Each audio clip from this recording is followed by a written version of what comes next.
Okay, let's see if I can get used to how this works on PS4. Having to use this touchpad at all. Sly! Come in! Sly! Do you read me? Yeah, I read you.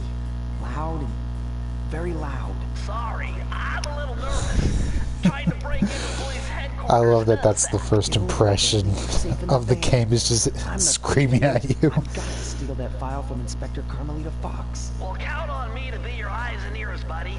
Got their security system totally scoped. To get inside, you're gonna have to go through that air vent. All right, I'm going in. And don't forget you got me at the wheel, Sly. All you gotta do is grab the file and get back to the van. We'll do the rest. Just keep that engine running, Murray. I'll be down in no time. Yeah, don't forget me, Sly. I'm a character too. I don't do anything in the first game, but don't forget about me. I'm here. He will become unforgettable after the first game, but okay, time for Bentley to interrupt me. Can you see those crazy blue lights? Really? I've read about this. Master raccoon thieves are able to sense thieving opportunities, which manifest themselves as unexplainable blue auras.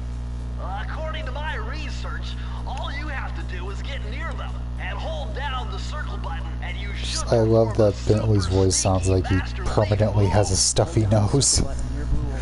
I'm on it. Oh, I forgot about this. That you can, with the right analog stick, you do this during dialogue exchanges. I don't think that's a thing in the sequence. I think it's just in this.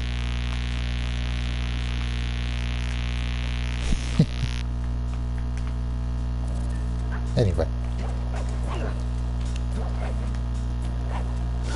But anyway, alright, we jumped right into it, but alright, if Bentley's gonna shut up for a while.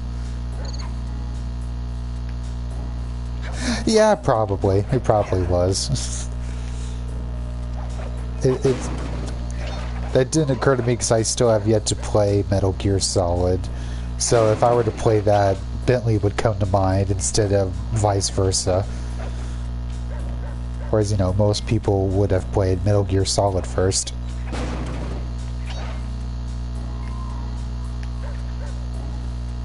Okay, one thing that's going to take some getting used to is that unlike Slide 2 and 3, you can't control the camera up or down, only left or right.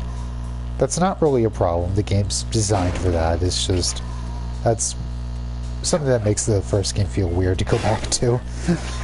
Man, I'm gonna really appreciate that once we get to Slide 2 and I can control the camera fully. But anyway, howdy to Britt and anyone else that should come on by. So, the Slide games have been on PS4 for a little while, and I mainly bought Slide 2 first because, you know, it's the main priority. Slide 2's, that's my baby. But gradually it occurred to me, oh, they're on PS4.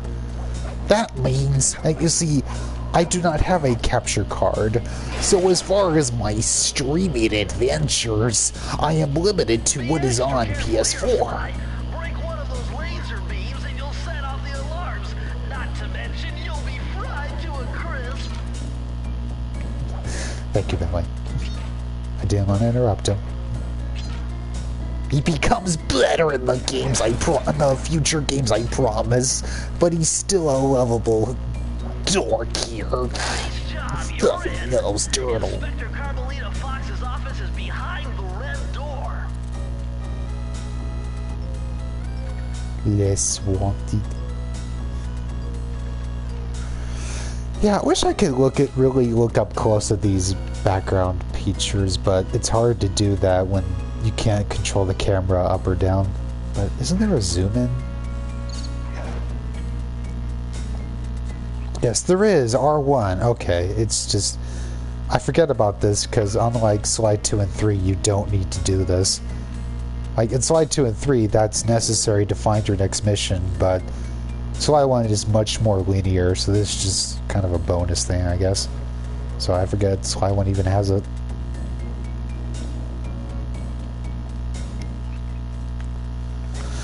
But yeah, as much as I would be in a hurry to finish the first game so we can get to my precious Sly 2, but at the same time, it's like, no, I like Sly 1. I like all three of them. I don't want to rush through it. I want to just take my time. Sly 1's still a good time. It's kind of a rough start in a lot of ways, both in terms of characterization, writing, and gameplay, but it's still a very charming, very above average game. And that if you compare this to, say, like, I don't know, frickin' Scalar or Ty the Tasmanian Tiger 1, it's like, yeah, I think Sly 1 still wipes the floor. And I love Ty, mind you, but Ty 2 is the main reason. Like, Ty 2 is why Ty is my boy. Ty 1 and 3 are just kind of passable.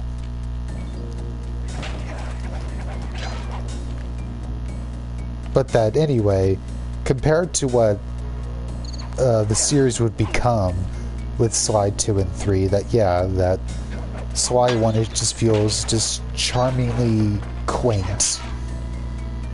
Like, just all these things they had to figure out, like Murray's character, most obviously.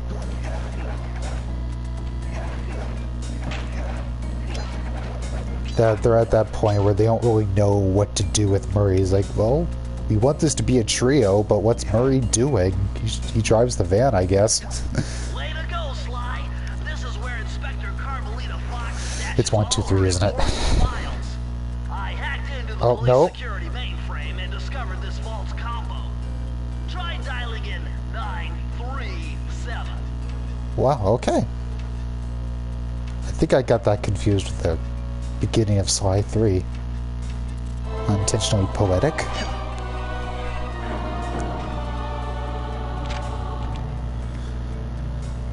Nice job! You got it! If you come down through the fire escape and head through the parking lot, we'll be waiting in the getaway van.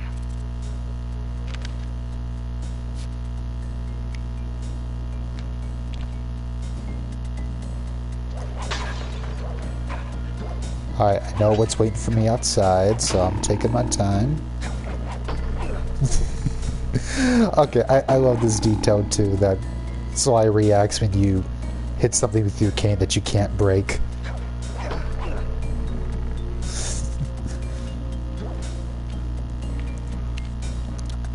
I'm guessing that's not there in Sly 2 and 3 because you can break a lot more stuff in those games. Whereas breakable objects aren't nearly as plentiful in this. Foolish raccoon. I've caught you red-handed. Ah, Carmelita. I haven't seen you since I gave you the slip in Bombay. Which reminds me, you need to return the Firestone of India to its rightful owners. Ah, and I was gonna give it to you as a little token of my... Hey, you know, that bazooka really brings out the color of your eyes. Very fetching. You think? This pistol packs a paralyzing punch. You ought to try it. Might snap you out of your frying spree. And give up our little rendezvous? Plenty of time for that once you're safely behind bars. Love to stick around and chat, but I just dropped by to pick up this case file. I think you've had it long enough. This pistol packs a paralyzing punch. Watch me pulverize this pathetic Paloka with a pachydermic percussion pitch. That was Ripto, and we have to get rid of him.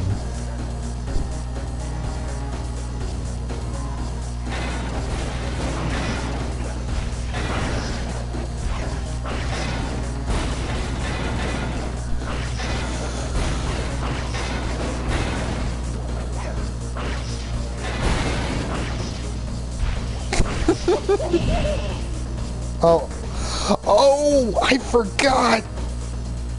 I forgot. Oh, fuck. Oh, well. Okay, we can run through this quickly. Yeah, I forgot. You die in one hit in Sly 1. I forgot. As far as just all of the little things that makes Sly 1 the weird one to go back to. One of them is you die in one hit and there's a limited life system.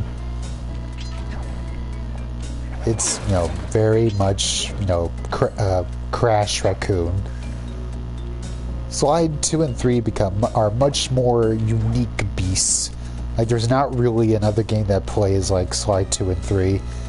Slide 1 is just basically, yeah, it's Crash.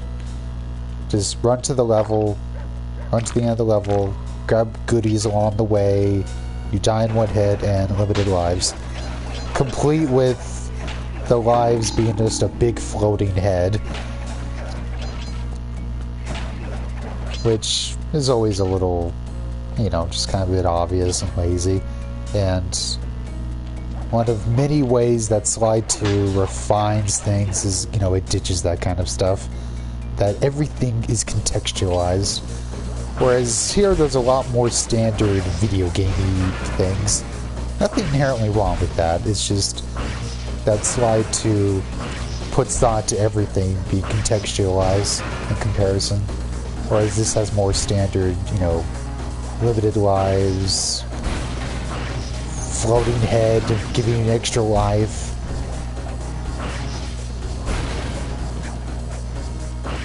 Okay. You can't escape me, Raccoon!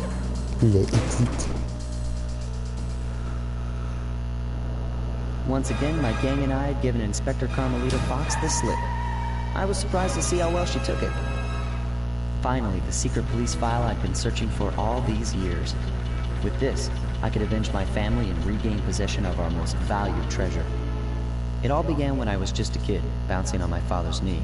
You see, I come from a long line of master thieves who kept all their secrets of sneaking and stealing in an ancient book. The Thievius Raccoonus. Anyone who read it learned to be especially sneaky, which is why we specialize in stealing from criminals. After all, there's no honor, no challenge, no fun stealing from ordinary people. You rip off a master criminal, and you know you're a master thief. Well, on the night I was supposed to inherit the book, 5 visitors came unannounced to our door. My father fought to protect us, but the gang of villains known as the Fiendish Five overpowered him and ransacked our house until they found the Thievius Raccoonus. Our family's manual of thieving greatness fell into their filthy hands. They tore the book into 5 pieces and split it up, each villain disappearing to the farthest corners of the world to commit dastardly crimes. Broken alone, I was dumped at the town orphanage. There I met 2 guys who became my lifelong buddies and trusted crew. Bentley, techno genius and strategist supreme, and Murray, part-time driver and full-time burden. Together we pledged to track down the Fiendish Five, avenge my father, and steal back the Thievius Raccoonus. I knew I was about to face the toughest test of my life. On this mission, I would either become a master thief like my ancestors. Yes, he drives the van. That's all Murray did in the first game. To fight the dust. And again, they contextualized that as part of his character arc starting from 2, but at the time, it was just kind of an awkward, we don't know what to do with this character yet. But again, they take advantage of that, like it feels like a deliberate choice when it really wasn't, for just how much Murray's character changes after the first game. I don't know what you're referencing, or at least I don't remember. I've already plotted a route to our first target.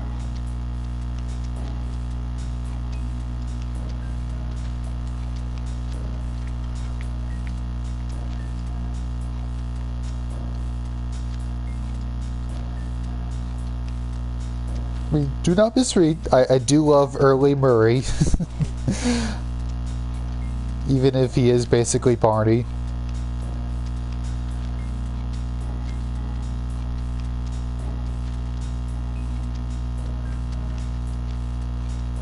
I've already plotted a route to our Okay. first target. Okay, Billy, I get it.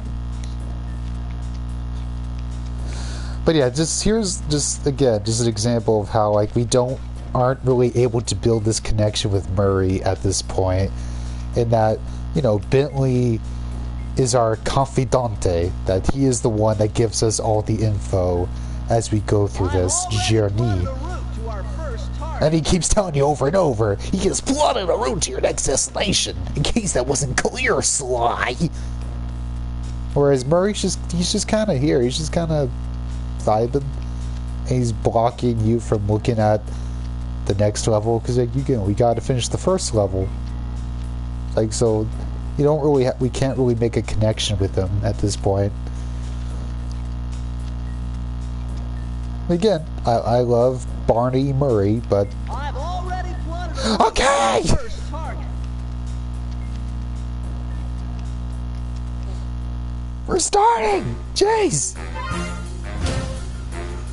The road trip gave me the time I needed to study up on Sir Raleigh the Frog. As a young man, this hot-tempered frog grew bored of his life of luxury and privilege. On a whim, he tried his hand at a bit of piracy and found it to his liking. Raleigh, who quickly became addicted to crime, was brought into the Fiendish Five as chief machinist, where his evil tinkering genius rose to new heights. The last reported sighting of this mad machinist was off the soggy coast of the Isle o' Rat, a small island uncomfortably situated in the middle of the perilous Welsh Triangle.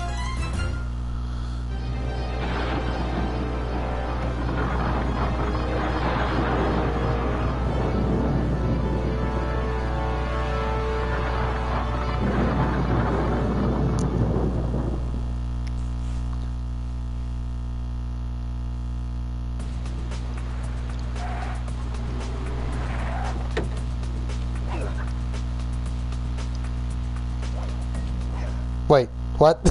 Yeah, I can actually quit just like I took that. the liberty of pinning your mission map up on the wall. I never thought to do that. I was like, does it let you get back in the van? Yes, it does. So I can just give up. It's like, you know what? I don't like it here. It's like, let's just go home, I guess. I never thought to try that. Yeah, so I just takes one look at this, just goes, nah, I don't need the Thievius Raccoons that badly. And after the whole monologue, and I'm trying not to talk during the cutscenes and or any dialogue exchanges, and just comment afterward. And I am sorry, a lot of this commentary will be me comparing. Hey, Sly, I just spotted Waiting for Bentley to just shut up. It blocks the only road leading into Raleigh's hideout. No problem. I'll just use my climb route. Okay, but remember, you can only climb on certain objects, like pipes and ropes. Yeah, sure. Like that ladder there? That is correct, but do not forget, Sly. You have to get close. Then hit the circle button to grab it. Yeah. Relax, Bentley. I live for this stuff. Yeah, and that's what worries me. I guess that in itself brings up something that Bentley's much more of a nag in the first game. He's like your nagging wife or mother. Like he's either like Bentley's just your worried mom, which reflects both Bentley's character at this point. Now, Oh, this is very excuse me. interesting. The message you just found appears to be some sort of clue. Yes. Basically, crash crates. Get all the bottles. Get a nice thing. Mostly abilities that you're never gonna use, with the exception of one or two. But still, bottles are fun to nab. They are satisfying, so we get all the bottles, if possible.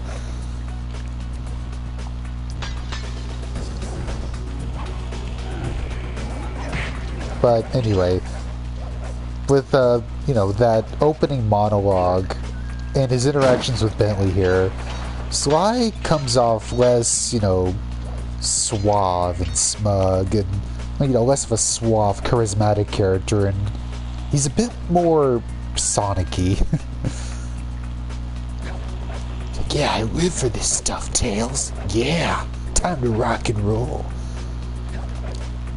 I'm gonna avenge my family. Oh yeah. Like, he's not quite as sure of himself. Like, he's got to prove something. This is a Sly that has something that he's got to prove something. So he comes off more immature. which again is both reflective of the writing at the time, but gets made to feel like a deliberate choice come Sly 2 when he's much more matured and level-headed. Because, you know, he's proven himself. He's, you know, avenged his family. He is at peace. But beyond that, it's also... Hold on, Sly. See Okay. those searchlights? One careless step, and you'll be subjected to acute combustion. You done whining? Let's go. I'm just trying to keep you alive, partner. Fortunately for you, I launched these signal repeaters throughout Raleigh's fortress. Get close to one, and I can checkpoint your progress. But yeah, that right there, Sly would not talk like that from the second game, from 2 and 3. Like, he would never react like that to Bentley trying to help him. Again, that is reflective of just his character being a bit more immature and more Julia White Sonic of, can't you take this seriously for 1 minute? 30 seconds is my limit. Like, that's... I mean, Sly's not that bad. For one thing, he's not doing that kind of inflection. It's still Kevin Miller voicing him, but even Kevin Miller's performance in this game doesn't sound as confident. Like, it's much quicker and more rushed. Whereas after come Sly 2, Kevin Miller's voice is much more confident in himself. Like he's dripping with every According word. to my amphibio positioning Very system, Iris that influence. big blimp is where Raleigh is hiding out. You know, that blimp looks more like a machine than a hideout. You're right, Sly. That is a storm machine.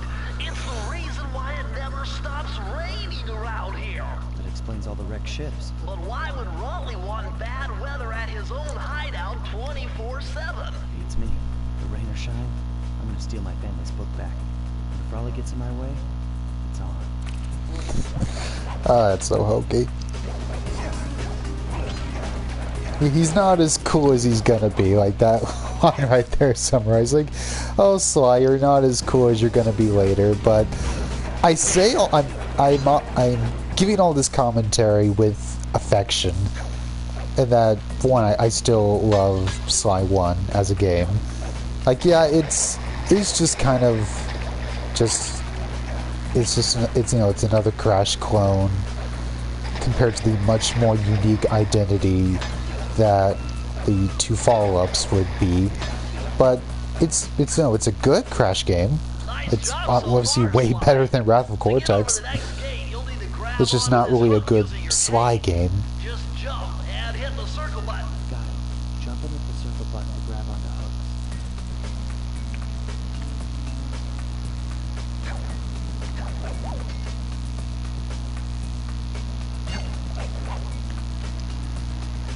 Like, this doesn't really... Like, this gameplay doesn't really emphasize, making you feel like a cunning thief performing a heist. Like, this is just, like, yeah, standard Crash gameplay that you could do with any character. And it's fun. Again, this is better, way better than most Crash clones that were out there at the time. Like, I guess Richie's not here, so... I'm sorry, Richie, if you're hearing this. This is way better than Donald Duck going quackers.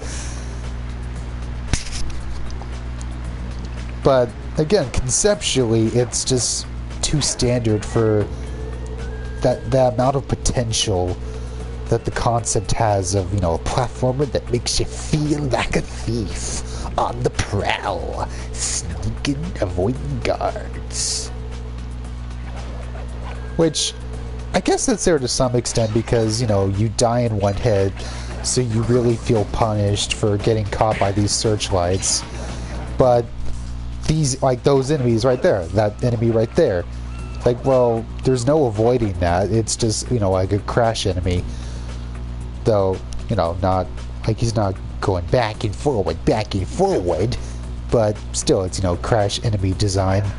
Where he's just standing, the enemy's just kind of there, you can't really avoid it, you just give one smack and they're gone. So they don't really feel like, guards that you have to avoid getting caught by. There's a little bit of that in later levels in this game, but that would be the standard from Sly 2.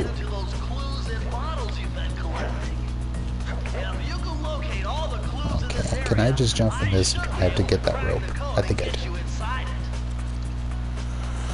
Is there a way to check my progress? What button was that?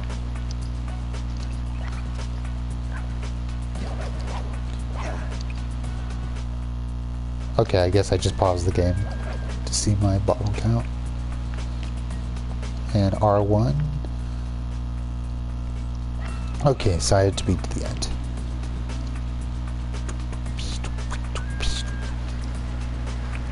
But yes, I do apologize in advance that a lot of my commentary is going to be, oh, this game is like this, but Sly 2 and 3 are going to be like this. Especially because, with maybe a couple of exceptions, most people watching this will have all, you know, they've played the Sly games. So it's like, yeah, yes, Everett, we know what Sly Cooper is. But still, I feel a need to operate like that.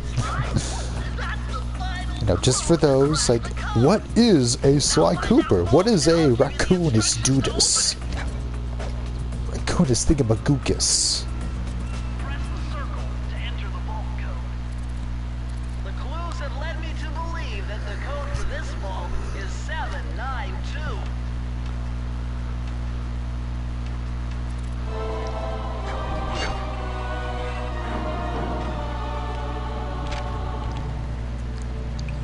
Sly, you found a page from the Thievius Raccoonus. This page teaches old Drake Cooper's fast attack dive move. Press the triangle button to use it. Yes, you leap forward to attack guards, which pretty much has the same effect and pretty much the same speed as just running up to them and hitting them with the square button. Though I think it's useful for time trials, if I remember correctly, but I don't think I've ever touched the time trials in this game. Maybe I ought to someday.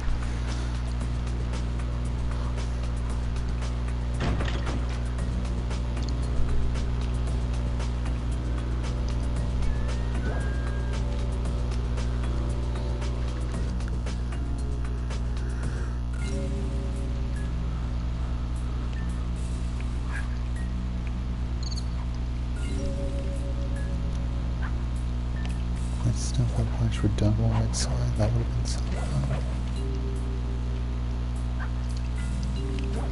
I don't it's been ages since I tried the Whiplash Shop. Excuse me, Bentley, go ahead. If Raleigh's really as smart as his police files suggest, then that's where I'll find it. Wonderful idea, but your plan is flawed. Why? Because it's impossible to get near him. To access Raleigh's blimp, you would have to sneak through that high voltage power tube. To do that without getting electrocuted, you'd have to destroy that power generator. And to do that, you need 2 more of Raleigh's treasure keys, which are heavily guarded. Interesting. So when are you gonna get to the impossible part? Fine, but I warned you. I've marked the areas you need to hit with holographic markers. Follow them to your objectives. Thanks. Don't mention it. It's your funeral. I do love that line, though.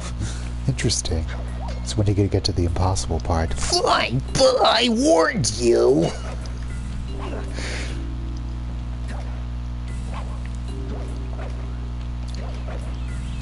Wow, you found a lucky charm. That'll protect you when you take any damage. Ah, yes, that's basically the Aku mask of this game. Which, again, it's fine. At least that's, you know, a tangible item. There is context, but... It's time for Sir Raleigh.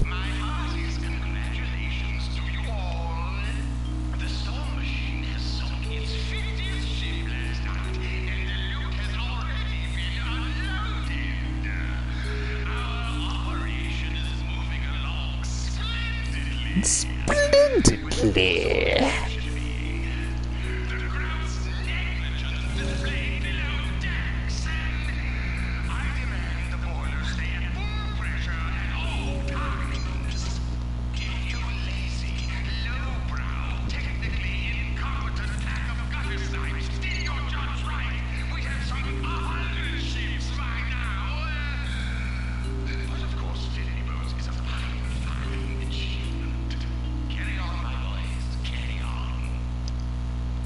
beautiful. We will not get much of Sir Raleigh in this series, but Sir Raleigh is just going to cherish every syllable he's given. And I didn't know this until looking it up more recently, that this game is just a big showcase for the insane talents of voice actor Kevin Blackton, or I don't know how you say his name. Look at all this stuff. Must be worth millions. And you know what that means? Tighter security. You're gonna have to be extra sneaky to get the treasure key here. Look at me being extra sneaky, Bentley! Wow! We're being so sneaky right now! But anyway, yes, Kevin Blackton. Of the 5 bosses in this game, Kevin Blackton voices 4 of them. The only boss he doesn't voice is Miss Ruby. Like, that's the only limit to his versatility. He can't voice the woman. Like, oh, I guess we're gonna have to get a lady to voice Miss Ruby. But other than that, Kevin Blackton does all the voices for all the bosses. He's insane. I had no idea because they all sound completely different. Just the range on that man. That he voices Sir Raleigh, Mugshot, Panda King, and Clockwork. Like, they sound nothing like each other. I knew that, oh yeah, he voices the Panda King. It's like, and then I found out later, oh cool, he also voiced Mugshot. That's interesting.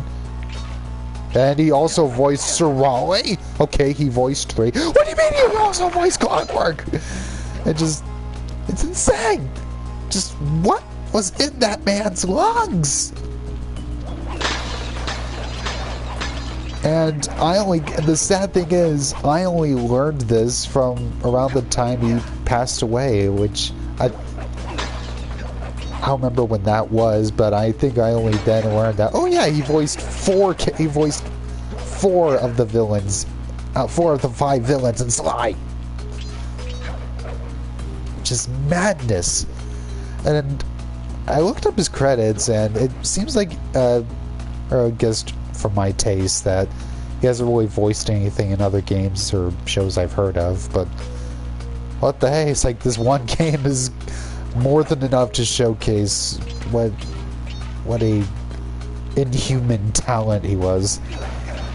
Just, there's no way he was human! You can't voice 4 characters and none of them sound alike!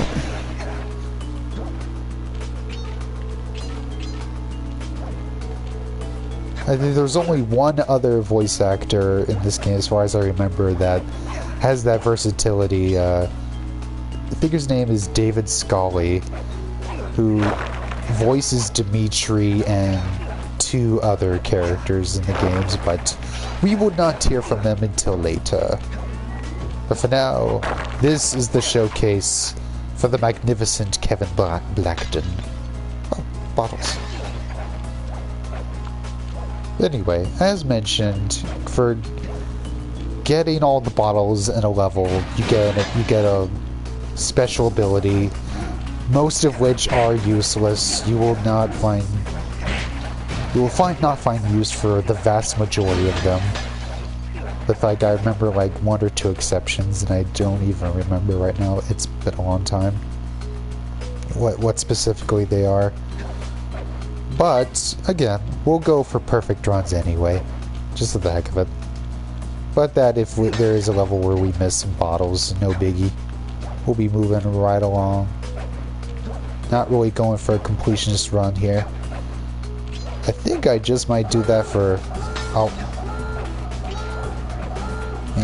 Yeah! There we go. But I intend to do a completionist run of Sly 2. Because getting all the bottles in that game is fun. No, Sly, I'm trying to sneak on here. Thank you.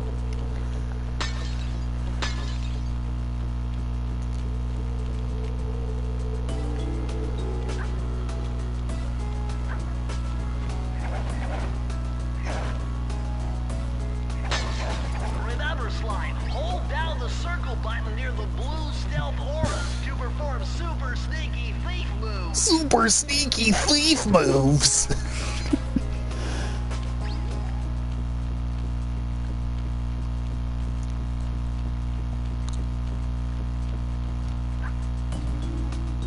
I don't remember all the names off the top of my head. I think Bentley's... Yep, figured. Oh man, lost a horseshoe for that. Oh, I gotta be more careful. Alright. What? I missed 9? Like I said, I'm not going for completionism. But it's so tempting. Oh. Yeah, there are... Usually, the camera not letting you look down is fine. But when I was like, I'm tempted to go back. But it's harder to jump down from here when I can't really see where I'm gonna land. Oh, thank God. Oh, that was nerve-wracking.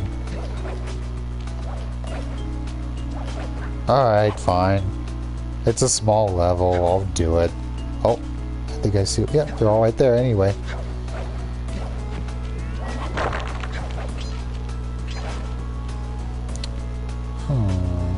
Do I enter from this way? But still, I swear, we won't do this every time. Knock on wood.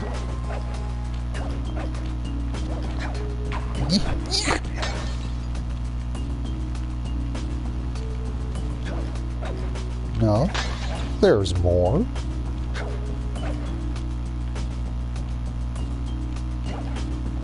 Huh, okay. What else could there be?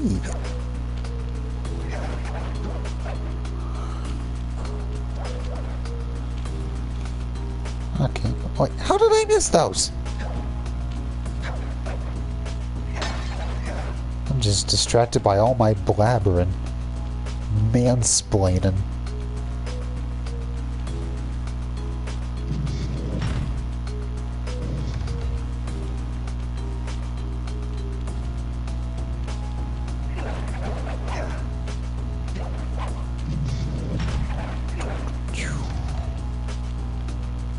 Alright, I'll do another run through, and if I don't see it, we will just move right along.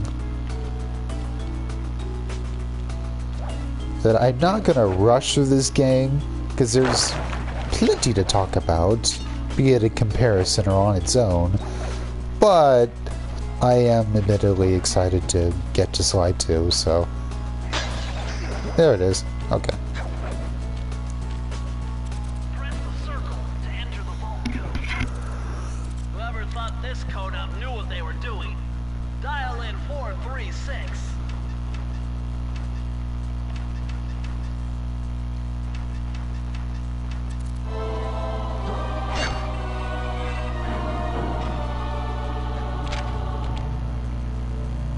Interesting. Old Sally Cooper's fast getaway raccoon roll. Stories claim she can move faster rolling than anyone else could on the run. Hold down the triangle button to use this move. Switch between your power-ups using L2 and R2.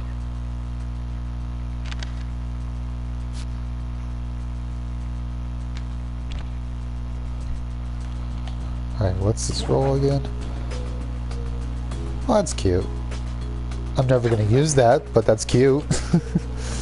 Whee! I think that's the move you do for time trials, but I could be wrong. No. Oh no! I wasted a horseshoe doing this. Woe is me.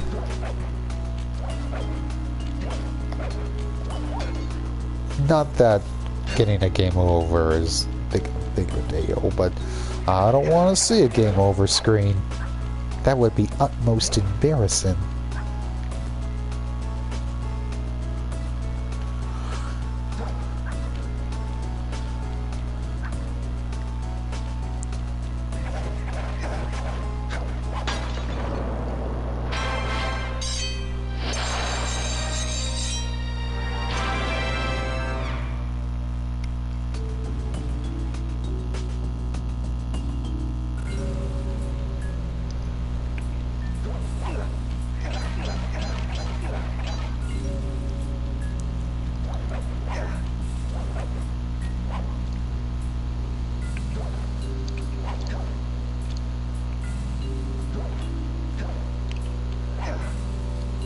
to the machine.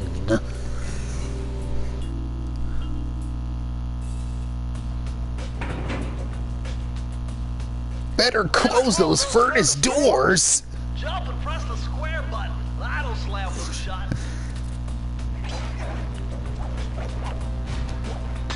Yeah, see? This is the entry I come back to the least often, and yet I still have this memorized.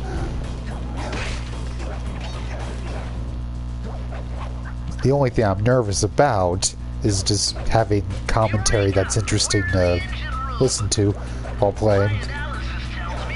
Like, I've played these games so many times, but I don't talk out loud while playing them. I just let Bentley talk and just take in his beautiful operatic voice, his sensuous tones.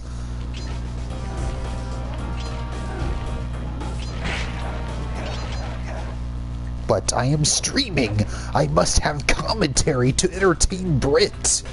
I must rivet her ears, massage her ears with thought-provoking, Sly Cooper commentary that makes her scratch her soft, kissable, strokeable little chin with thought and contemplation. That, yes, Sarah Murray. She is painting as she watches. Arousing. It's good to hear that you paint misbehaving.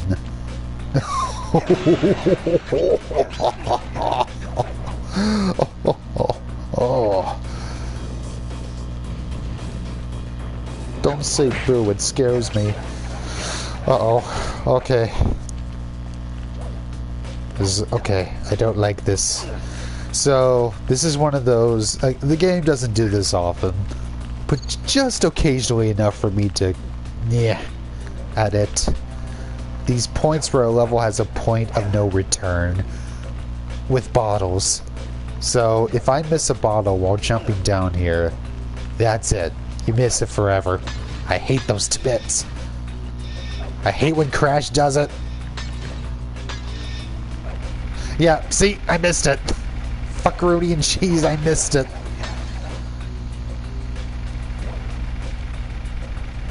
Or, you gotta, kill yourself to spawn at the next checkpoint. Yeah, I don't like that kind of stuff.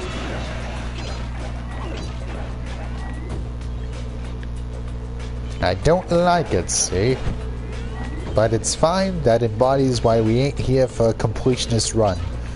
I have gotten all the bottles in Sly 1 before, but it ain't essential to me.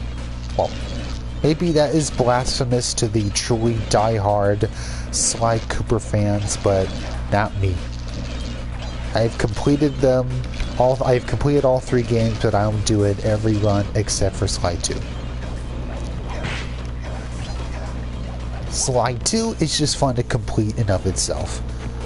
There's another game like this that you get special abilities for getting all the bottles. I don't necessarily use them, but just I gotta save that for when I'm actually playing Sly 2. I'm excited to play it again. I'm sorry.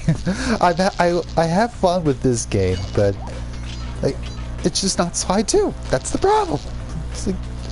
I'm just excited, but it's like no. You're playing Sly 1 right now. You're not playing Sly 2 Band of Thieves from 2003 or 2004-ish. No, you're playing Sly 1. It's like, yeah, Sly 1 good. It's just not Sly 2. That's the main problem.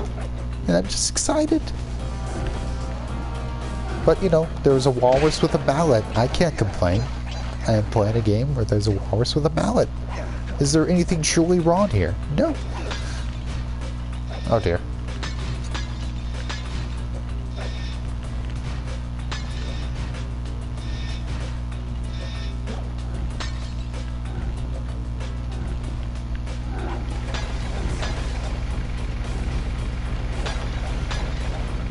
Now see, a Sly 2 guard would be chasing me with that mallet. He wouldn't just stand there and let me walk into the mallet. See, exactly, it's just a walrus.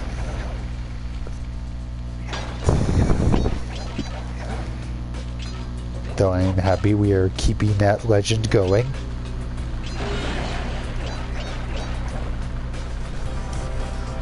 But hey, that walrus has excellent food! Lots of good, excellent food. Oh boy, food! That's my favorite dish!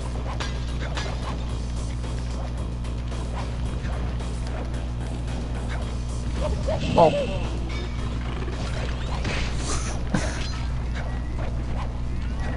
Oh, yes. That's just kind of a blink and you miss it thing, but I also love that the enemies react if they hit you. Like, the enemies have kind of a smug reaction, like, yeah, I got him! Like, every enemy has that.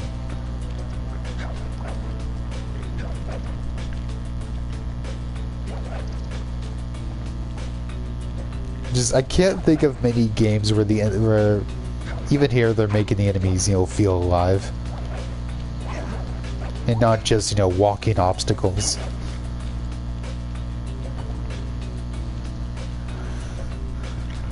You're still jumping the gun. You need a few more clues.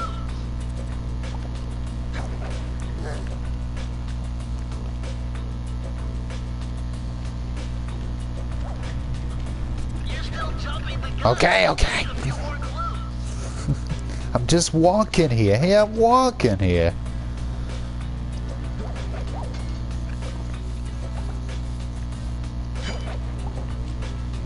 Still though, like when I'm thinking like say the turtles walking back and forth and say Crash 2, that, you know, they don't really react to if you walk into them. They just, you know, go about their merry way. Not their fault you walked into them. Crash.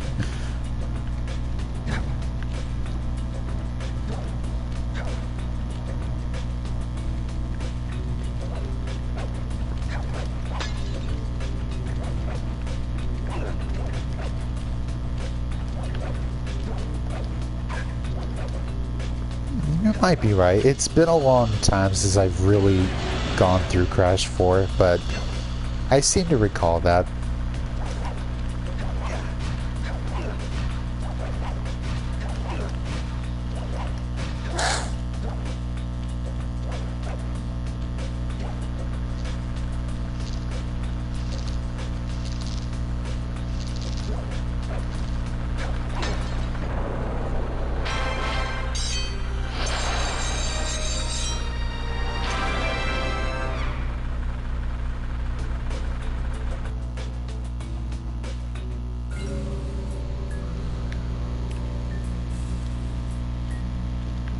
Alright. You spawn back.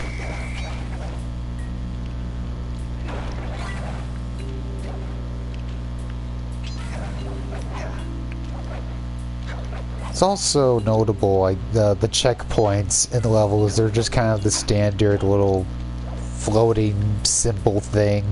There's no context to it. And yet, weirdly enough, I think it was the beta that had something different, that in the beta, checkpoints were contextualized as these two news reporters popping in from a hiding spot to take a picture of you, and that was the checkpoint. And that's really cool, and we have no idea why they changed that to something more standard. If my knowledge of mechanical engineering serves me right, applying significant rotational torque to achieve maximum velocity will yield a positive result. It means something good might happen if I can get the wheel to spin fast enough. Isn't that what I just said?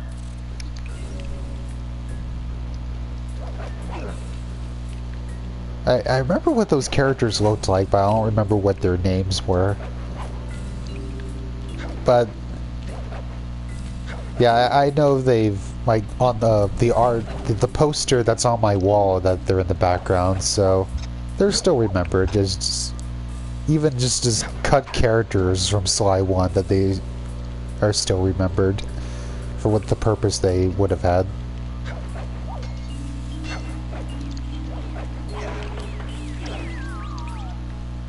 At the same time, though, this game still does a lot that other platformers just don't go as far. Using the right analog stick, and to bring the imagine getting this far in the game without knowing how to work the camera. Like, well, why are you only now mentioning this? I guess you gotta mention the camera at some point. I guess there's already a bunch of tutorial talk from Bentley.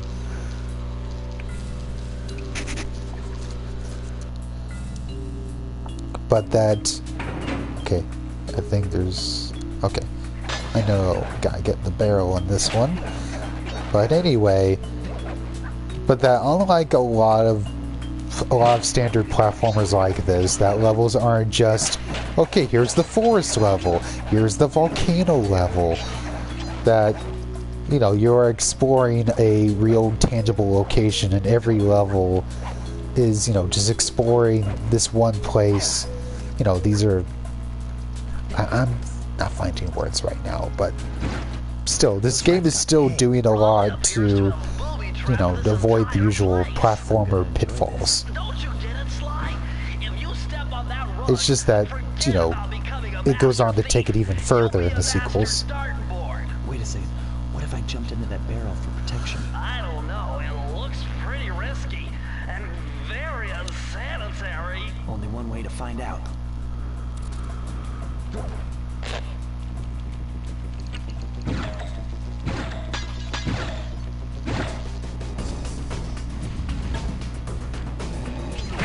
Yeah. I also didn't know for a long time that you could break these, so you can backtrack with ease. So I just like, oh, those are unbreakable objects, since, you know, Sly 1 had a lot more objects you couldn't break. Yes, exactly, that... Thank you for finding words for me, that, you know, you get to explore these levels that feel like lived-in spaces and not just, you know, video game levels with obstacles. I know, these feel like real places. So far, so good. I bet if you stayed still inside And Sucker Punch always had a knack for that, with their first game being Rocket Robot on Wheels, which... Oh dear.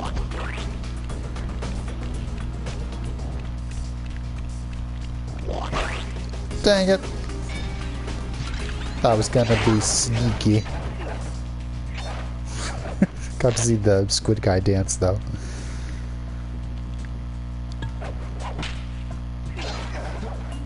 It's like they just didn't have the concept of Sly fully figured out yet.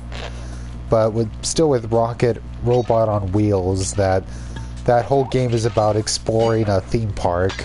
And so every level is themed around that, like something... Just every level is themed around an exhibit that would be at a circus or a theme park. So, Sucker Punch clearly always had a knack for a non-standard platformer theme.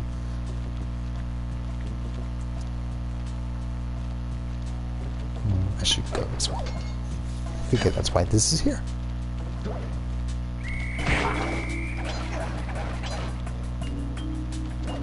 Main issue with Rocket was just like, he's a cute boy. Do not misread, Rocket was a cute boy. He just didn't really have anything going on with them. He didn't talk, for one thing. I don't think he really emotes much. It's been a long time since I've played Rocket, but I don't really remember Rocket being even all that expressive. He just kind of just looks at NPCs. Like, I get it, he's a robot, but still, I can, as much as I really enjoyed that game, I can see why Sucker Punch figured he didn't really have potential beyond, you know, the one-off.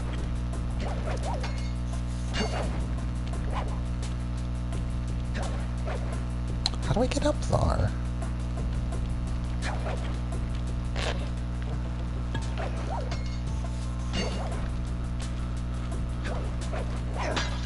Okay.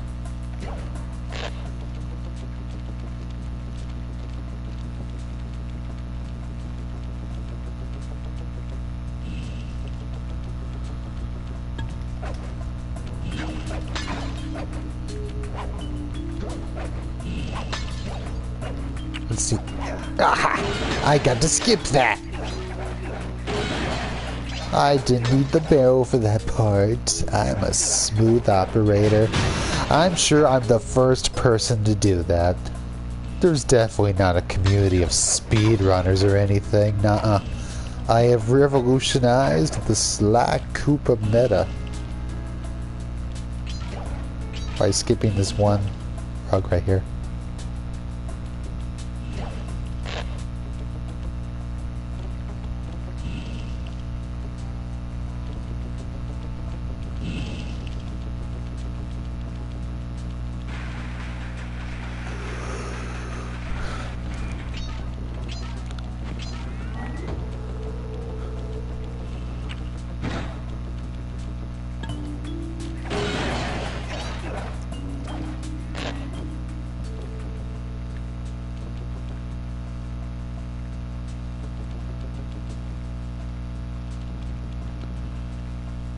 It's also funny in that I'm talking so much about Slide 2, and I bet, man, for all the Slide 2 talk you're doing, Severin, once you get to Slide 2, I bet you're gonna be real quiet. Like, oh, I already talked about Slide 2 in my Slide 1 streams. Haven't you anything to say? Of sheer honesty? Huh?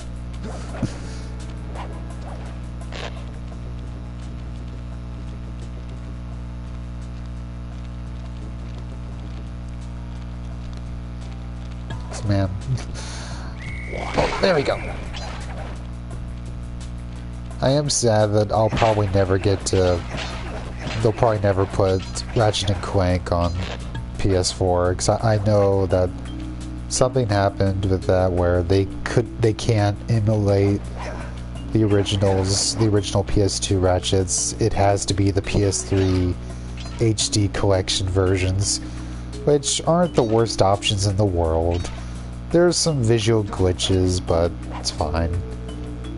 Like, it's only blasphemy to me because it's Ratchet and Clank, but still, like, if you didn't want to go out of your way to find an old PS2, I would not judge your character if you played to the HD collection versions. And I figured that those would be the versions they would put on here if they were to put Ratchet and Clank on PS4. But still, I would not be able to handle a Ratchet and Clank stream. Like, you think I'm being extra mansplainy, annoying, talky now? Y'all would not be able to handle me at my Ratchet. If you can't handle me at my slot, you don't deserve my Ratchet and Clank. That's what I'm saying.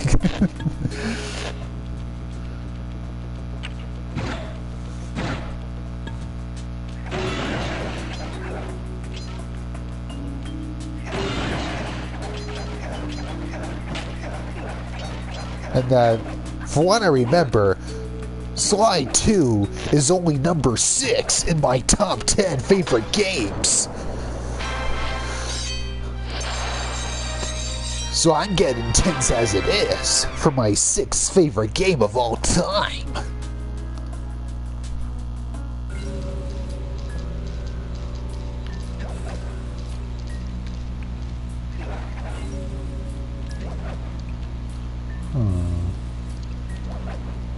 Does that extra life spawn in every time I come back to the hub? Let's find out. Yes, it does. Perhaps a bit cheap, it lets you just farm this life over and over, but what the heck?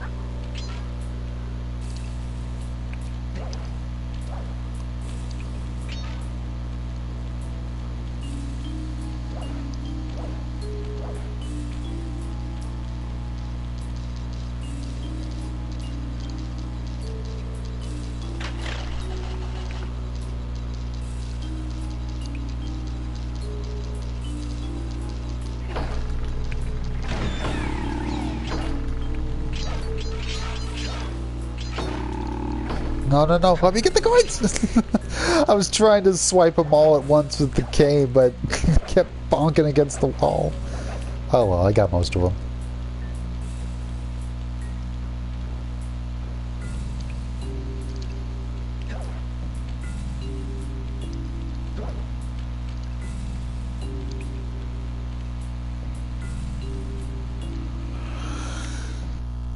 wait, no, that's not right. I gotta press the touchpad.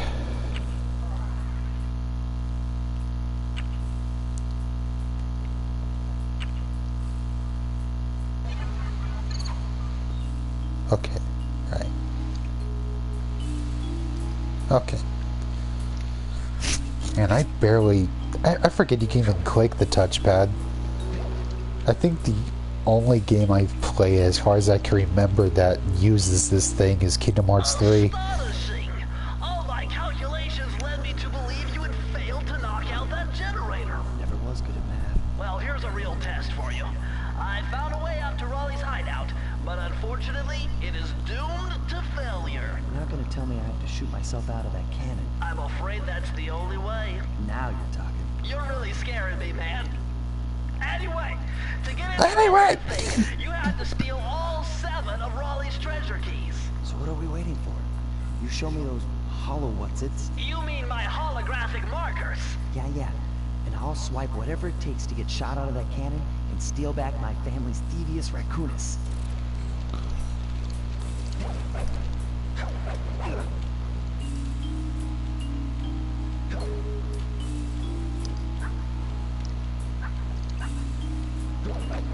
Oh, another life. Oh man, this is another part where I wish I could... Oh, there we go. The first person camera helps.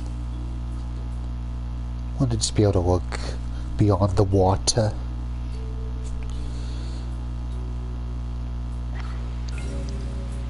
And I'm also happy that these PS4 releases are just an upscaled PS2 versions and not the HD collection on PS3.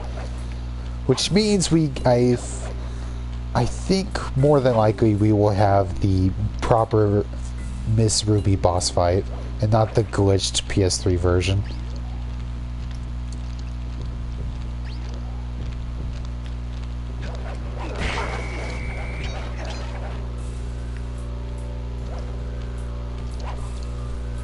It's like I can't really have that luxury with Ratchet and Clank, but I'm happy that the slide games have been preserved in this way.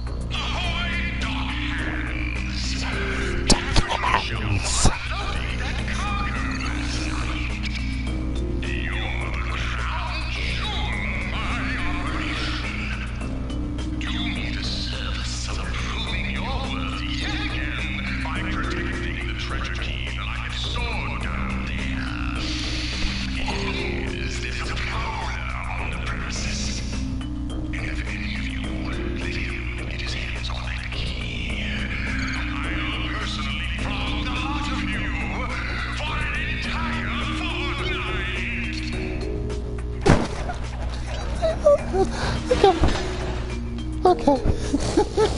I was trying so hard to keep quiet. Oh, I wish I could talk like that. So cool. Oh, I wish I could get my voice.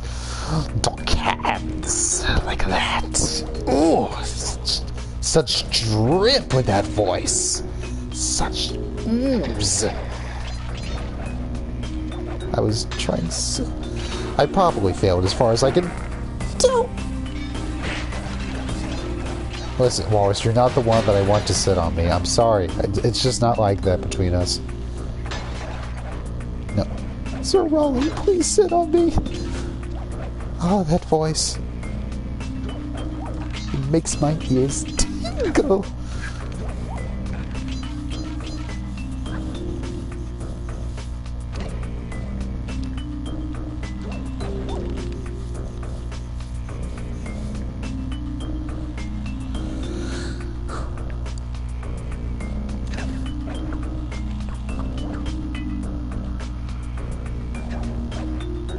Just another element here. Oh no!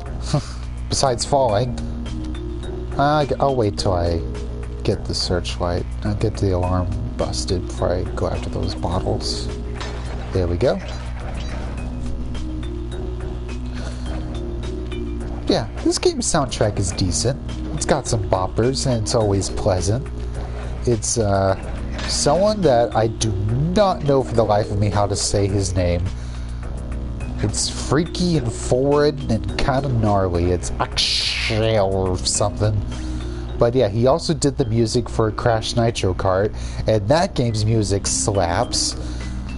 But yeah, again, this game will go on to have a decent soundtrack, but compared to the music of 2 and 3, which is by Peter McConnell, who also did the music for Psychonauts, like, this is much more standard platformer music. Like, yeah, it's kind of just diddying and going along. Fits the game fine. It's just not really uplifting it. It's not really enhancing these environments. Like, the music is just kind of being serviceable, and it will have standouts. But still, it's pleasant. Yeah, this is fine. It's not what Peter McConnell's gonna do with the series after this, but it's good stuff. It serves the game fine, and where do I go from here? Okay, I go this way.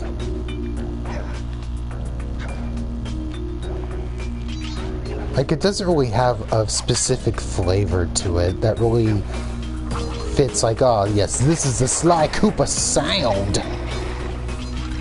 Like, yeah, it's just kind of standard platformer music. I mean, I'll take this over Grant Kirkhope any day, but still. It's not really uplifting this game. It's not engrossing me into this environment. Because otherwise, I love this level.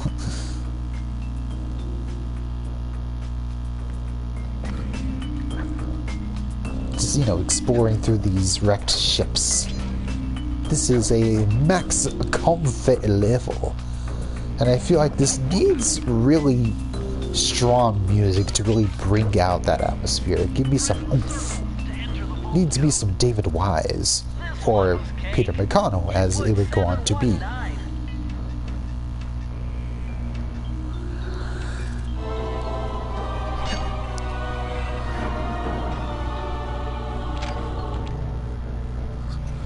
These are the blueprints of Raleigh's entire operation. I wonder...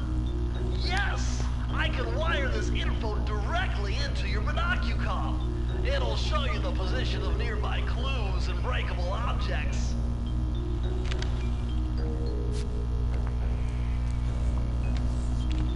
Now, that's a nice thing to have if you're going for completion. Though, it wasn't clear to me as a kid that that's just specifically for this world. This chapter, if you will. Whereas, like, you know, for future episodes, you have to, you know, collect that again for it to be pointed to where Bottle's at within that chapter.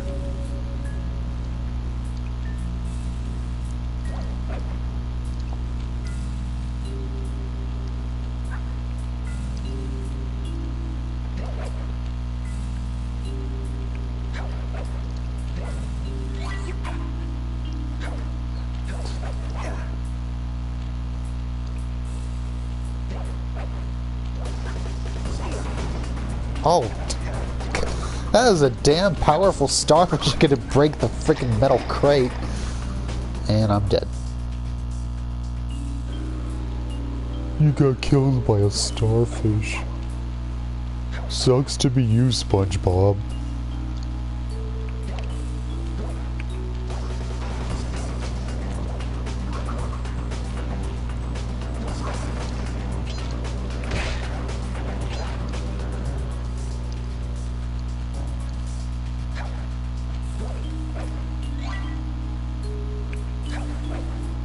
Patrick, why are you working for that walrus? I need the money. Can't afford my rock anymore.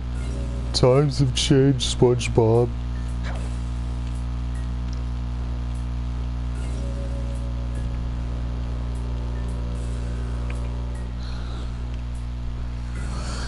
Now it's time for the vehicle section!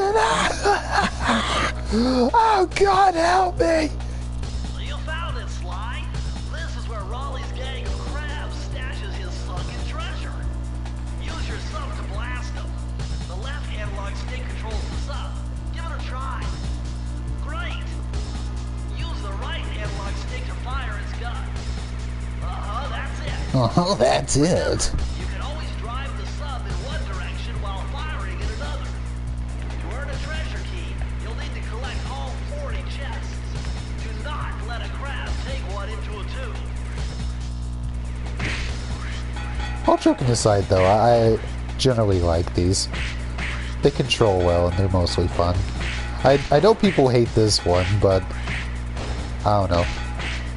Let's see if it's as hard as people say, because I haven't played this in a while. But mainly that I watched regular Pat play this game, and I remember he really struggled through this part. I got frustrated. I was just like, I don't remember it being that hard. But you know, that's him playing it for the first time, so I know that's different.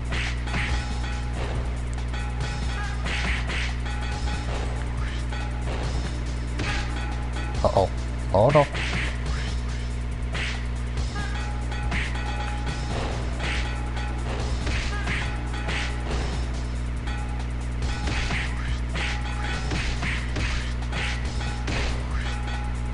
But yeah, the issue is just that they're not really contextualized well, usually, especially in the first game. And that, like, why is it a problem if a crab takes a treasure chest? They keep falling, so why does it matter if a crab just takes one? It's not a big deal. Like, the game doesn't really convey that. Like, why can't you just let a crab take one? Because Bentley said so. Because, you know, video games. Yep, first try. You did it!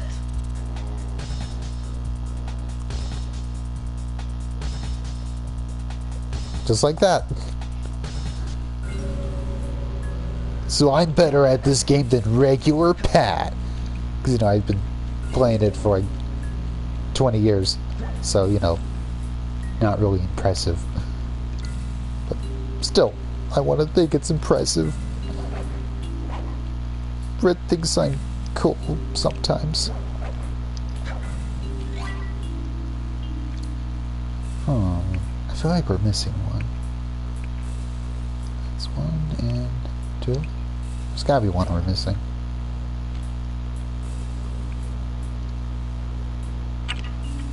Yeah, we're missing one. I feel like I ran past one and didn't realize it. Hey, Sly, hit the select button to bring up your mission map. From there, you can check out the stats on places you've been to, and also take some shortcut warps to get around faster.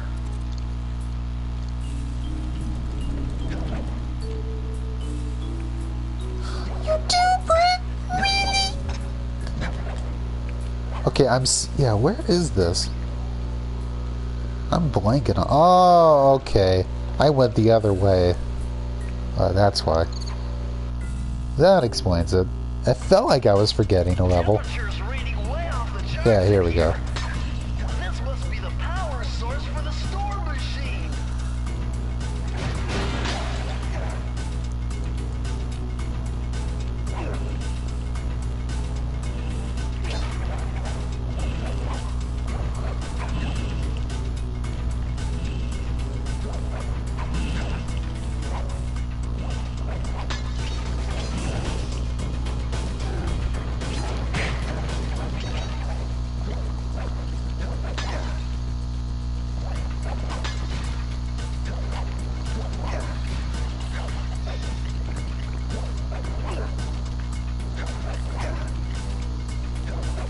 Let me get the bottle.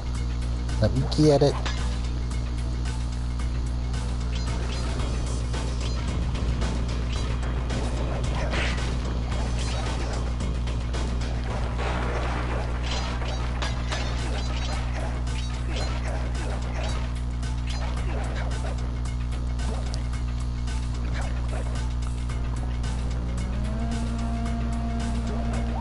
Ah, thank goodness. The hitbox on grabbing things with your cane isn't exactly clear, but at least seems generous.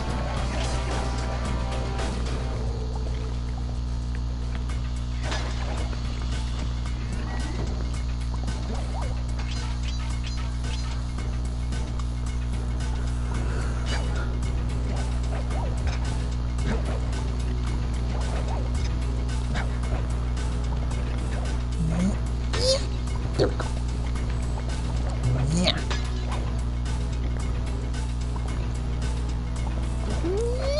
He's let me.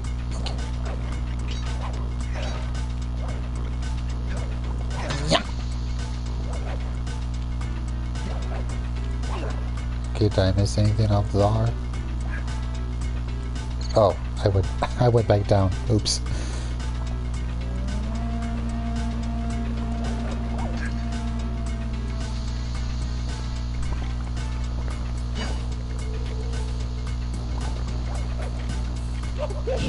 Hey, I grabbed it, bitch! Or at least I think I did. Did I jump and press the circle button?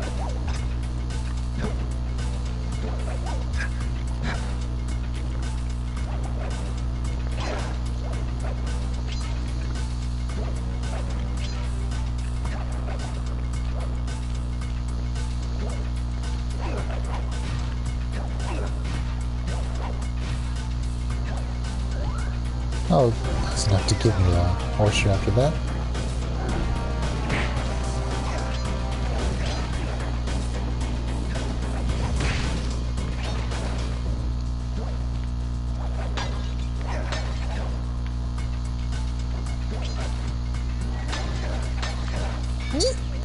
Oh.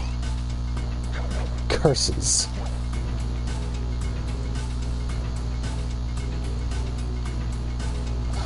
Ooh, I forgot about this. It's the thing you've been looking at, but I forgot to gush about this.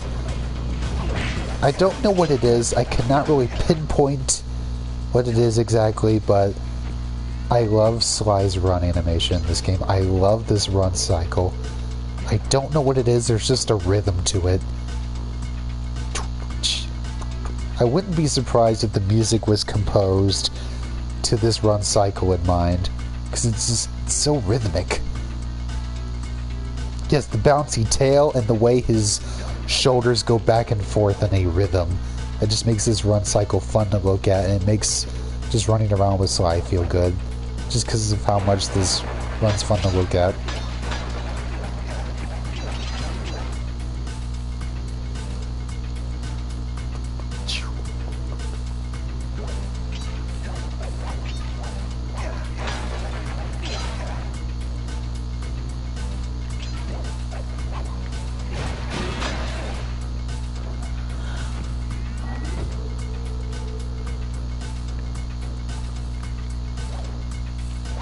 It just, I recall as a kid trying to run like this in school as much as possible, whenever possible. Like when running to class, I would try to run like this, with my shoulders and arms going in this rhythm. I probably looked like a dork, but I didn't care.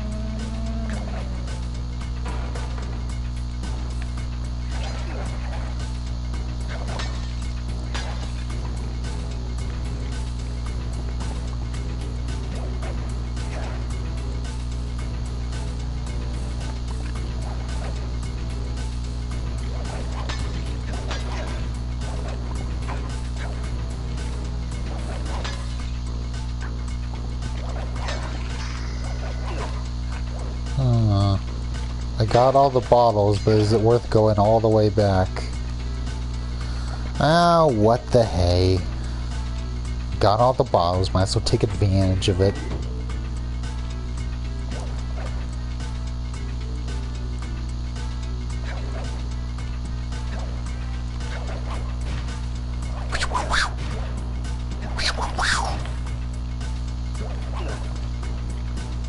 Okay. Jump down here. Yes. Yes, that is precisely what we do.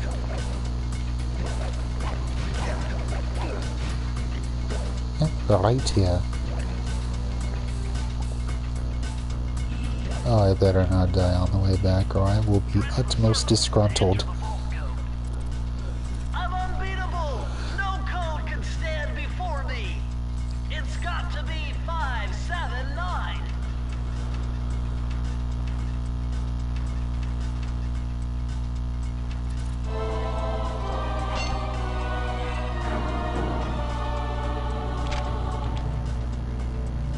Outstanding!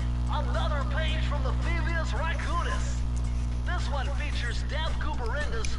slow-motion jumps.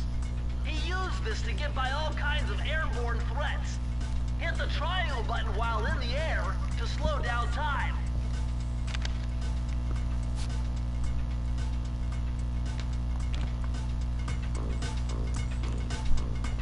I'm not gonna comment, because if I just say, this one's kind of useless for each one, you know, we'll be here all night. Well, what the heck? Yeah, I don't see the point of this. Maybe Laggy or someone else would know of some secret tech with some of these super sneaky thief moves. But, like, I don't know, I played this game 100 times and I never used any of them. What does it matter slowing your descent?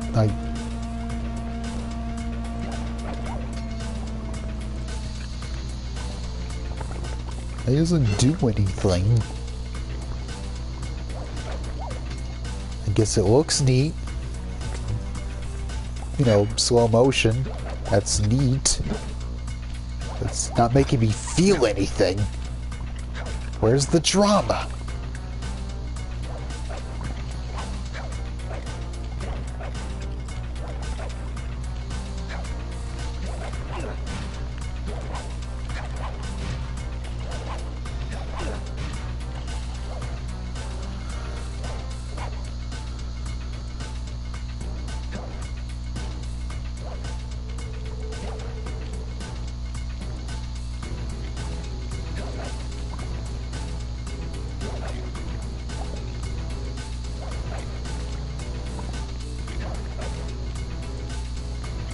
And give me that key!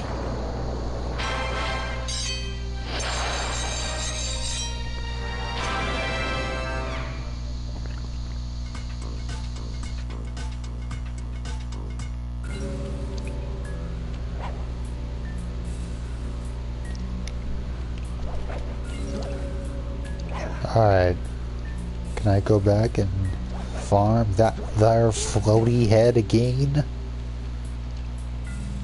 There's no reason to rack up lives, but might as well, in case of a rainy day.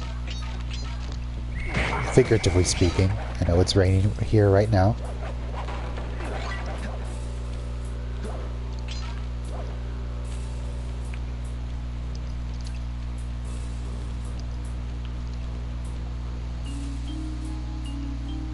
Yeah, might as well roll. Might as well roll there.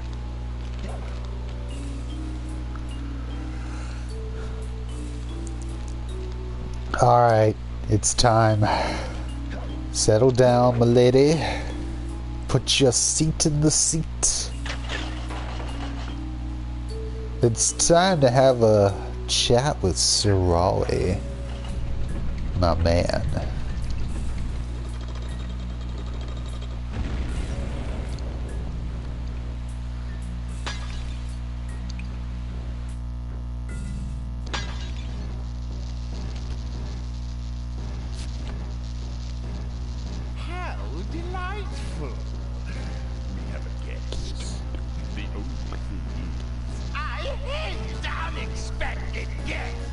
Listen, Raleigh, wipe out my family and steal what's mine, you better expect company. Oh, I'm ever so sorry. How sloppy of me not to finish the job. Obviously, we should have snuffed you out well. So, without further ado, let me begin by exploding to gargantuan size and squashing you like the insignificant bug that you are. Bring it on. Okay. Okay. Alright, time to play the game. I would scream much louder, but father and grandfather are asleep.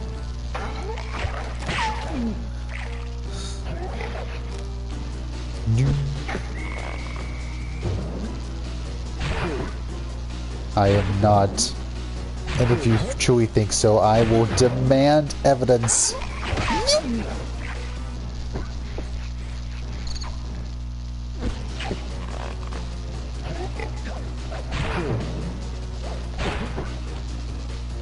still, I would scream much louder to this if there weren't two old men in this house that were... Uh-oh.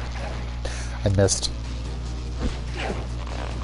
Oh, I pressed the roll button, was rolling off the damn thing.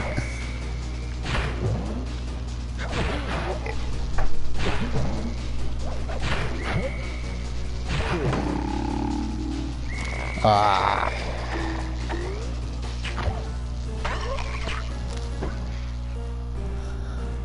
See, this is why it was worth racking up those floaty head live thingies.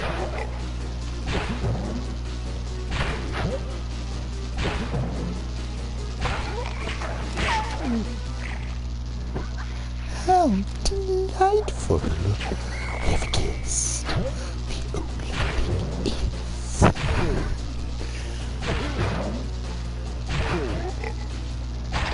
Oh crud, I just walked off that. See, this is why you rack up the lives, so you can make stupid mistakes like this while you remember how to play this game.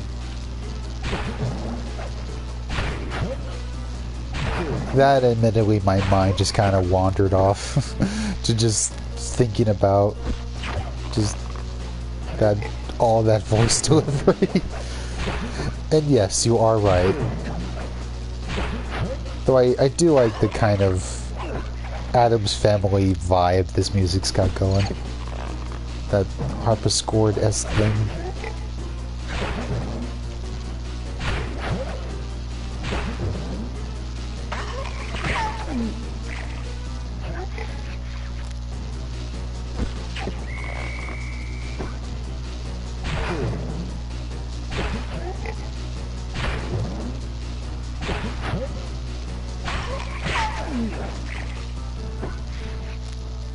I also love that the expression changes on his health bar the more you hit him. It's same with all the bosses.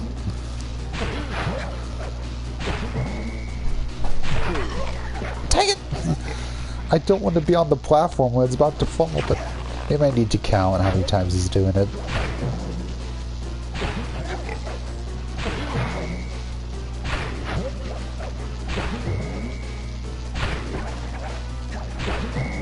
Okay.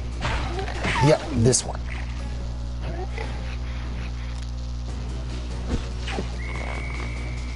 And this one I know you're gonna spin that tongue.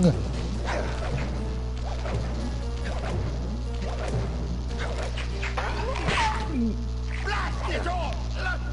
You beat me! Gloat on you what, Sly Cooper? You're no match for Mugshot, my villainous cohort in Utah. Utah! Mesa City is so well guarded, a snake couldn't slither in without setting off alarms. Raleigh's section of the Thievius Okay. Raccoons held And that's the detailed last of 'em. instructions on how to perform my ancestor Ryoichi Cooper's Ninja Spire Jump, a technique he developed while sneaking into the thickly fortified castles of feudal Japan. Finding a way off Raleigh's boat got a little tricky with the untimely arrival of Inspector Fox, who, failing to find me, busted Raleigh and his crew. With the storm machine out of commission, boats found their way back onto the ocean, and the mystery of the Welsh Triangle faded from memory. My gang and I loafed around England for a while, enjoying the pleasant weather, and then headed back home, excited for our next heist.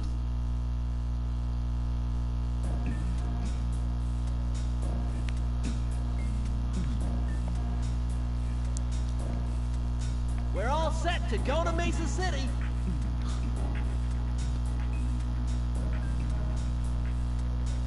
Hey there, Murray. You contributed a lot to that chapter. Now we're going to start this one.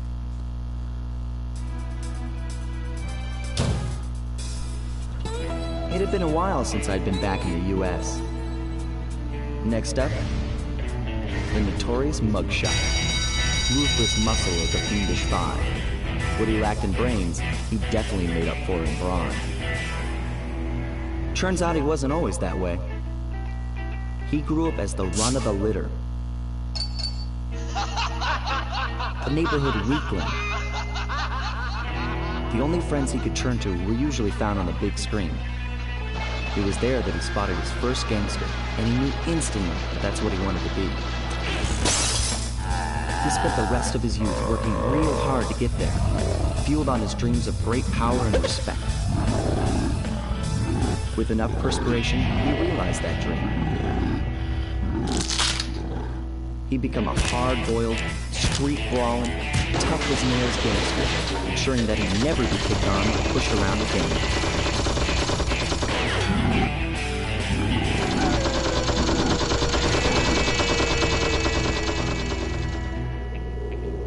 So he's holed up in Mesa City, huh? I've always wanted to go to that thriving American boom town.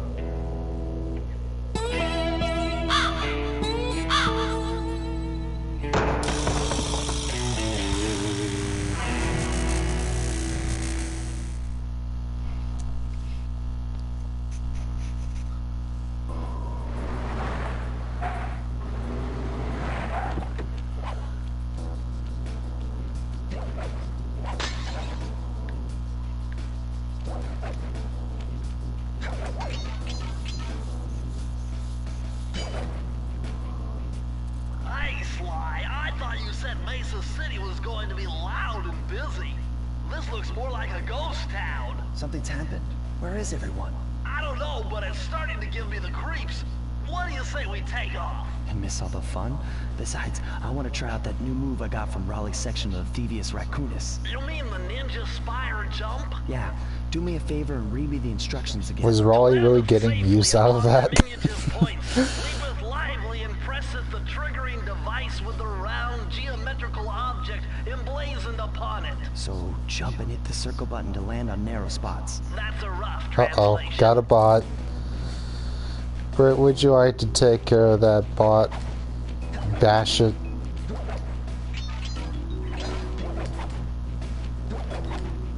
Thank you. I'm sad that when I get bots, it's not Ginny or Clank. Oh well, I guess they got better things to do. Uh-oh. Not to be too far on the edge. And there I thought I was gonna make a friend.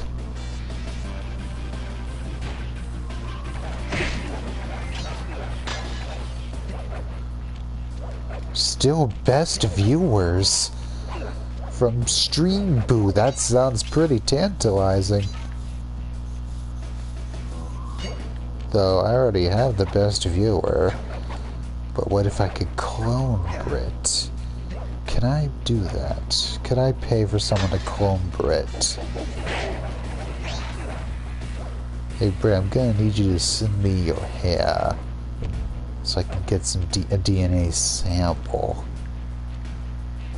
No clones. Fine. I guess that makes you more special. I'd let you have clones of me. I think there's just too much of me for you to contain with both arms. Wait, wouldn't that make cloning me worse? Wouldn't that make it more overwhelming if you had to do a severance? Yeah, never mind. One severance enough.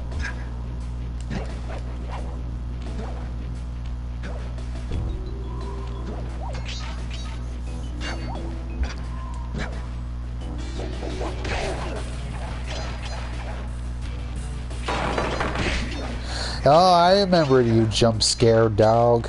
I remembered you. I already knew to start swinging my cane forward in advance.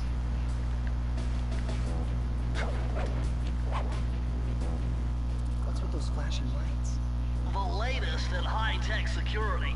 Electronic floor sensors. Step on Jump them scare and you're dog. gone. Oh, hey, Sage. They're safe to walk on while flashing, but it also means they're about to switch to a different sector.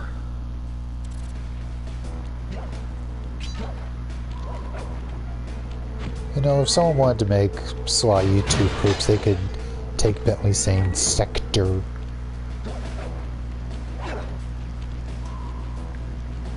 Oh dear lord. want to go for this bottle. Is it worth the risk? So I get a longer cane. You don't need the Thievius Raccoonus, just get a bigger cane!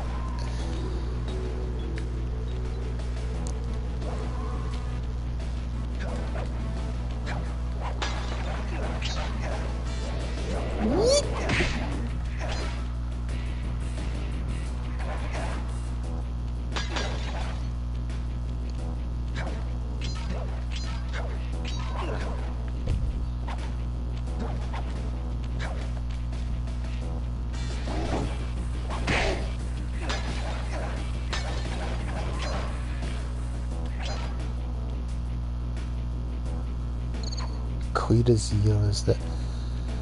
I think I've heard about that. It's been a long time, but I think Laggy showed me something like that a long while ago.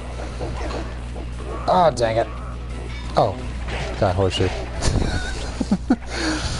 Taking a bow. That's cute. Though, I was about to bring up with those enemies, like, why are there non-anthropomorphic dogs alongside the anthropomorphic dog enemies?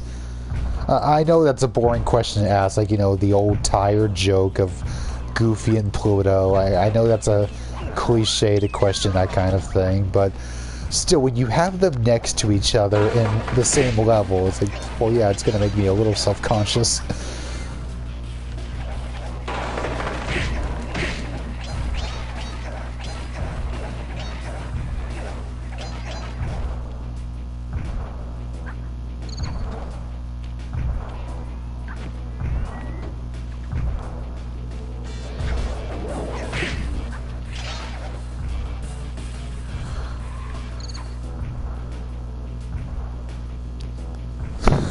Dang it.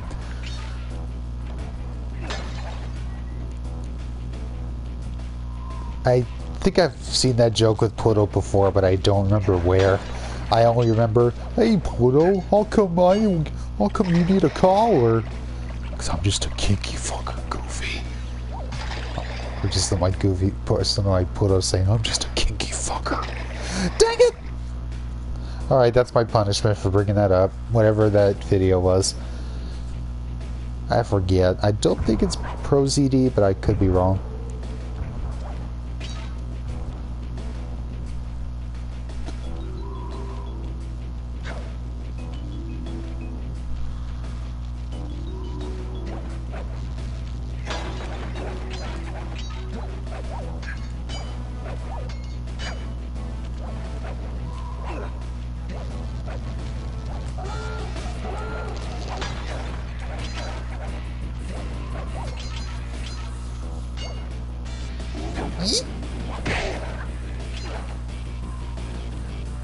Yeah, it's probably not Prosy. I'm probably thinking of another YouTuber, but I'm blanking at the moment. Oh, I'm 7 away? That's madness. Well, I would not normally want to shame myself, but still, not going for completionist run. We're just here to get back to Thievius Raccoonus. Still, there's only been 2 levels so far where I missed the bottles.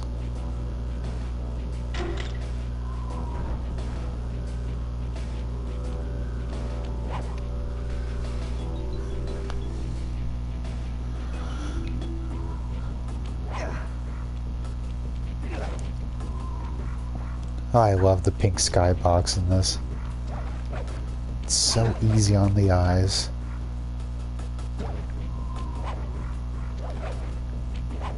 It's very welcoming, even though this place isn't supposed to feel welcoming.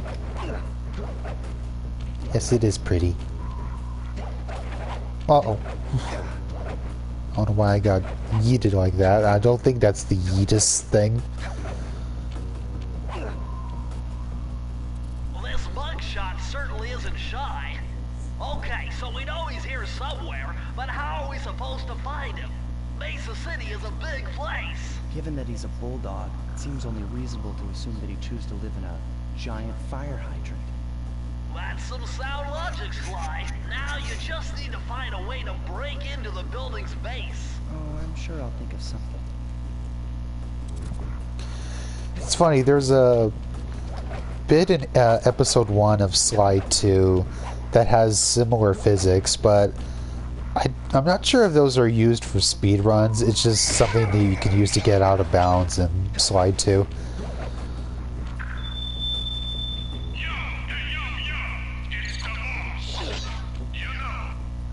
Oh, dang it! I didn't mean to interrupt him. Aw, that made him stop. I'm sorry. I was just looking at that thing. I'm sorry, Mugshot. You deserve better than that. Poor Mug. I interrupted him. I ruined his first impression. Raleigh got to be heard all the way through.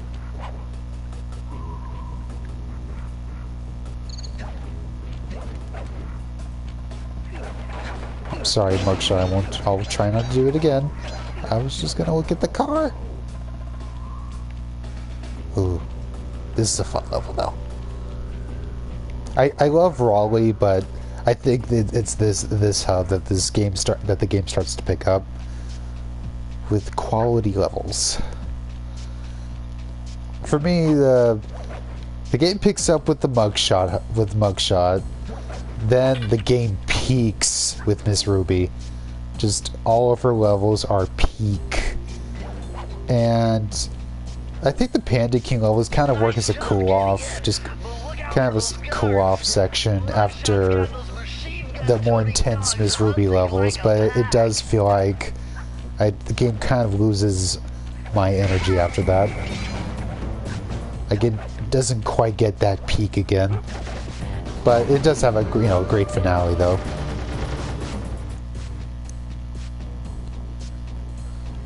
But that still, for me, when it comes to Sly 1, that episodes 2 and 3 are where it peaks.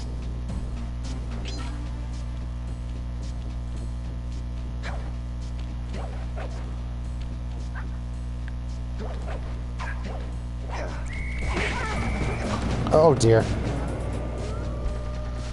Okay, right. Okay. So if I upset one, I get them all. Right. You mess with the wolves, you get the pack. Maybe I just don't provoke any of them. But I want to smack them. And look at that, they're walking in that sick rhythm. Look at that rhythm. Man, I want to walk like that, but I just don't have the rhythm.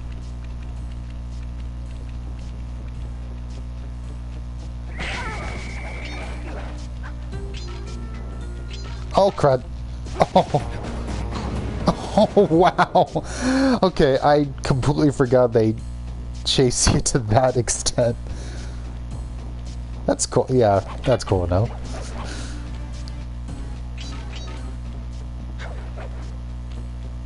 I do think Sly 2 and 3's guard design does go further in really making them feel like a threat, but I do dig that.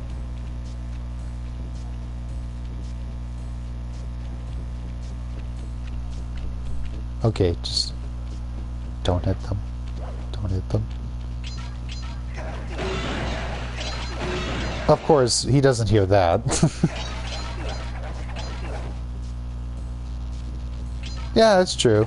It's just, I guess it's just because of both the guard design, how the level design works, that you could get on the roof, but that the certain guards can follow you up on the roof, so you feel like you're never really safe. So it's just a different kind of anxiety to getting caught.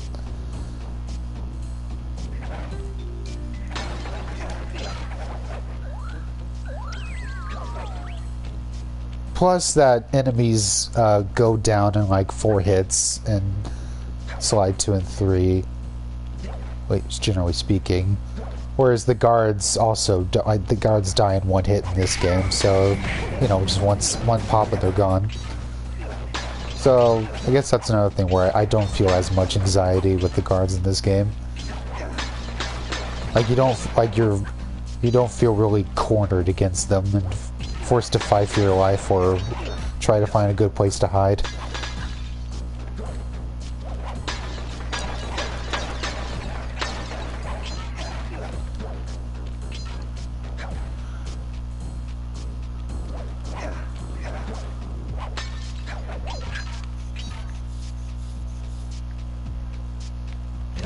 Oh, okay.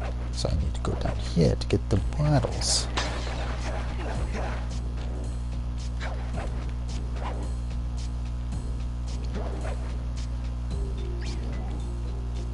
Yes, exactly. That. Whereas the guards in Slide 2, they can just go wherever they want. They don't really have a set pattern. They could just randomly be anywhere. Though I think still there's a lot that goes into these guards feeling alive as characters, like how, you know, they react to getting a hit in on you. I'd like be smug and rub it in that they got you. You know, they react to you. I just think that, you know, they get to go even further after the first game. But this is still going above and beyond what most other games would do.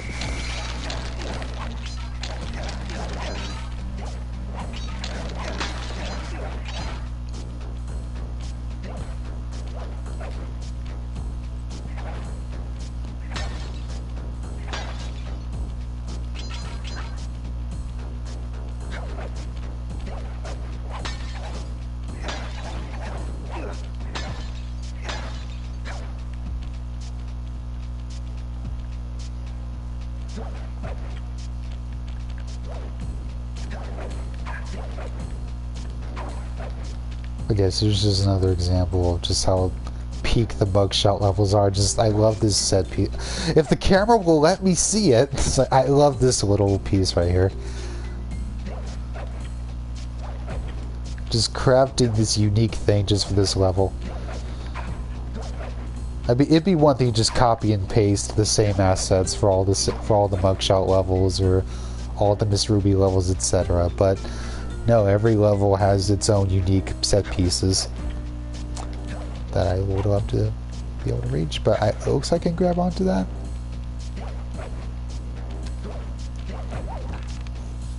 Or maybe I grab it from this way. Aha! Oh, yes. Beautiful. Give me that cash money. Oh, that is such a chunky hit sound effect. That is chunky. That is chunky, daggett. Oh, Norby, we really need to do something about your gambling. Oh, no.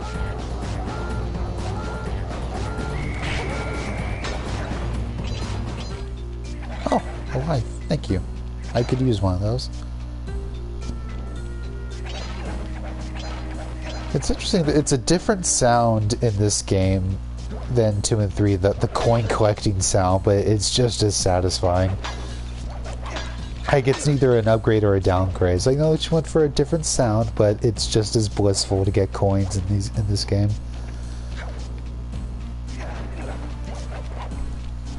I'd say the only competition for the most satisfying collecting noise in any game is bananas in Donkey Kong games and bolts in Ratchet and Clank.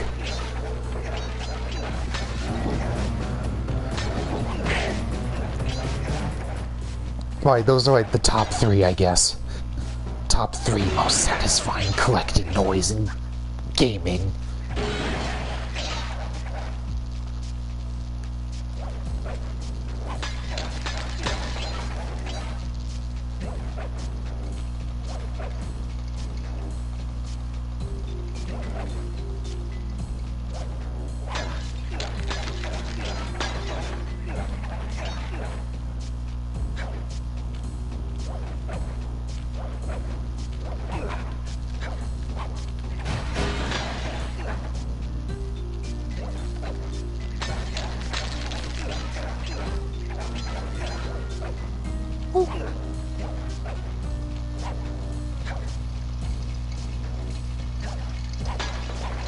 think of it, I guess Jak and Daxter had precursor orbs, but was there a coin or banana or bolts equivalent in the Jak and Daxter games? I don't remember what you collect besides the precursor orbs, but I don't remember that being the main collectible. That's more like an end of area or end of level thing.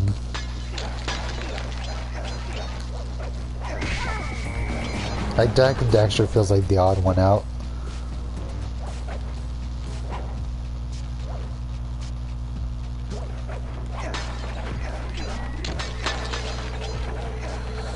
Though it also does kind of show a bit of how Sly 1 still has some old-fashioned platformer tropes, if you'll pardon the use of the word tropes, that they clearly needed to let go, that, you know, having limited lives, that I think even by that point most games had ditched that kind of system. Like Ratchet & Clank doesn't have limited lives, Jak and Daxter. The only Rayman game to have limited lives is the original.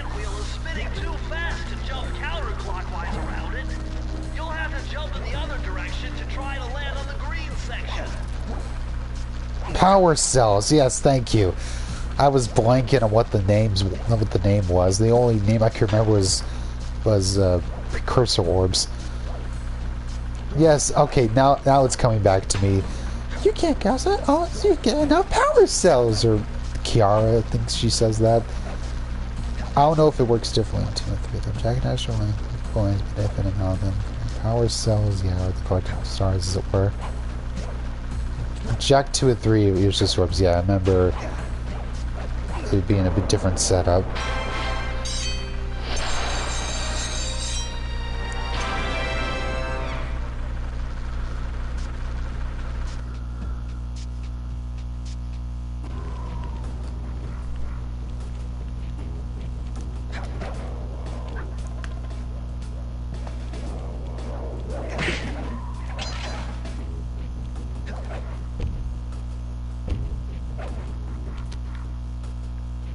Let's see. Which one to go to? Which one? Oh yes, of course. I'm not much of a Jak and Daxter guy, but that is one of the highlights. I would even honestly put Ty above Jak and Daxter, but I recognize I'm an odd one for that. I know Jak and Ratchet and Sly are considered the three boys of the PS2 era, but it's like, nah, I'd put Ty above Jak. Hurry, what's going on down there? Well, I drove to this hot dog stand for a quick snack, and the next thing you know, I'm getting challenged to a race by these gangster dogs. Is there a key in it for the winner? Yeah, 3 times around the track for a key. It's all you, man. Drive the van with the left analog stick. And if you manage to pick up any nitro power-ups, you can get a boost by pressing the square button. Go get them. I'm on it.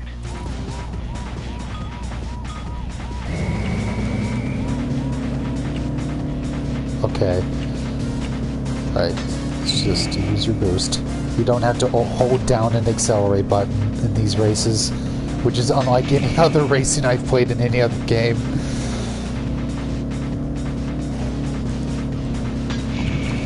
Yeah, I'd say Jak 1 is the most fun to play of the 3, but it's still just kind of standard as far as collectathon platformer goes.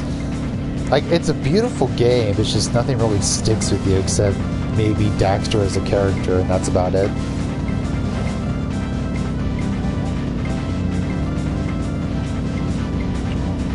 And that, as much as I hate the Jak sequels, they're at least unique. Like, there's not really another game that plays like that within its, genre. Oh no, I'm with you, Britt. It is a generic game. It's just, in terms of playing it, I like it. It's just, nothing really sticks with you. Just the world isn't, like, it's a beautiful world. It's just, there's nothing interesting in that. None of the NPCs are interesting. Except, of course, the fisherman guy. And we all love him, obviously. still, it's just very standard. Like about on par with freaking Attack of the Power of Juju. Like, yeah, we all love Daxter, but that's about it.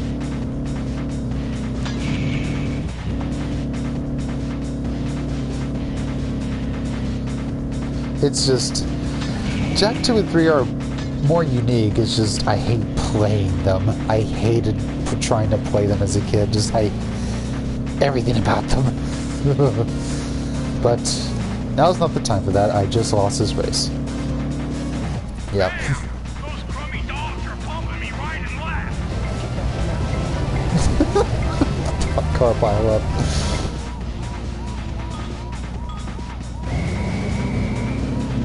I still like Daxter in the sequels. He's basically a funnier Conker. All the Conker fans just need to play the Jak and Daxter games. Oh, crud. Okay, I am rusty at these racing controls. They're not outright bad, it's just, you know, you'd rather be playing a Sly.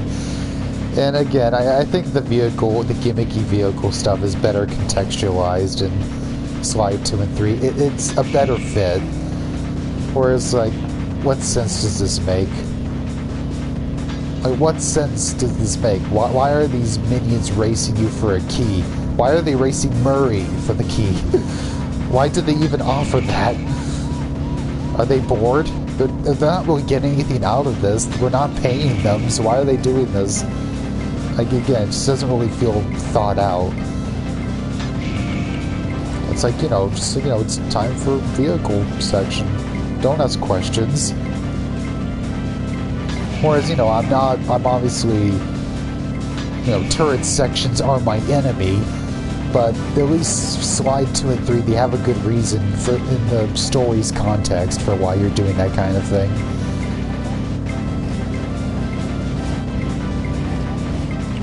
I keep missing the boost, that's why I'm losing these.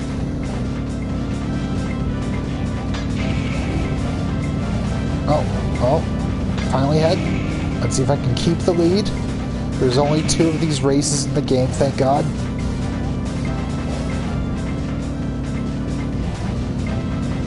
Having to adjust my thumb, dang it. This probably is a pain in the ass for someone that hasn't played the game, too. I'm used to this. I'm used to these controls. But again, I think they're fine. I've played much worse driving controls for the time.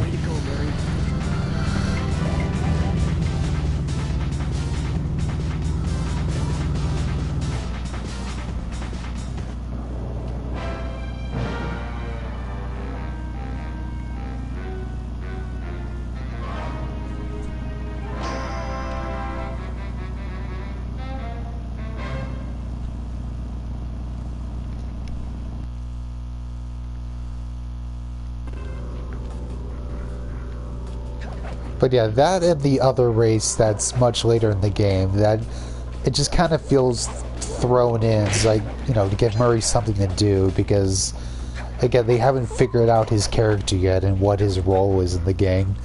You know, he drives the van. Like, oh, I guess you could drive the van a couple of times in the game, but like it's all they could come up with. Which, you know, as someone that's struggling with certain characters of mine, I hard relate to that. Like, yes, I understand that struggle all too well. I sympathize with these devs that were trying to figure them out, and how they landed on absolute beautiful gold after this with Murray's character.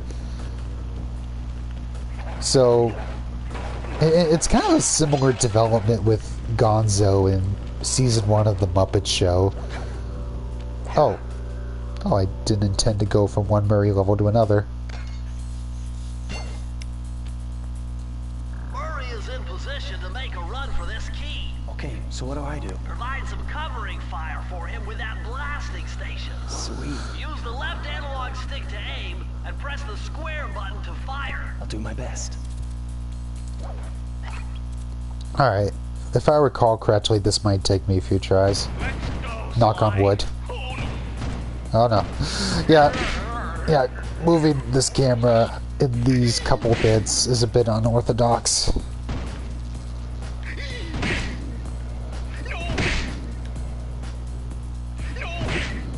Murray being the oldest.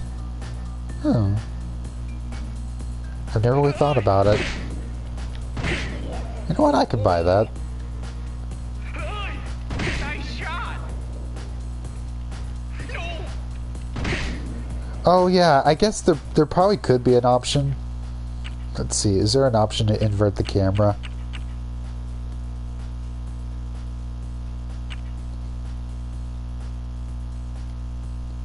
Yep, okay. Okay, now I just have to get used to. Now it controls like normal. And I have to make sure, oh yeah, you can damage Murray. There is friendly fire in these. If at least I remember correctly, and I'm not about to test and find out. I know there's a kind of an equivalent mission in a later game that does have friendly fire. But yeah, here's is another bit of what I'm talking about, where I made it halfway. made it halfway.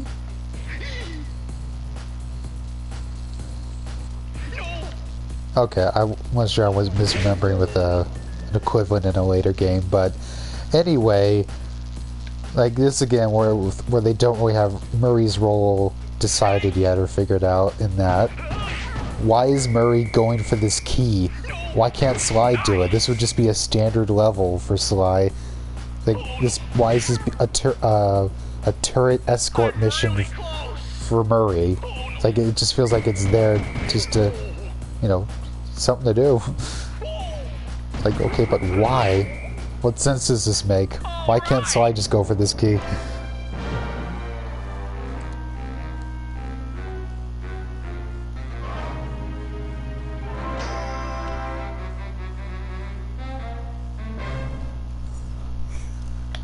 And it feels like they're kind of going for the, oh, lovable, wimpy guy, like, oh, the coward, he wants to be brave for Sly. It's like, yeah, I feel like they're going for that, but they're not really making that clear here. And that Billy just kind of says, alright, Murray's making a run for the key. It's like, I don't know. Maybe the... Uh-oh. Dang it. Yeah, shut up. Why, they don't really even commit to that characterization, which again just screams that they just weren't sure what to do with him yet. And again, come the second game, they contextualize that as part of his character arc rather than just, you know, reworking the character. That he still feels like the same person, just that he just has a transformation. Like he just got a huge confidence boost in between games. And it really helps that it's still Chris Murphy voicing him in all three games, and it's notable that that almost didn't happen. That they actually auditioned for someone else to take over voicing Murray in Sly 2, but it just didn't work out, which was absolutely for the best. It helps that even with this different characterization for Murray, he still feels like the same character because of that. That it just feels like, oh, just Murray got a huge confidence boost in between games. That he didn't want to just be the van driver anymore. He really wanted to contribute, really prove himself. I don't know who they got, who they tried to get though. They just mentioned that, like a podcast interview with the three voice actors that Chris Murphy and Kevin Moore talked about, like, oh yeah, sweet, someone got a gig to replace you in Sly 2, but it just didn't work out. It's like they didn't like working with him. Apparently that Kevin Moore didn't get along with the guy. It's like, just let's see if we can make it work with Chris Murphy after all. Dr. Mugshot's penthouse is contained within that giant head. So, how do we get in? Behind this locked wall, there's a lever that summons the elevator. But you need all 7 keys to open it up. I'm on it.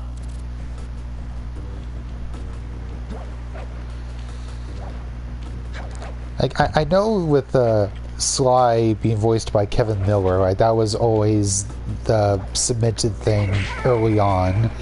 Whereas there's that business with Murray's voice in between games, and with Bentley, Bentley is voiced by one of the devs, Matt Olson, if I remember correctly. And originally, him voicing Bentley was just kind of the temporary thing until they found a voice actor. Like, he was just the temp track. But the voice director, they really liked Matt Olson's voice for Bentley, so any professional voice actor that would come in, they would just keep saying, "Can you make it sound like this?" It's like, oh, that's good, but it doesn't sound enough like Matt Olson. To where after like half a dozen guys that didn't get the job, they only then finally thought, wait, why don't we just have him voice Bentley? He's like, well, if we like the Tim voice that much, why not just keep it? See those neon tubes? I know they look like you can't climb on them, but with your thieving skills, I bet you could pull it Or off. that, I think as Matt Olson put it, that they kept saying, like, we like the Tim track better. And Matt Olson put it, like, I think eventually they finally remembered, I am an actual human person.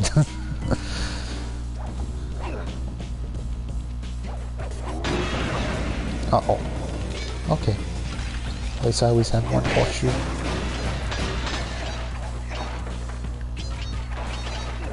I know, so it's really funny that he's not a voice actor, he's just a developer. Whereas, yes, I know what you're talking about with that beta footage of the Sly's Tim voice before Kevin Miller recorded. I know what you're referring to, and yes, it is cursed.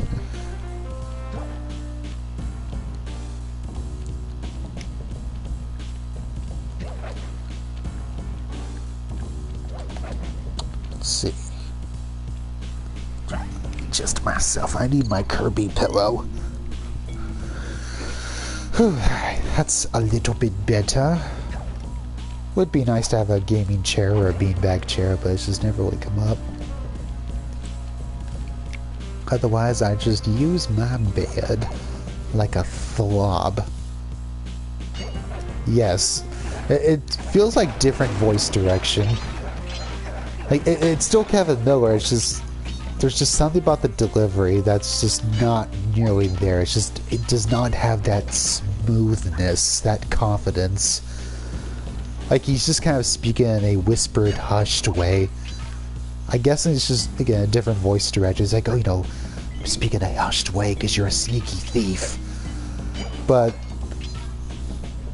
clearly with the sequels, they thought, like, no, you should sound smooth and suave.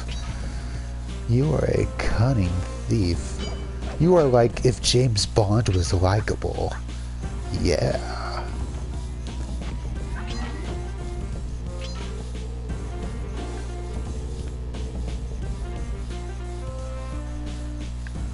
And I don't know if the voice directors changed between games, but I do know that as far as the writing goes, that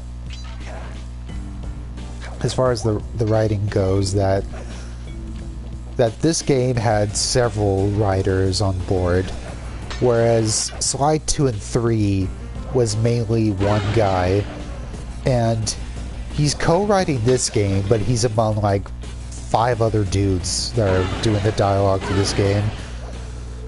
And that apparently that the devs like, oh, they liked what he contributed the most. Like, can you just write the whole game yourself next time? I'm paraphrasing what the attitude was, but they just, just gave him a much bigger role in writing from Sly 2 onward. That, from what I've read, the best bits of dialogue in this game are mainly his contribution, so he just writes all of Sly 2 and 3, or if not at least most of it.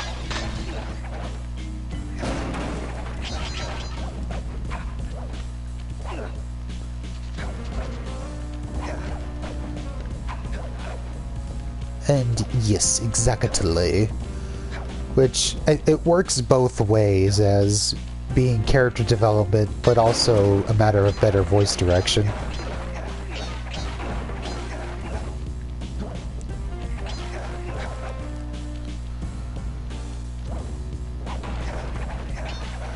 Yeah, I don't really keep up with what Sucker Punch has done after the Sly Cooper trilogy, but whatever they're doing after the 3 Sly games, I hope it's creatively fulfilling for them, and I'm also happy they didn't just make, you know, Sly games for the rest of their lives.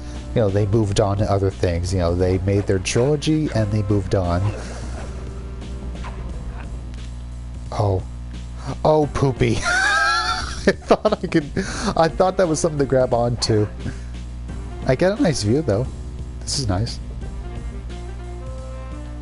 This music's bopping too. Oh dear.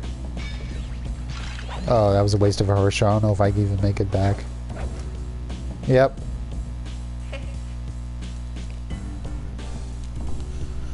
And same with Naughty Dog, that they didn't just make Jak and Daxter games. Like, you know, they moved on to other things. Whereas Insomniac, I feel like they just got kind of stuck just making nothing, almost nothing but Ratchet and Clank. Until, like, wasn't there one of, oh yeah, the Spider-Man stuff. And I have my bias that for me it's all downhill after the original game, that they have their moments. The Ratchet and Clank sequels, they each have their moments. It's just that I feel like they trapped themselves just becoming the Ratchet and Clank studio. Whereas Sucker Punch with Sly, you know, they knew when to move on from it. And I generally like all the PS2 games of the Ratchet and Clank PS2 games, excuse me. But the PS3 games, I don't really have nice commentary about that. That is where I really feel like they should have moved on to something else. You know, a new console generate. Oh, time for Buckshot.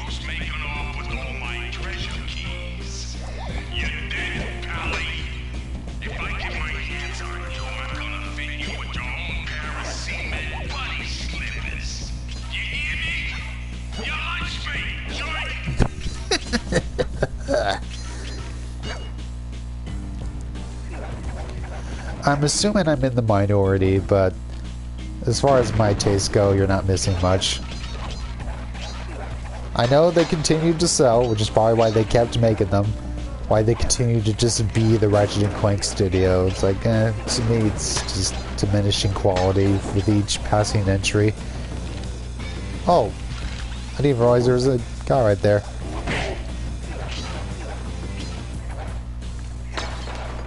Okay, I wasn't sure. I thought, like, I assumed that the majority of fans, oh, they like that the storytelling gets, you know, darker, more dramatic, and just, I don't know. Like, I didn't know if, like, do fans like the story, the writing of the PS3 games? I assume they did. But if I'm wrong, that would be neat. Though I know I am especially a weirdo that the original game is my favorite. I know it's just a me thing, just with my gaming taste, that the original Ratchet and Clank is just everything I could love in a video game, all in one tight little package. It's just got a little bit of everything I like in a game. Oh, and key, gimme. Whereas I know people, the vast majority of people prefer, you know, going commando or up your arsenal.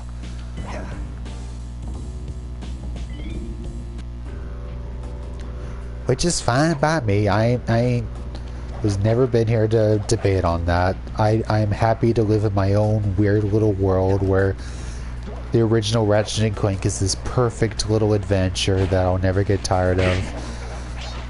Whereas, like, even as a kid, going commando, I was like, yeah, it has its moments, and I tend to get bored of it at a certain point.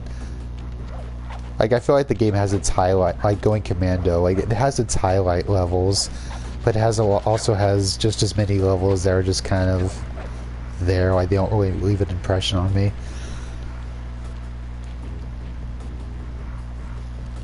And Up Your Arsenal, it's like, it's got a couple bits I like. And Deadlocked is really fun though. I like Deadlocked more than Up Your Arsenal. I love Gleeman Box. I know people love the funny villain Dr. Nefarious, and he is a fun character. It's like, I don't know, I get more out of Gleeman Box. More Severny, I guess.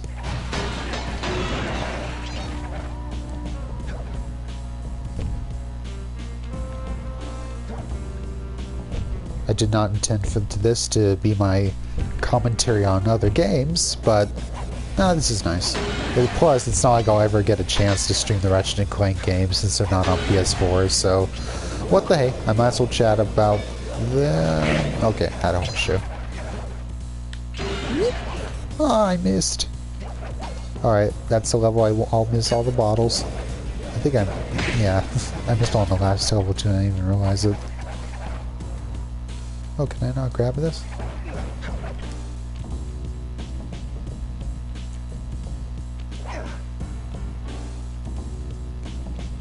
Nope. I think it's just something to like unlike the Sly trilogy, I think like the original code for the PS2 Ratchet games is lost to time. Which is funny, it's a similar situation with the PS1 Spyro games, so I get the impression Insomniac isn't that good at preserving their stuff. Whereas, like, yeah, these are the PS2 versions of the Sly games, they just kind of upscaled them a little bit. It doesn't even look like by a crazy amount or anything, it's just, yeah, they look fine. You know, they didn't really need to do much with, they left Bob in charge.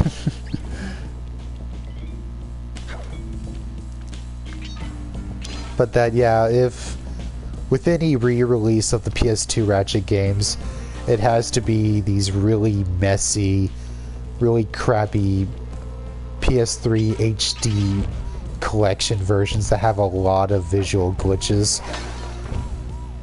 I don't remember specifics other than having seen a few cutscenes, sadly, that got kind of butchered visually. But that's just how the coding is, apparently. That's the only copies that Insomniac had access to, or something like that.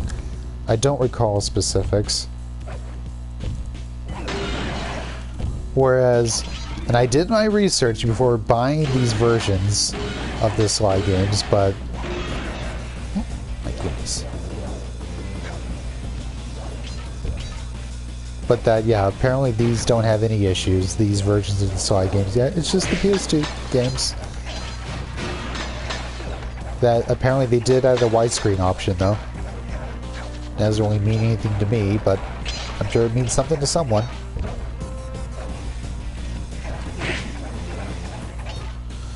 I wish I could know the immolation scene, but my computer is a dinosaur and not the cool kind of dinosaur, and I only use it to pay the bills.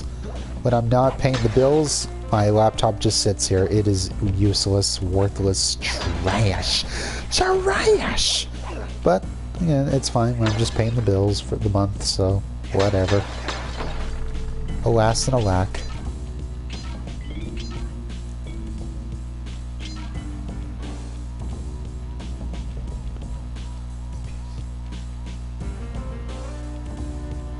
Oh no, the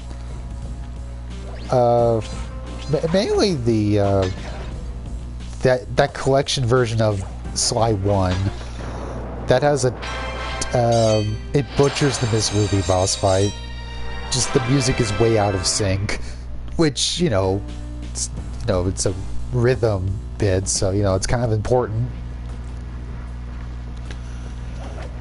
But I remember that Sly 2 is fine. Like, that Sly 2 didn't really have any technical issues, and I remember playing the HD version of Sly 3 as a kid. I remember encountering glitches where the music would just cut off a lot, which would be especially awkward during boss fights.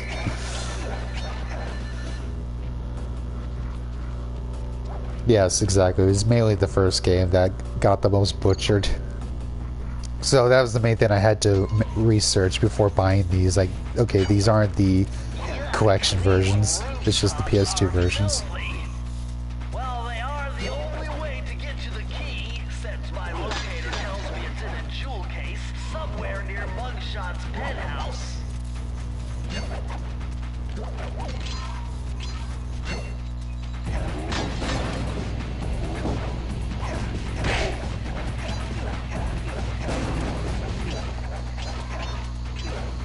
Man, I really want some gum right now, but I recognize the sound of my chewing would make this stream the utmost unpleasant. Well. Speaking of look who unpleasant. just walked into my crosshairs. Sly Trooper. About time you showed up, Miss Fox. I was getting worried about you. Thought you took a wrong turn somewhere back in Paris. The only one making wrong turns is you, Sly. I'd suggest you surrender before I paralyze you with my good friend, the shock pistol. Now see, a girl whose best friend's a firearm's got issues. A little dinner, a little dancing. I think I can help you out.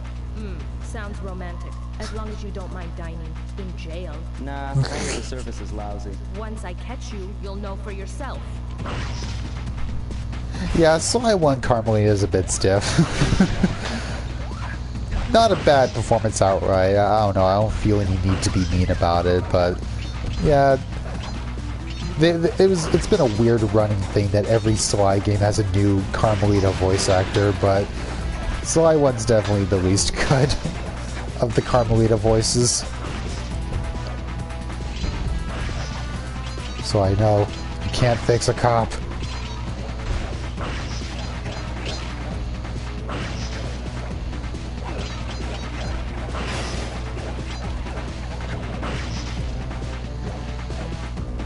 Yeah, that's another thing. They kind of were inconsistent. Like, they couldn't decide, should she have an accent?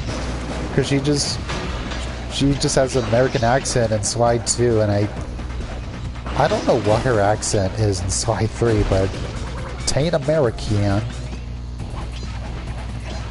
City's beautiful, but a bit quiet for my taste.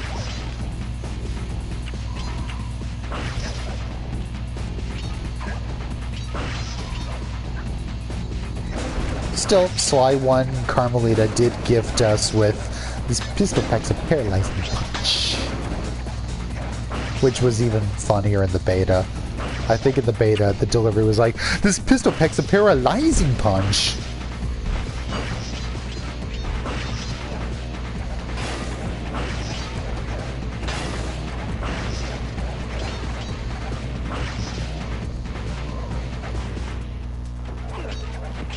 I imagine, I've read or heard somewhere, again, I haven't caught up on this info in a while, but that Carmelita was mainly inspired and meant to be like Salma Hayek, and that's why she has the accent in this. And I'm guessing just that Salma Hayek influence was lost after this.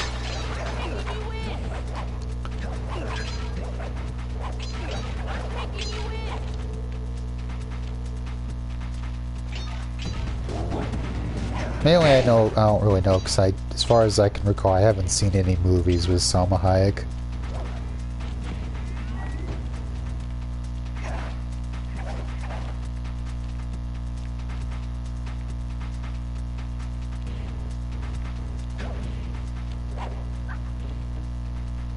Oh dear, don't make me do this.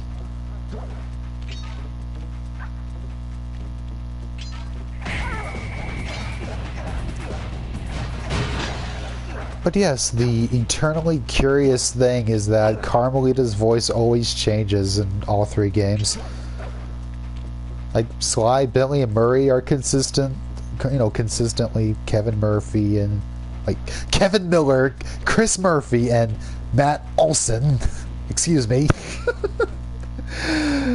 But Carmelita's voice is always changing. And it's never really been clear why. Like, I remember they asked a dev about that. Even the dev wasn't sure why that was. Like, it was just like a lot of conflict, like even within the dev team, there was just conflicting opinions on what her voice should be and who should be voicing her and whatever. So I guess it was just conflicting opinions within the team of why she kept changing actors.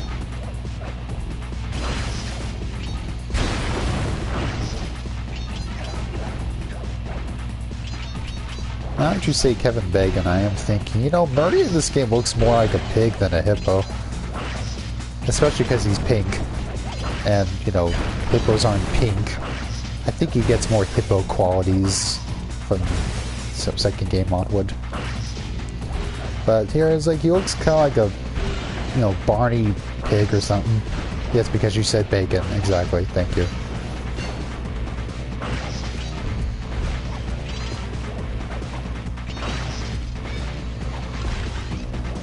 I don't know, hippo might taste good. Eating a hippo might be very filling, but, you know, hippos are one of the most dangerous animals on the planet, so I guess people have never really had a chance to try eating a hippo. I'm gonna hunt you down, Cooper. You can't run forever.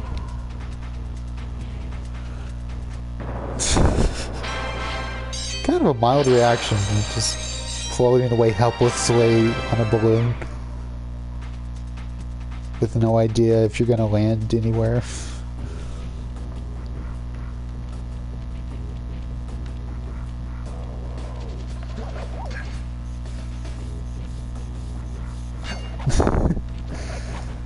Yeah, that's AI giving you that answer. Alas and alack.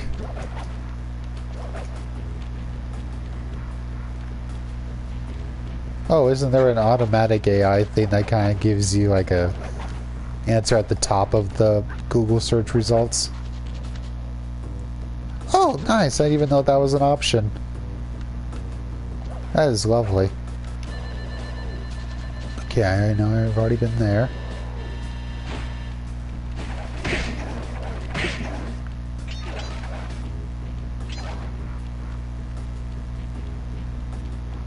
I feel like I'm missing one. Let's find out.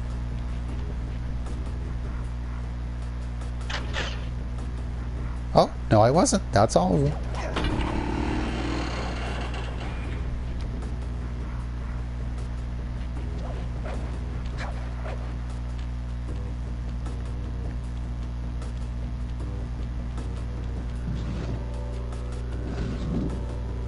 Alright, I'll let Mugshot speak his words and have some tea.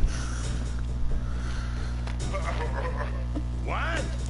My boys have been yapping about some big mysterious dude running around cracking skulls and this is it?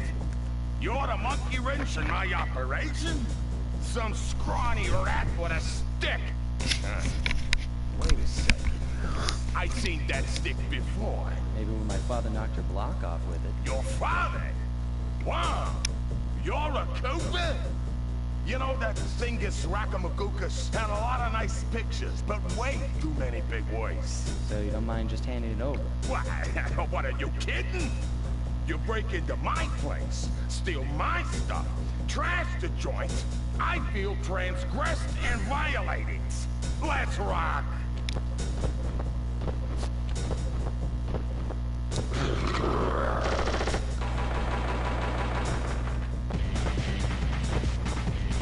I want to thank this game for teaching me the word transgressed. I have not heard that word before or since in anything.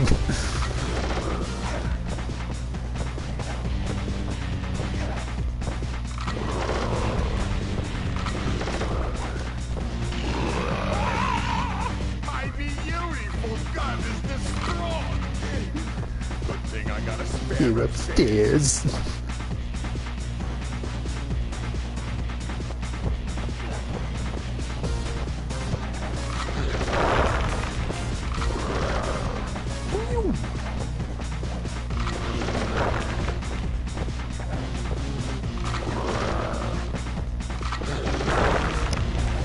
Oh, also him Being such a beefcake that he's walking on his muscular arms, the stroke of genius.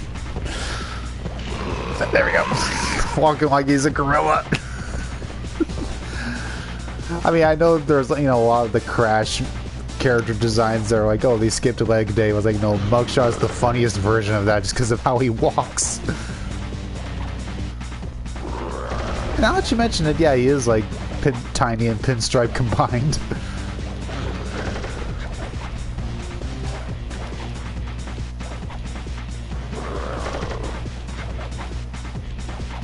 I can't wait for him to take his shot.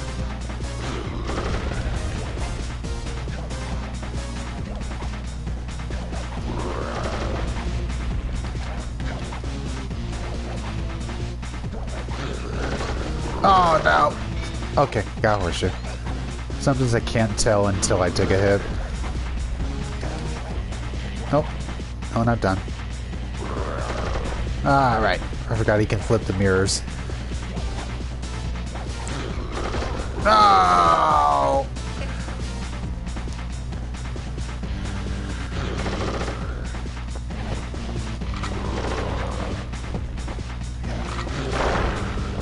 I can be pretty hot or cold on this boss fight in that I either get it the first try. My playthroughs always go like this. I either get it first try or it takes me a dozen tries because I keep falling at the third part.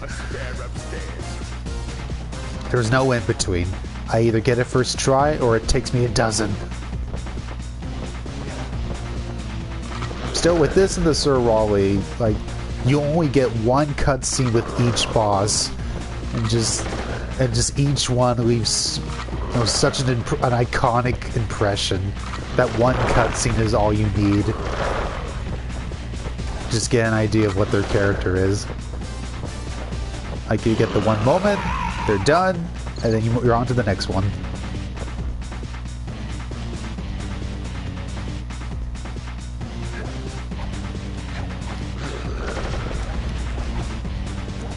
Okay, I don't think I have a horseshoe this time.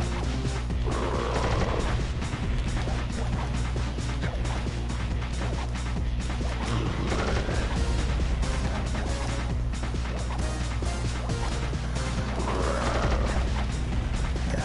Want to try and make sure you're in front of a mirror by the time he takes a shot. Yep.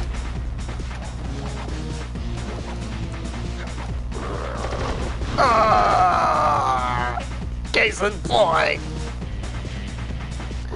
Yep, here it is. It's gonna be one of those playthroughs. It's gonna be one of those playthroughs, boys. Yep. Oh well, Milk. This is my punishment for accidentally skipping his first announcer dialogue. For accidentally doing that, this is my punishment. I'd say it's what I deserve. Mugshot's a good boy. Oh, right. The roll. You know what? Is there practical use for these abilities? Let's find out.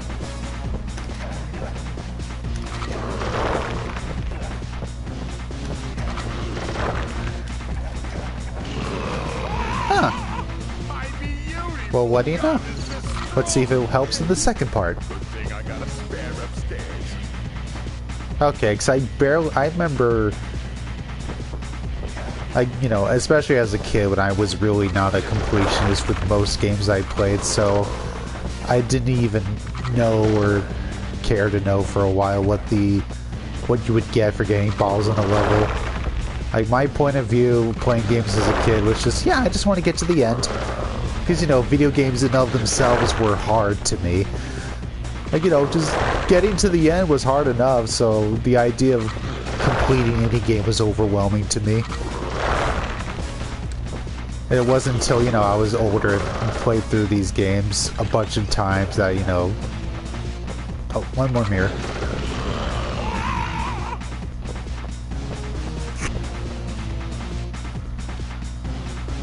That, you know, once you play them enough times that, you know, they get easier, so... You know, you eventually want to go for completions. Like, you know what? I've gotten to the end many times.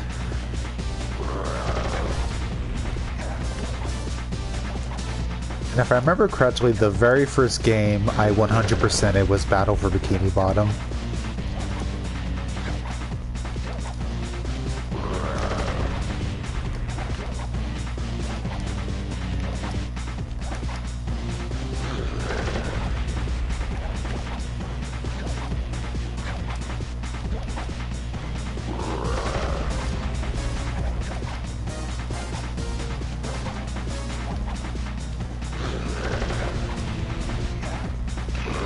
Okay, got it. This is impossible. A little pipsqueak like you, beating a big, strong bruiser like me? It ain't right. You want all of that stupid picture book? You're gonna have to go down to Haiti and cross paths with Miss Ruby. And then believe you me, you don't want to be you.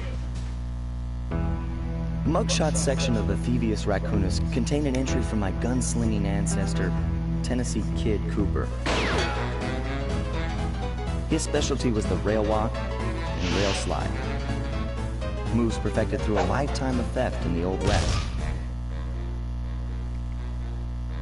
Getting out of town proved to be a little more challenging than getting in. Having just missed us, Inspector Fox went for the next best thing and dragged that canine steroid case off to jail. Hot stuff with a patch. That was the end of Mugshot's gambling empire. Mesa City's citizens soon returned home. While me and the boys, well, we enjoyed the rest of our stay in America, and then returned to Paris, ready for our next mission.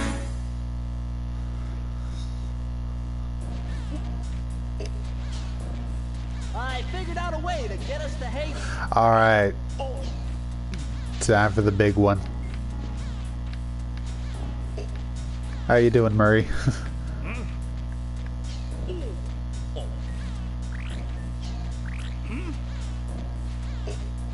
Wait.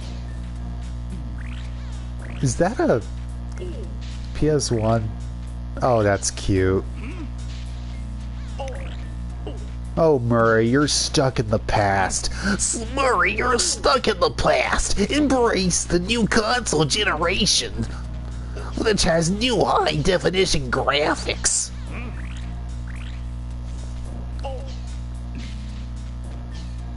I figured out a way to get us. Okay, Bentley, I know. We're going to the best chapter. The third member of the Fiendish Five was the infamous voodoo priestess, Ms. Ruby. Born into a family of mystics, other children found her scary. Teaching herself to summon the undead provided what few friends she had. A career in crime allowed an adult Ms. Ruby to punish the world for fearing her as a child. Chief mystic for the Fiendish Five, her powers allowed them to break both the laws of man and nature at the same time. Yet despite the whirlwind success of her youth, she managed to slip into obscurity. Last known sightings claim she headed out of civilization and deep into the Haitian jungle.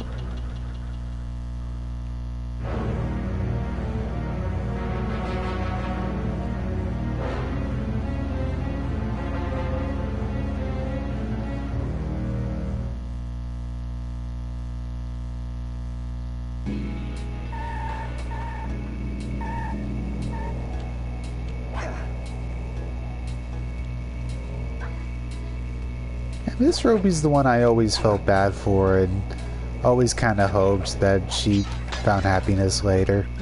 Like, I know they have a where are they now kind of things in the credits epilogues. I think Sly wants the Outrider and that we don't get that. You will have to accomplish without me. You don't believe in ghosts, do you? Sure I do. My scanners have picked up verifiable paranormal activity. But that's not the problem. This swamp is oozing with disgusting mold and bacteria. Suck it up, Bentley. We got work to do. All right, then. Don't forget to use the new move you learned from Mugshot section of the Thievius Raccoonus. You mean the raccoon rail walk? The roots and vines around here are perfect for that. All you gotta do is Jump and hit the circle button. especially where you see the bark has been worn away, and where it's super slick from icky slime and moss, you'll rail slide like a skater grinding pipe. I'm liking it.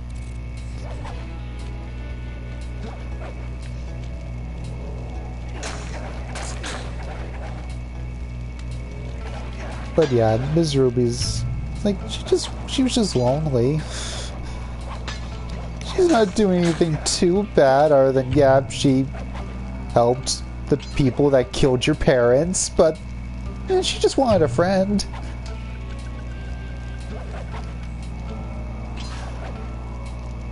Yeah, true. His last moment was like, does that mean he's dead? Sly doesn't usually kill his enemies, but Raleigh was kind of the most irredeemable.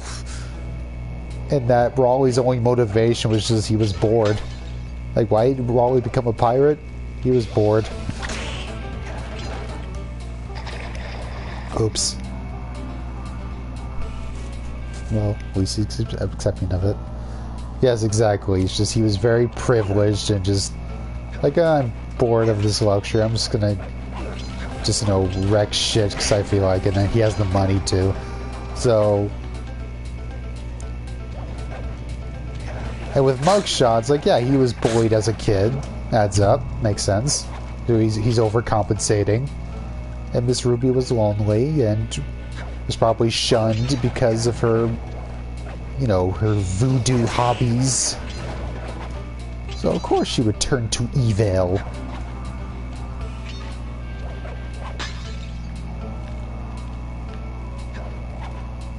Like Panda King, yeah, he had an understandable reason being rejected for his fireworks, if I remember correctly, but it's just, you know, once he's destroying villages, like, oh, you don't feel bad for him anymore. Whereas I don't think Mugshot or... Oops. I don't think Mugshot or Miss Ruby really crossed that line. You know, in-game at least. Again, I know they're part of the gang that killed Sly's parents, but as far as what they've done to the surrounding people and their humble abodes, like, they don't really seem irredeemably awful. Yes, that is an interesting... I was gonna say that too. Like, oh, it's interesting that Panda King's the one they redeem when we were more sympathetic towards Mugshot or Miss Ruby. I would have liked to see Miss Ruby again. I hope she's doing okay.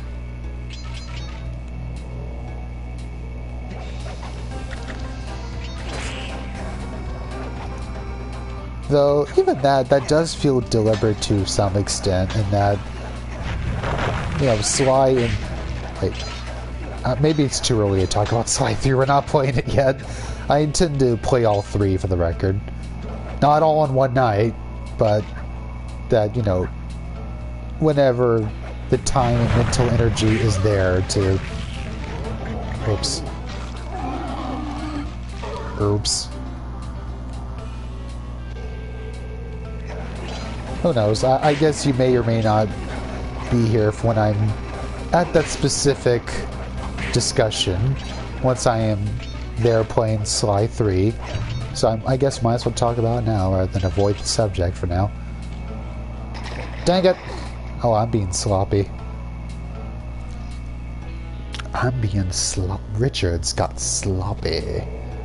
Oh, only 4 lives. Oh dear, I just vacuumed through all of them. Zoop!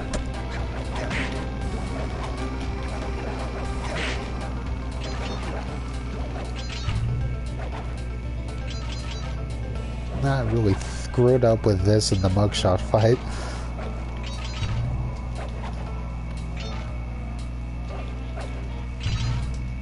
Oh, I know, it's just running out of lives in any game is an inherently unpleasant feeling, even if it's not necessarily that punishing.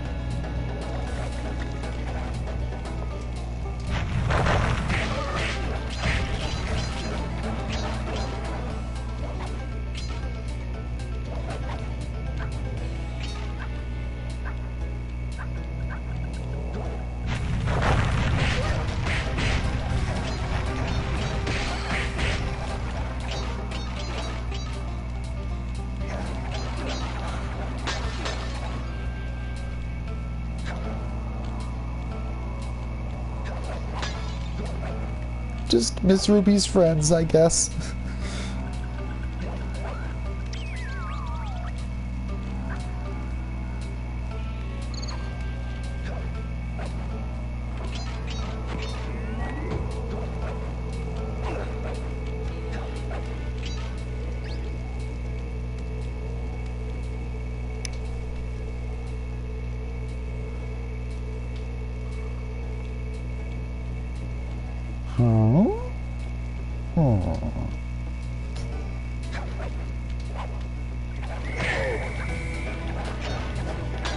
The river, whatever that level's called from Twinsanity. That sound is ingrained into my soul forever. That's Miss Ruby's lair. To get in, you'll need that key on top of a tiki pedestal in the guard compound. There's a bad mojo force field protecting it, so you'll have to destroy all 5 of the purple candles surrounding it. No problem. Don't get cocky or you'll end up with your head shrunk to the size of a pea. You've got to get past those voodoo guards, and I'm warning you, they're mean and they work like a team. So do we, buddy. I always quote that before doing 2v2s and multiverses. Oh no, Alola and an Aquaman! They're mean and they work like a team!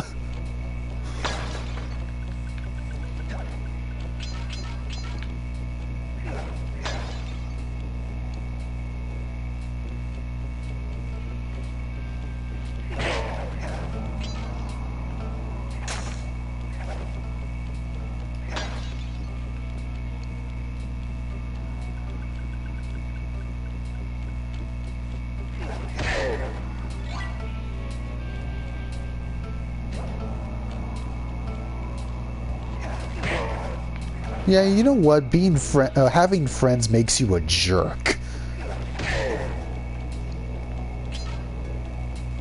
That's why I'm so nice and kind, because I'm lonely. That's never done a wrong thing in his life.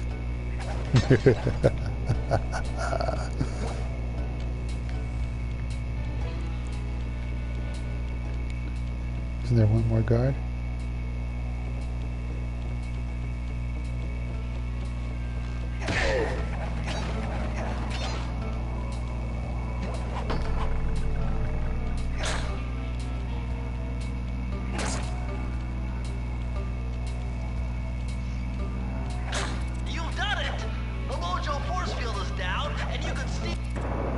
Thank you, Bentley.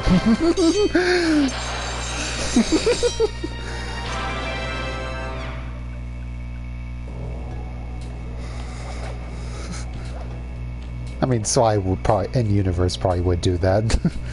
But yeah, I already got Bentley. Thanks. Oh, this is so cool.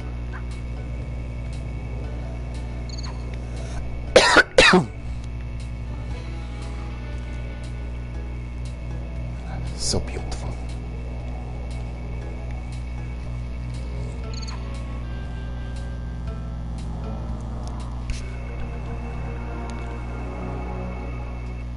My paranormal scanner is maxing out on that structure. A reading like that can only be coming off Ms. Ruby herself. I think you're right, Sly. And if you want to crack at Ms. Ruby, you're going to have to find a way inside that skull temple. Oh crap! I accidentally pressed the roll button. I'm a man of little brain. I was just about to admire this hub. This is the best hub in the game. And then I died. Or fell in the water.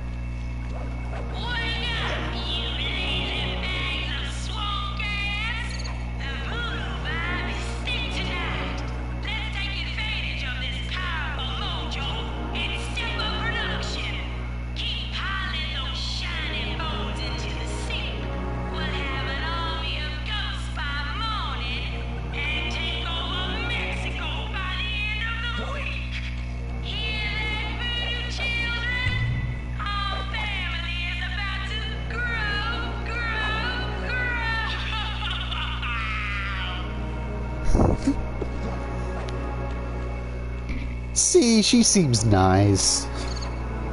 She didn't mean any harm.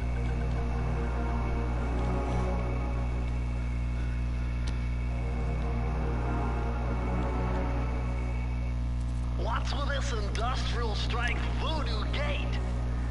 Ms. Ruby must really be trying to keep something out. Or maybe she's trying to keep something in.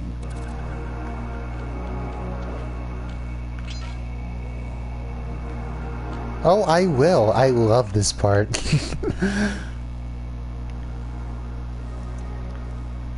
I absolutely will.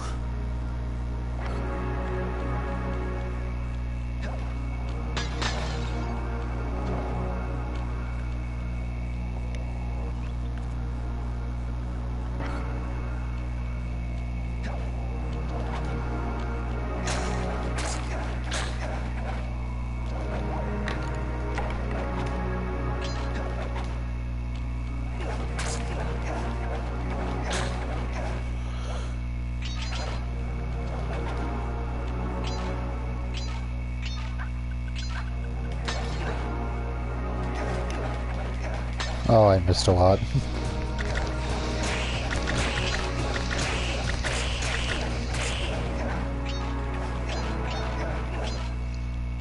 Walking on the walls. I wouldn't want to skip it, but I am curious. Okay, how easy is it to get back up here? No, no, no. Oh, thank goodness.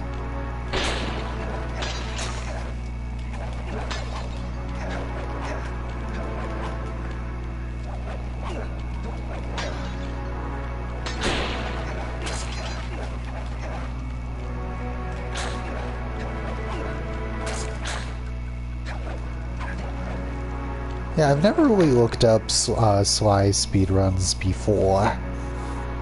So I've no idea of the goofy tech beyond what Laggy's shown me. And even then, he only showed me that just because, you know, I like getting out of bounds in games. More than I like speedrun stuff.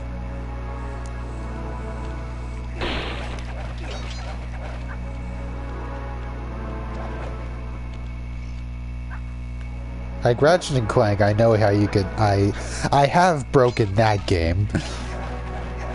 Like I know about, you know, swimming out of bounds in Real Guard, among other levels. I think there's like 2 or 3 levels where you can explore out of bounds.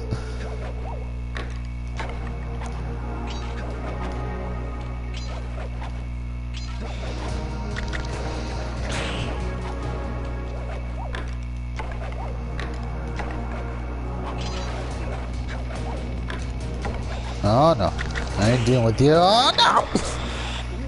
Oh, that was stupid of me. Oh, how much is that mosquito gonna chase me? No, I don't want that.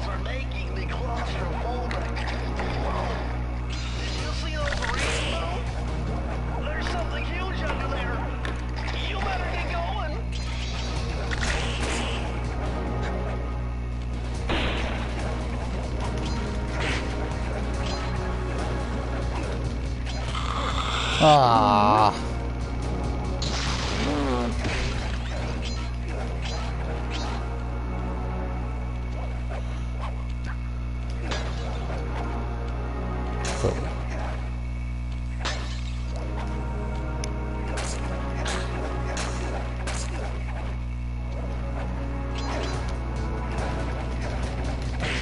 Guess let me hit you.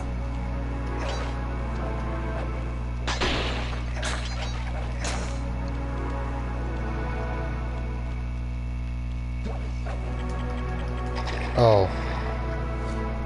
Whoops. From my angle, it looked like... Never mind. Let's not discuss it.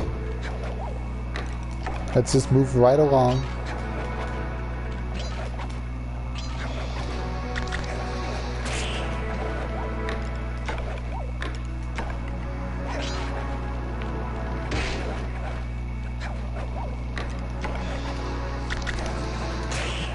There we go.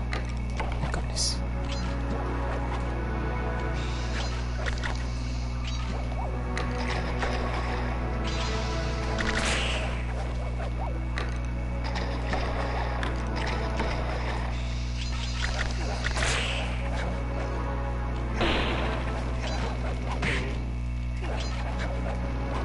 Come on.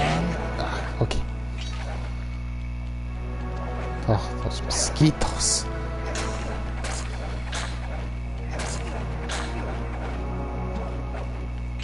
Wait, I missed a bottle. Not really going for completion, but you know, if it's right there, you might as well take it.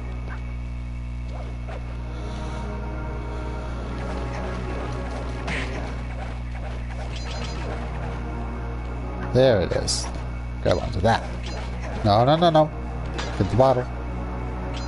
Stupid raccoon.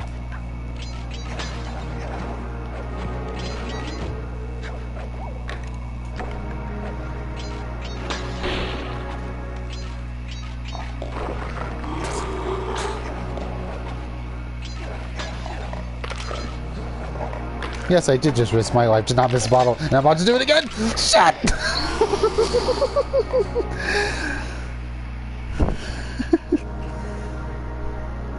Is it worth it? No.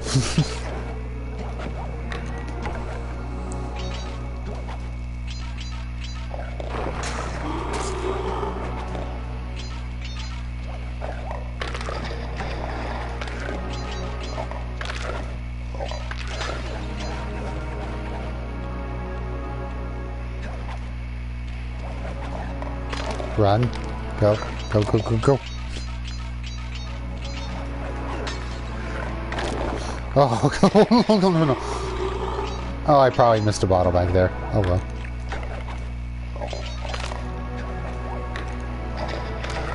Come on.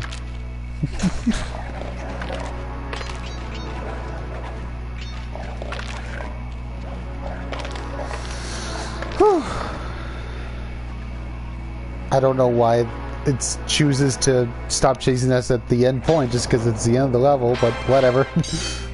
Still fun.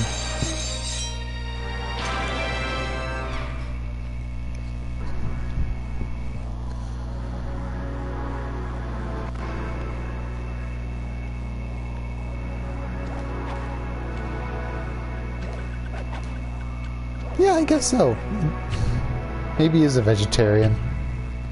It's just that, you know, it's very big, and therefore destructive.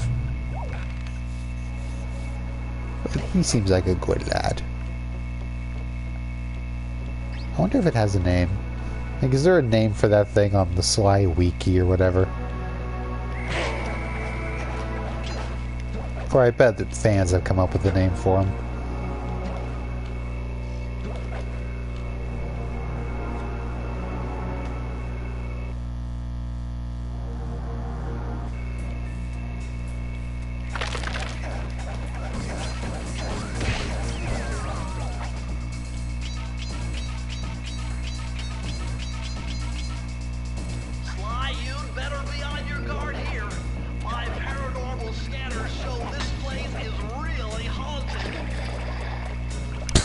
And also filled with water. Which is much scarier.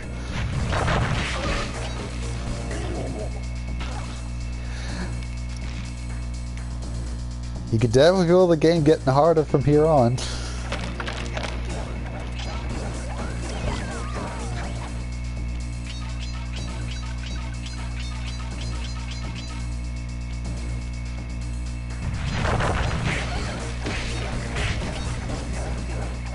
Just called the Beast. Man, I would think fans would be more creative than that. Now that was very interesting. When you smash that gravestone, the ghosts stop coming. It must be some kind of ghost generator. Maybe if you smash them all, you'd be safe.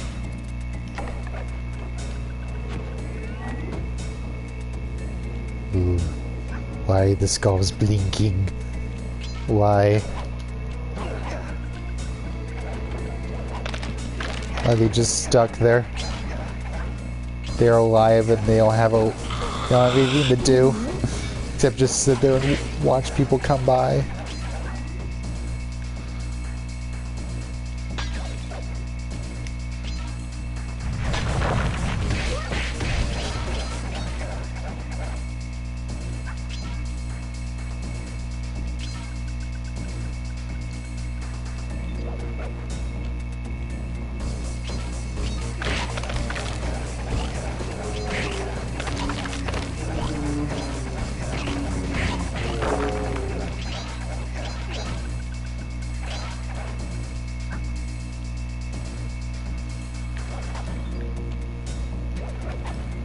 Still, I would think fans want to name it Sam or something.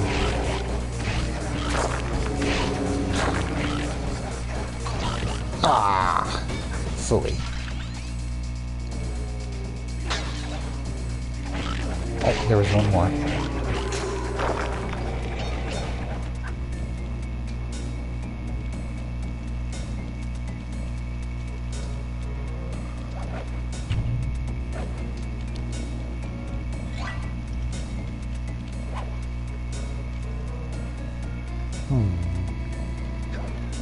I say. Camera, please.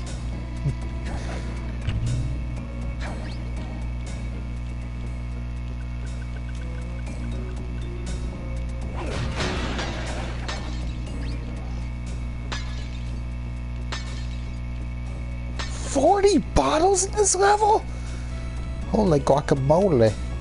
I'm probably gonna miss some.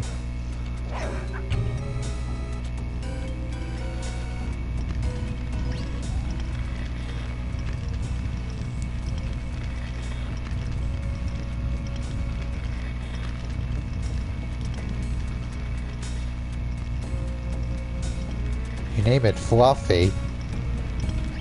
Nah.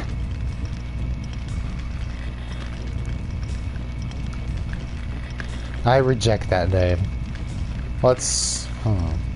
I think it deserves a more dignified name. No, I would still want your approval. Fluffington? How about Hissington?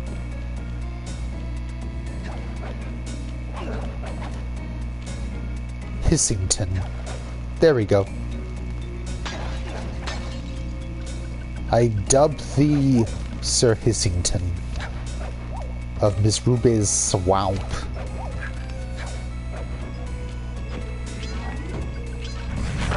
Yes. Hissington it is.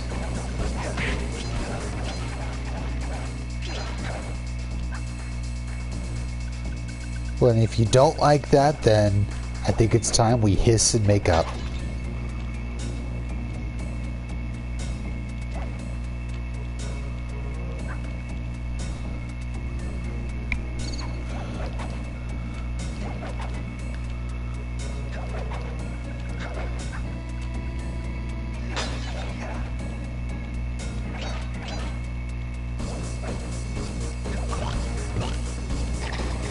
Oh dear. I'm bad at this run. Oh my goodness.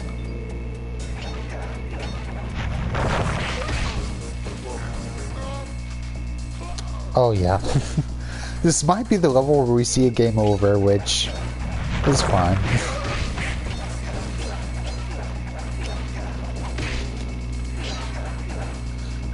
Yeah, that is always how it works. Yes, thank you. I can say, oh, I've played this dozens of times, all I want, doesn't matter. I'm streaming it for the first time, so I'm gonna play like I haven't played this before. It's all psychological. People are watching, judging, especially when it's your girlfriend. You wanna look sexy in front of her. You wanna do smooth moves. Impress her, the lady. Well, sure, you can judge my gameplay harshly. There's less stakes in that. Your opinion is still valuable, but not as intense.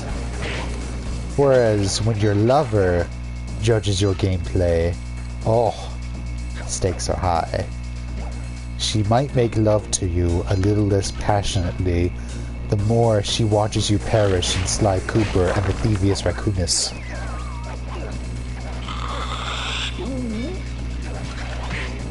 Is it truly, though? Is it truly intense judgment? Oh no, I'm not feeling your passion.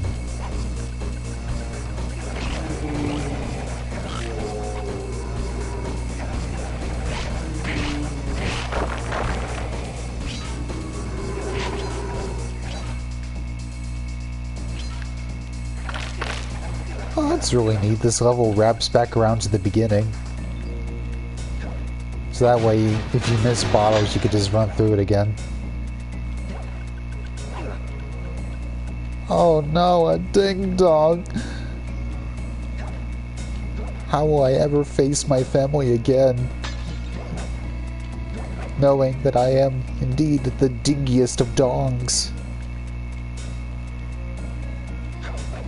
Ah, well, you see, that's true for most cats. Alright, so we missed 8. Oh well.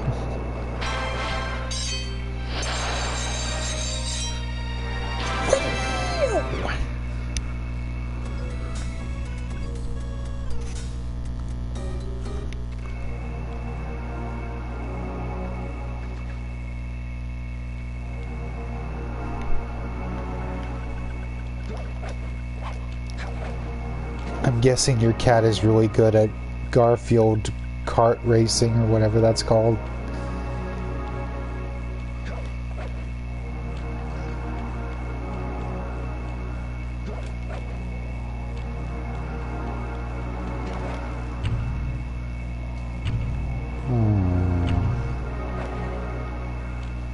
Ah, look at that moon. I can take a bite out of it.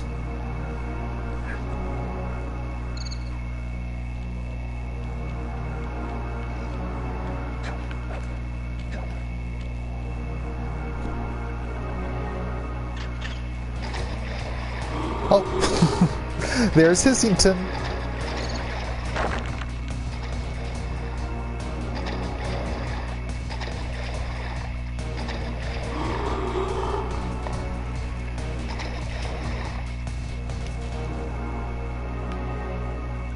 And yes, I have. I've seen a lot of Defunct Land stuff.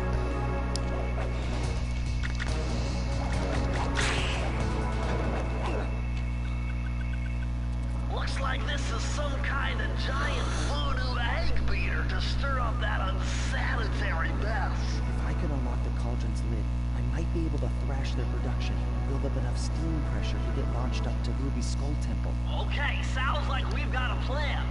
To get around that thing, try moving in the shadows made by the masks so that the guards won't see you.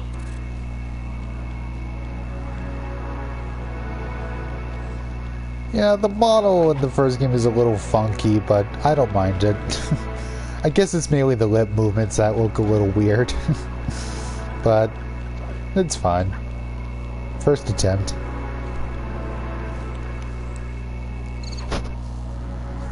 And yeah, don't worry, Sage, I have the exact same problem with my memory. Where I know I've talked about something, but I don't remember who I talked about it to, so I do repeat myself to someone all the time. Bones and body parts. I'm telling you, the health department's going to come down big time on this dope.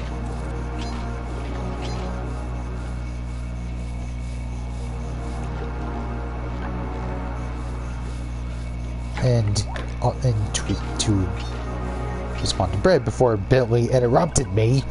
Yes, I love this hub's music too. It's really simple. It's just ambience, but it's very effective.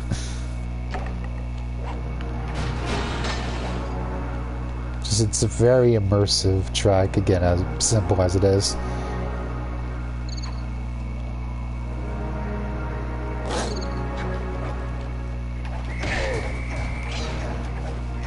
I just worry with being annoying about that kind of thing. Like, yes, Severin, you've told me. Like, okay, sorry, I forgot who I told this to already.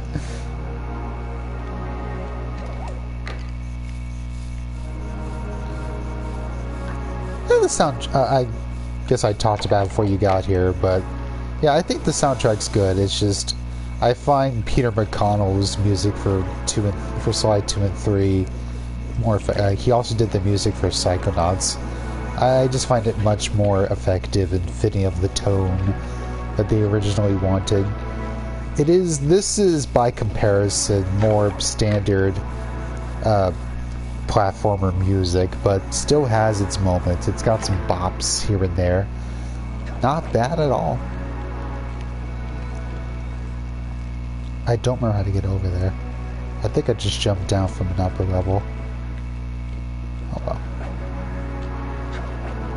Yeah, see, I don't know how to say the composer's name.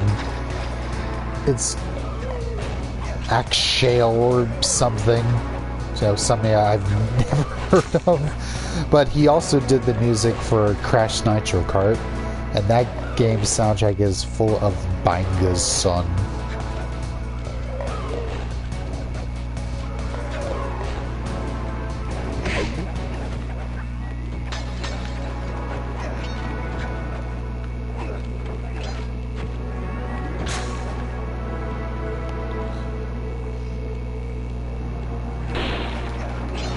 Sage, you're gonna have to link me a speedrun of this game. You're making me curious.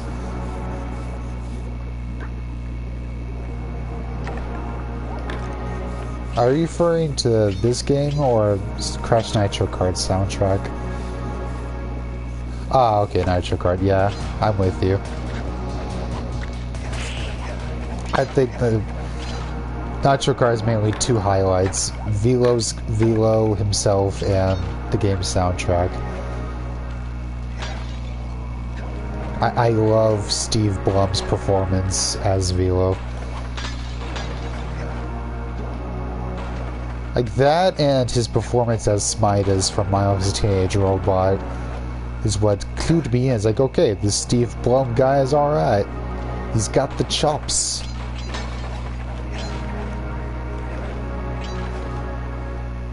But oh yeah. I can't believe you got brain before me, sweetie. I'm proud of you, but still, I'll get him soon. I guess at this point it really was because you were playing Rivs and I don't touch those.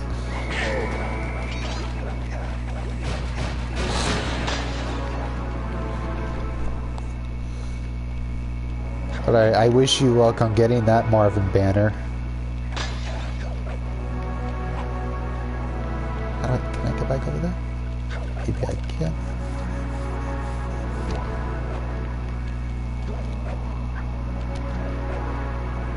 Oh, Sage, you do have a brain, otherwise you wouldn't be able to appreciate Sly speedruns.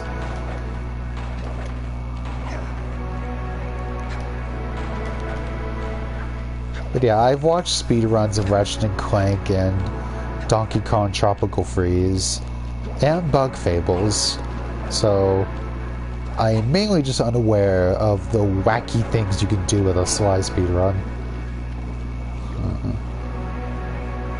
Oh, this level is so nice. Like, it's so murky and ugly, but there's just something very beautiful about it.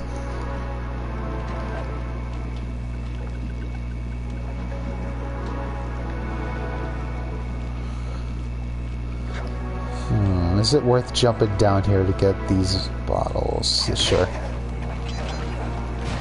Hope I don't regret this.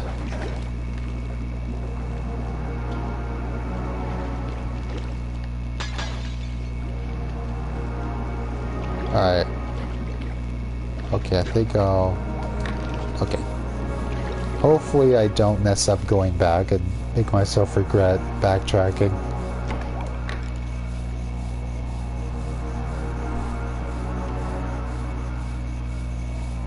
Hi, but how do you get to that cool bottle vault in the first place? The only way I know how to get to it is to jump down from the upper level.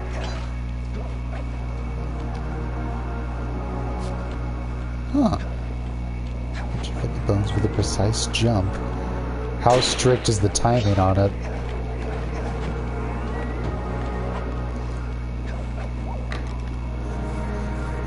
Yeah, I guess I'm just not one to take chances in these moments. I've done it the longer way, but the safer way.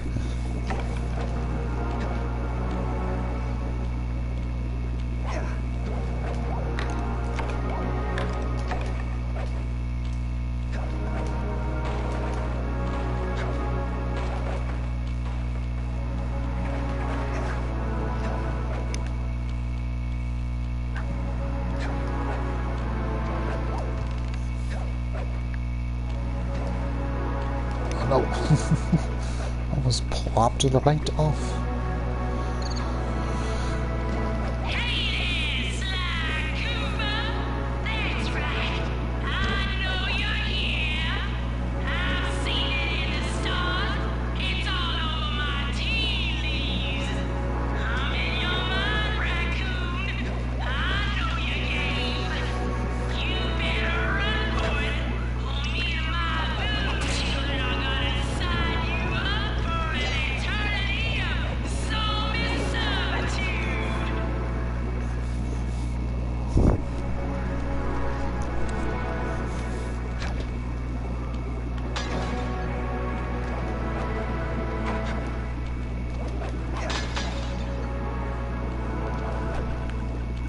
I like that she's the first one. Like, oh, she knows who you are. She knows you're here. It really sets her apart and just adds to that creepy factor.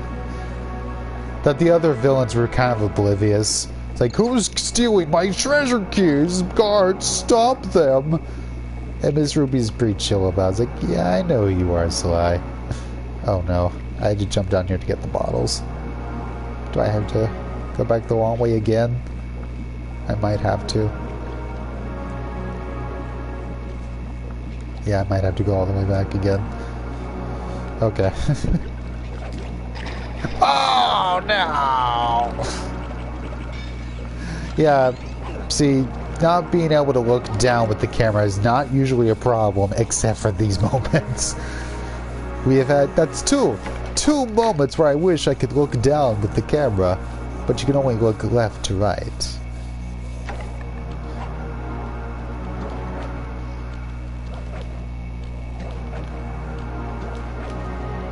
And yes, she probably can watch me from where she is. Just, I like that vibe. It fits here.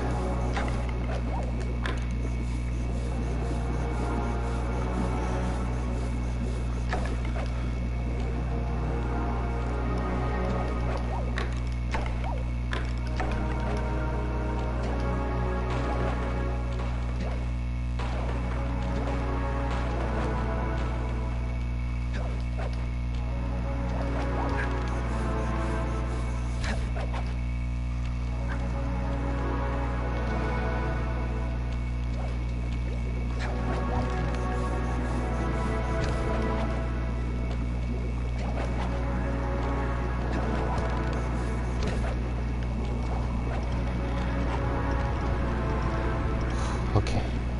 Very carefully.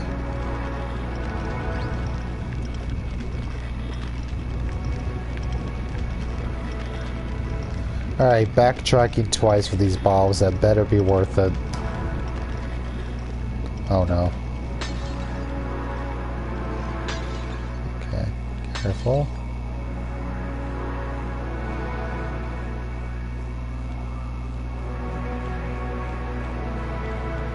Carefully.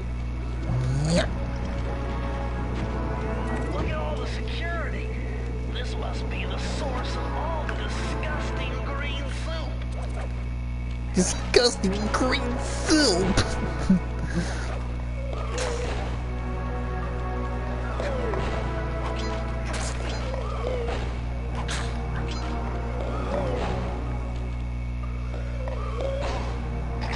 Oh.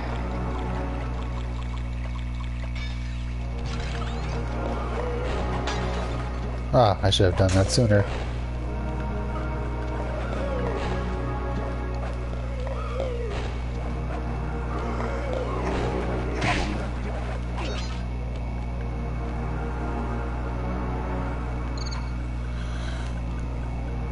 Or malaria. They could have that too.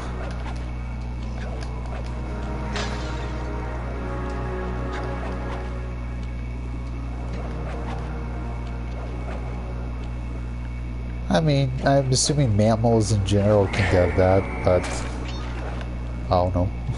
That's just an uneducated guess.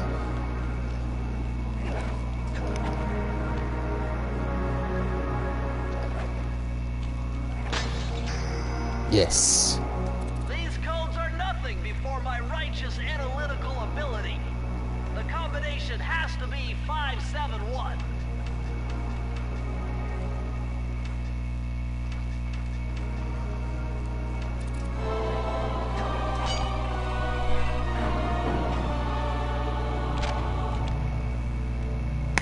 Interesting. Chris Cooper's dive collection technique. This move is an extension of the dive move you already know. Just jump and hit the triangle button near breakable objects for some fast breaking, fast collecting action. Fast collecting action. He should have put that on the box. Put that on the game's cover.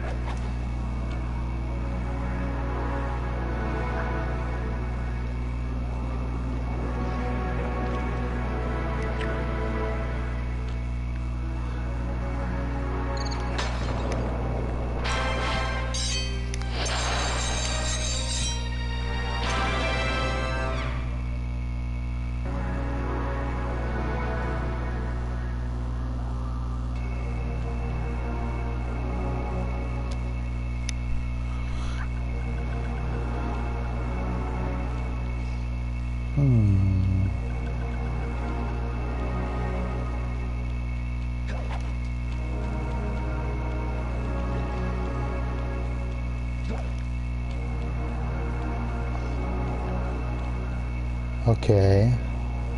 Now what that? Okay, I think I remember what's coming. Let's see. Okay, the chicken bit. Riding on this thing. Yeah. We'll do this one.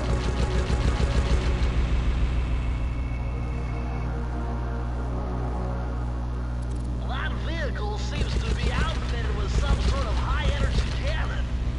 Use the left analog stick to move, and aim the right analog stick in the direction you want to shoot. Remember, you can only shoot in one direction while moving in another. I would ask what Brain Gremlin is like, what his lines, and if any of his animations are unique. But I can wait. I guess I don't need to be spoiled. Though I am surprised that hasn't been uploaded to YouTube by now. Like just someone playing Brain Gremlin.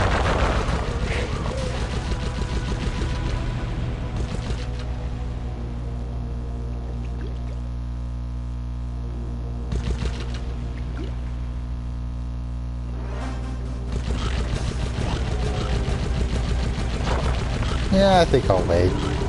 I can handle the surprise.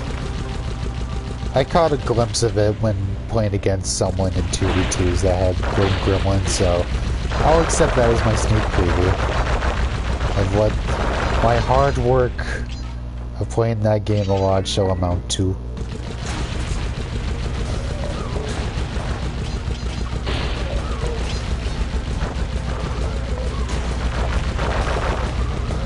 Had some leftover spaghetti, but I'm not sure it's enough now. Feeling a bit parched.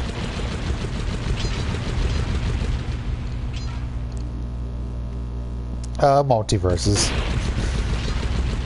We are referring to multiverses, which is getting shut down in like a couple months or so. Whereas Nickelodeon All-Stars Brawl 2, you can still play that. Doesn't matter that it has a small player base, you can play it if you wanna. Which is nice. And it's also really funny to me that there's that kind of pressure with a live service free-to-play game to succeed like that. In that Multiverse is considered dead, and yet it still has way more players than NASB 2. But that game's not under threat of being shut down. It's just how it works. Like, oh, it has hundreds of people playing it, but that's still not enough.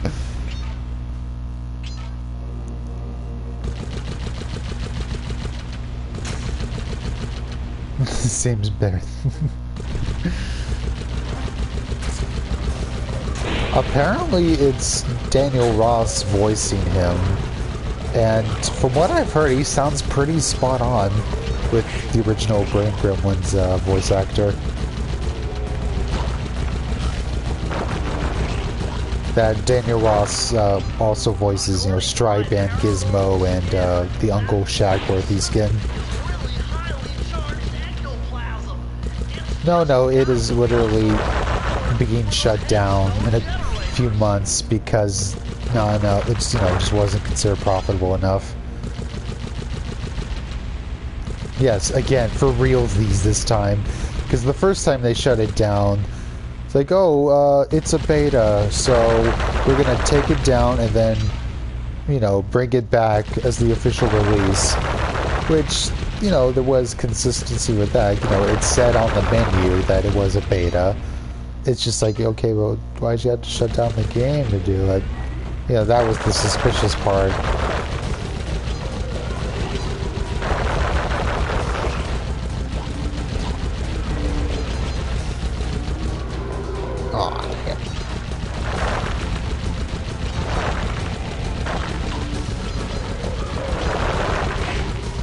But yeah, it's like, yeah, no takesies backsies this time. Which, again, is funny and sad to me that, like, that it's still getting us like a few hundred people playing it. It's like, that's not considered profitable enough for a live service free-to-play game, I guess. It's just that, like, why does it need to have that much success? Like, why does there have to be that kind of pressure? Like, again, with a regular game like Smash or NASB 2, that people can stop playing it. It's like, that game's not going to just suddenly shut down because of that. It's like, no, it's just around forever. Uh-oh.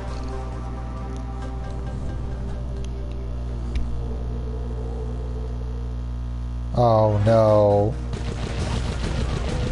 I don't want to start this one all over, but we'll see what happens.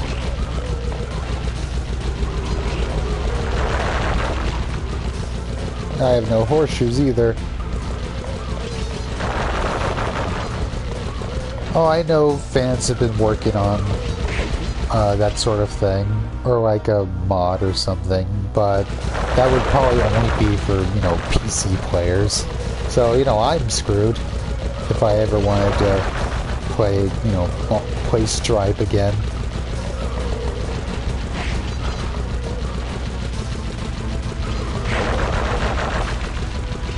It's just, I have a lot of frustrations with that game that I've gone over ad nauseum. Which is, it's very bittersweet, emphasis on bitter.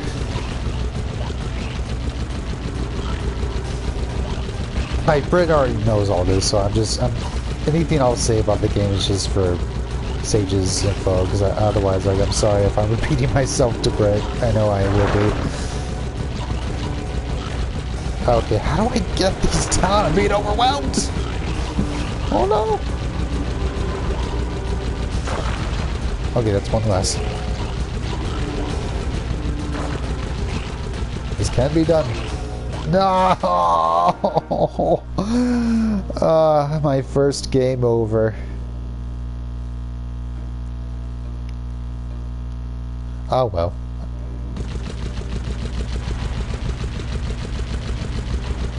This feels familiar too. I feel like I've gotten game overs on this level pretty regularly. It's alright.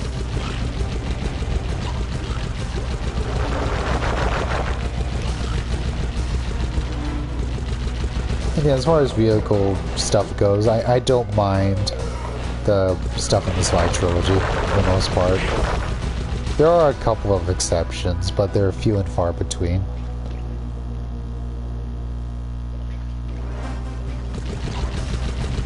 Like, I don't really like the two Murray races in this game, but everything else is fine.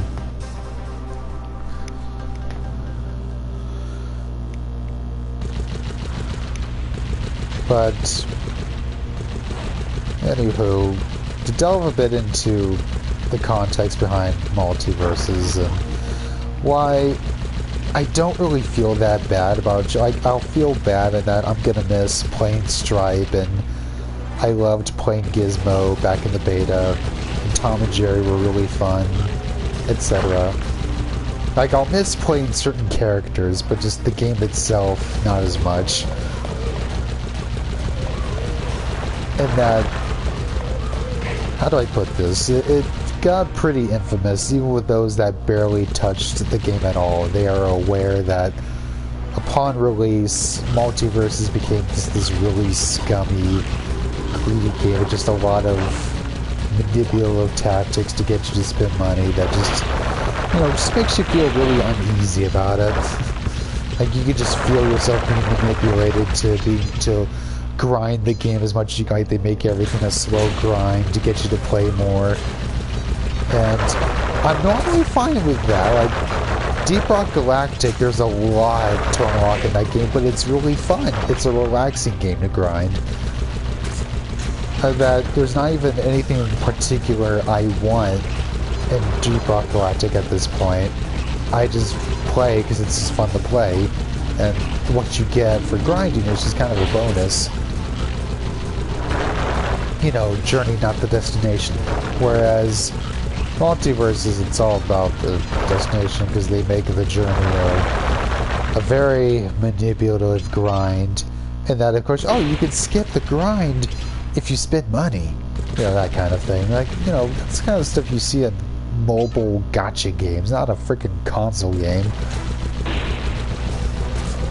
And even then, like, I'm fine with that kind of thing for cosmetics, but slow grinds to unlock characters, like that spelled this game's doom.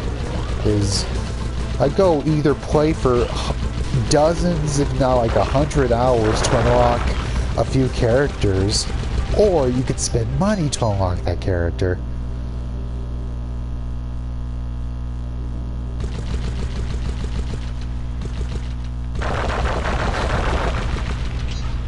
And it's not only that, but it's also that the game started off fine, that the beta was surprisingly very generous, that the beta of Multiverses, there was a lot of cosmetics you could just get for free from playing the game regularly.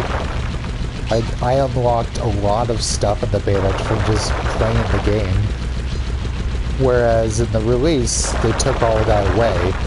Like, oh, now you have to pay real money for this. And they didn't tell you that, I didn't tell anyone that before the game came out, that it was going to be like that.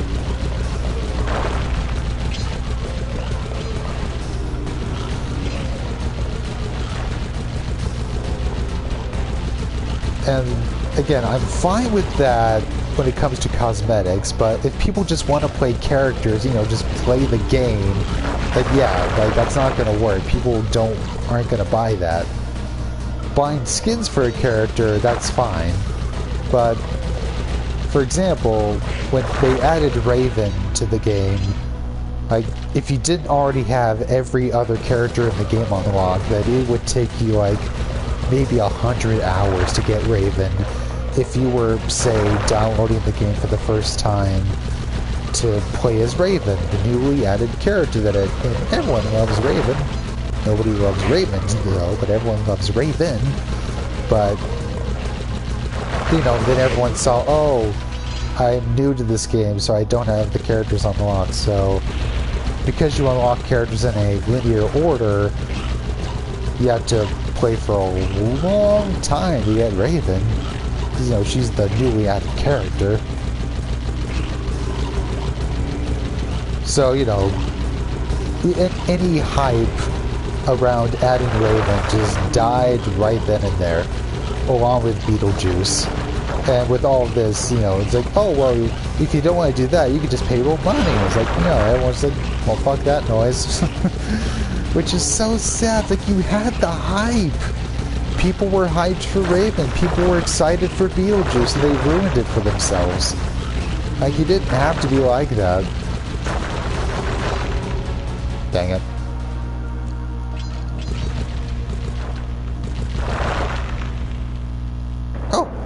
Oh, so that game over, I died right at the very end.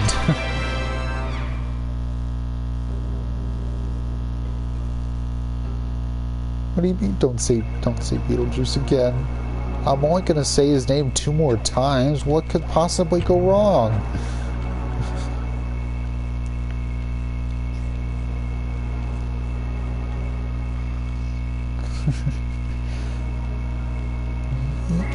Thank you.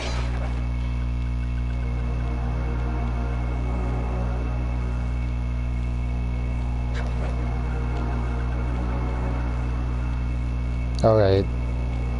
I'll continue this spewing in a sec, but if I remember correctly, this minigame is a bit of crazy nonsense that demands attention. All the hay and feathers in here, just looking at this place has got me breaking out in hives. But we've got no choice. That ghost over there contacted me on Spectre Wave Radio, and we've cut a deal. He's promised us a key if you can whack 50 chickens. I guess he needs them to make a big pot of gumbo, but he's scared of the bob-toed roosters. Be careful, or they'll blow you to bits. Think you can do it? That is a combination of words we will never hear again in human society. Bomb-toted roosters. The ghosts will give you a key if you get them chickens, but who are the bomb-toted roosters? Yes, that is... Oh shit. Yes, why do the roosters... There are so many questions. Way too many questions about this mission. Like, why do the ghosts want to eat chickens? Like, they're ghosts. Can the ghosts eat? And two, like, why do they need you to get the chickens? Three, why do they have a key? Where did they get it? Why do the roosters have bombs? Just this. Like, normally, yes, I love my nonsense, but oh dear. Thank God. Normally, I love my nonsense, but it's just, again, I feel like this was something that they improved upon with the tone of the follow-up with the games that come after this. That the missions tend to be much more grounded, have a tonal consistency to them. Like, again, this is funny, silly stuff. It's like this compared to Slide 2 and 3. This feels really out of place.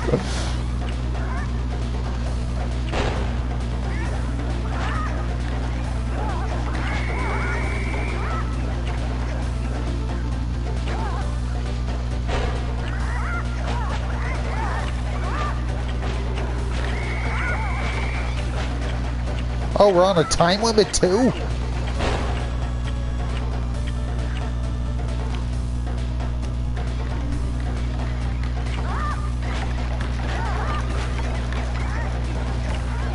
I didn't even realize we're on a time limit.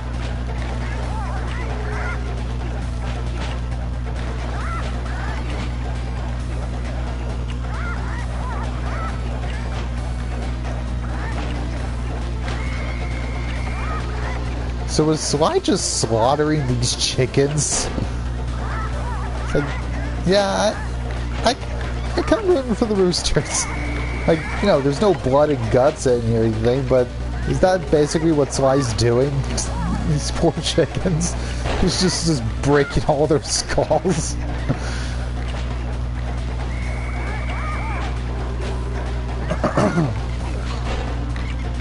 Dang it. Yeah, this and the crab one are like the wacky ones that feel out of place.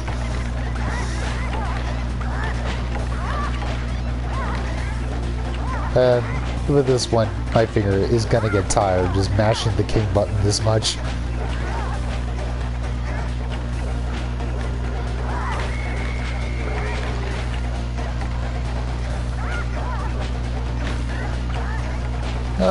I'm gonna be 33 in a couple of days. I can't mash like this anymore. I'm getting too old for this shit. I'm an old man now. I'm a DILF.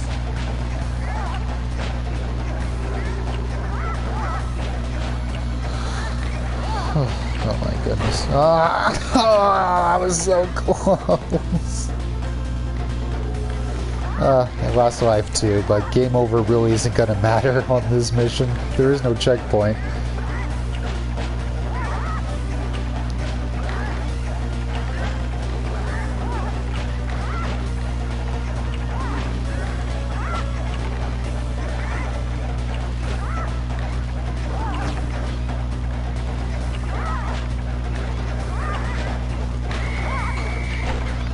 Dang it. Horseshoe wasted.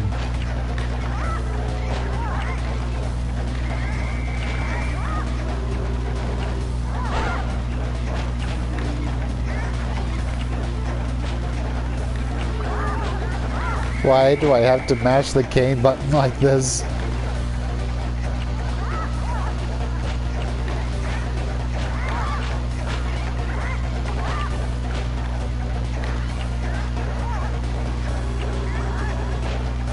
Lord, help me.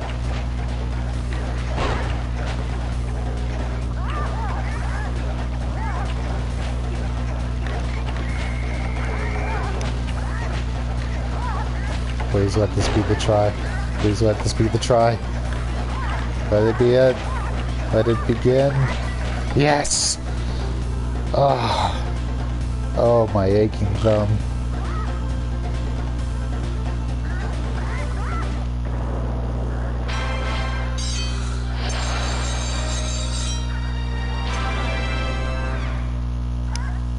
Heavens to Betsy. But yes, I was indeed remembering the Piranha mission. I don't quite remember where to find it.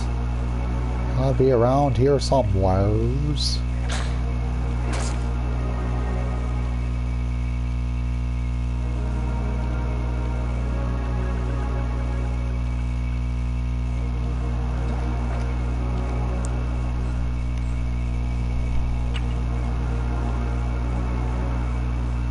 Yep. Missed it somewheres. Around these parts. Fair dinkum.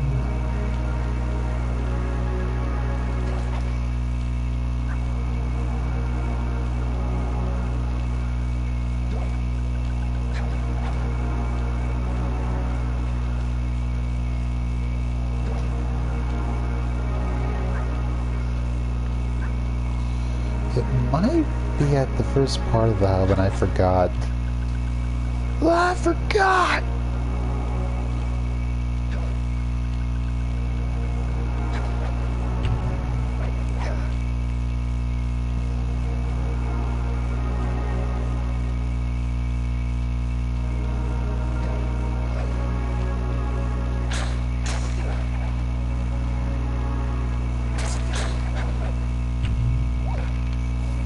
It's also interesting that, while, yeah, this is the Sly one is basically a Crash clone.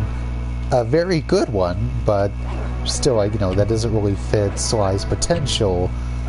But at the same time, it's like, you still, as a Sly clone... I think this is it. I think this is one I forgot.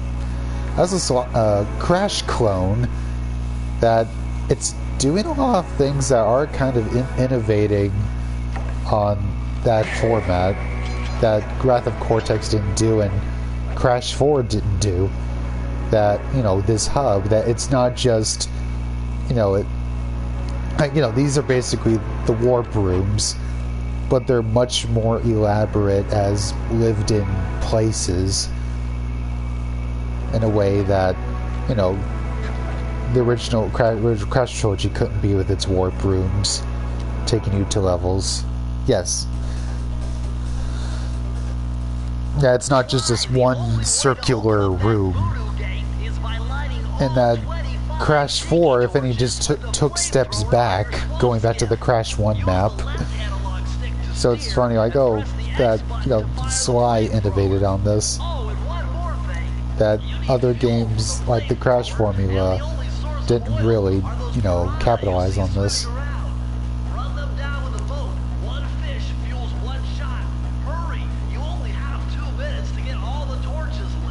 Why do I have only 2 minutes, Bentley?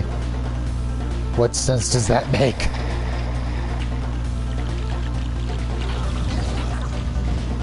Oh, right. Okay.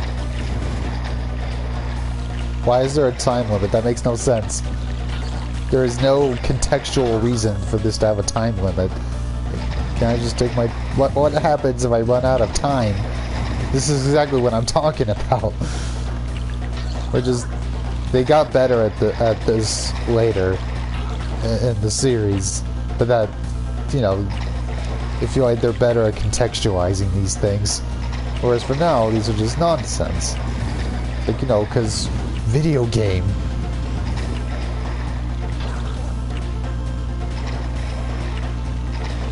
They all die of what though? They seem pretty active now. They don't seem to be knocking on death's door.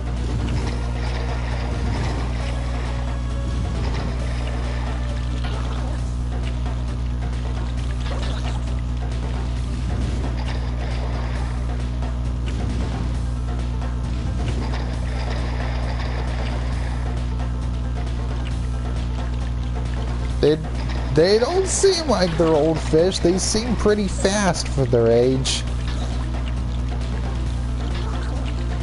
I don't think your scientific hypothesis is holding much water.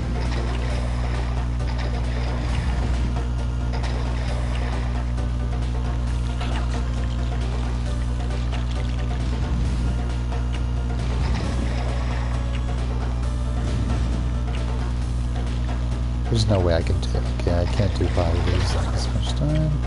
It's impossible. Oh.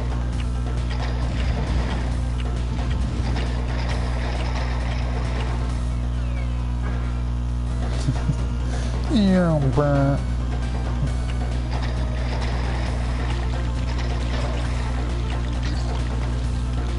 Okay. I don't mind doing this, but I am curious. What is the trick?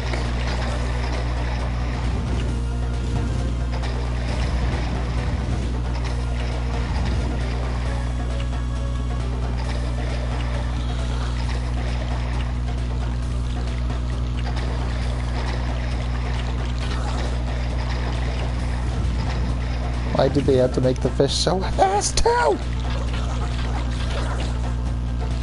That's highly unnecessary. Again, along with the time limit. I guess.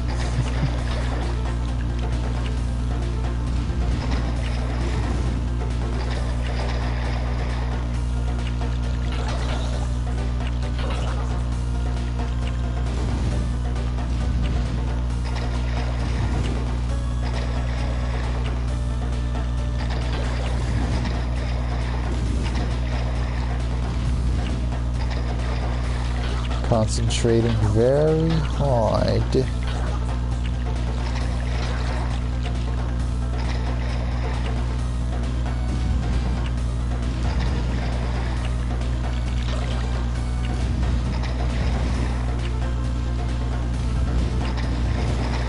Oh shit, knockers. One more.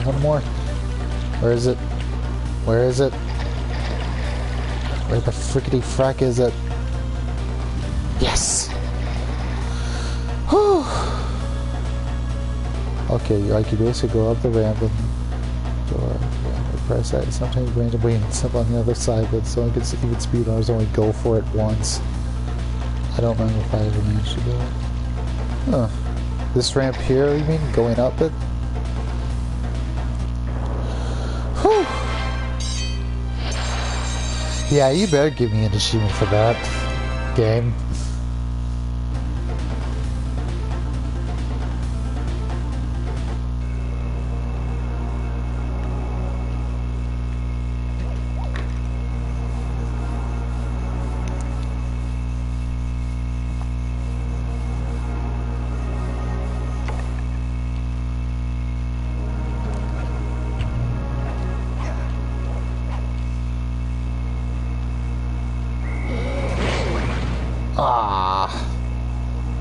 My timer was off.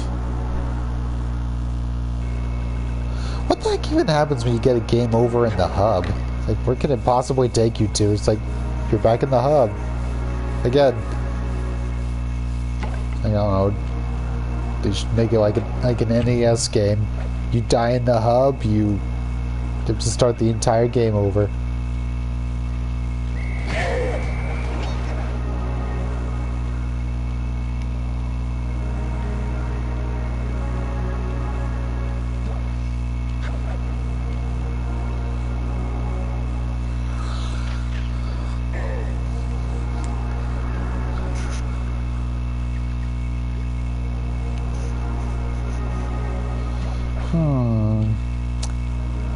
Sly tried jumping on the lid of that cauldron to build up steam pressure. I'm sure it'll work to launch you up into Ms. Ruby's Skull Temple.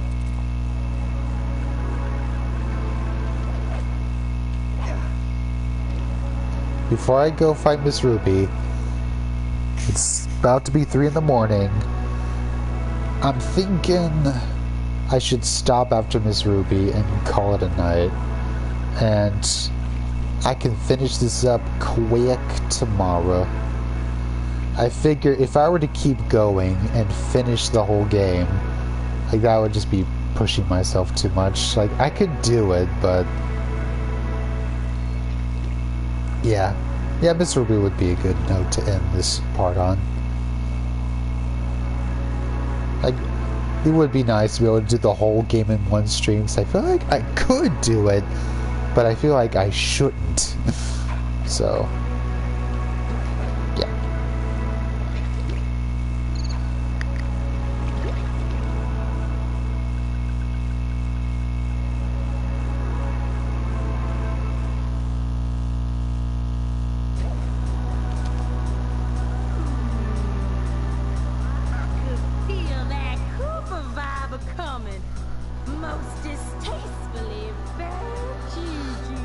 Yeah, well, you give me the creeps too, lady. Cooking up an army of ghosts isn't a very neighborly pastime. Oh, Sly. I see your mouth moving, but all I hear is blah, blah, blah. Well, if jaws need to flap, then let them flap. See you in the next world, Sly Cooper. Then let them flap! Alright, you'll have to tell me once we get there. I'll probably stream about the same time tomorrow. And I'll link yous. Yes, isn't it?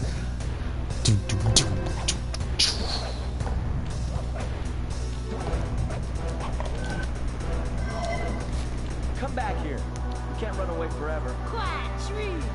Quite True. Why don't I have my servant Chumley escort you over here? All right. What's the catch? Oh, not much. Just a little game Chumley? with all my annoying guests. Yes! I want to see how well you pay attention. What do you mean? Well, I'll unleash my mighty mojo magic upon you.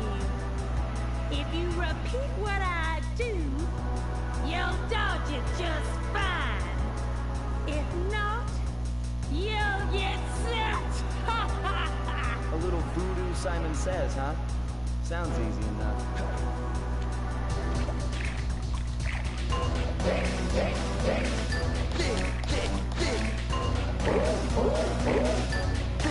Vote, vote.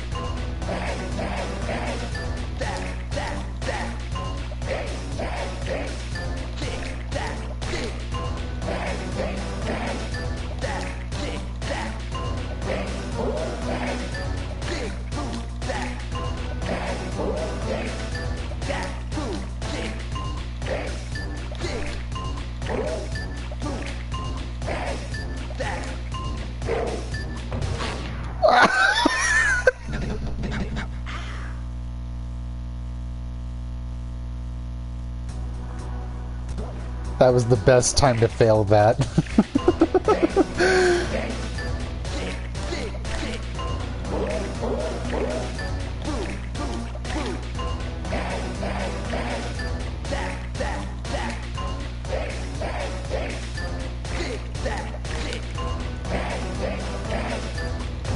Dang it! I pressed square first.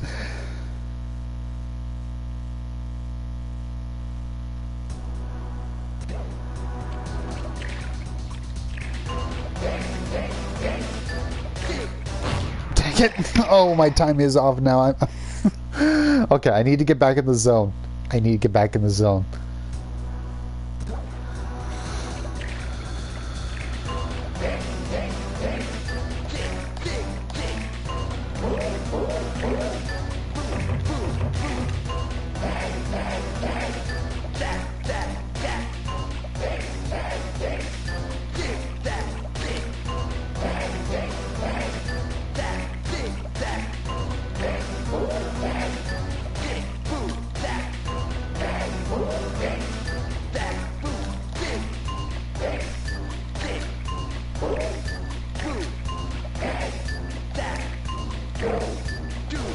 Thank you.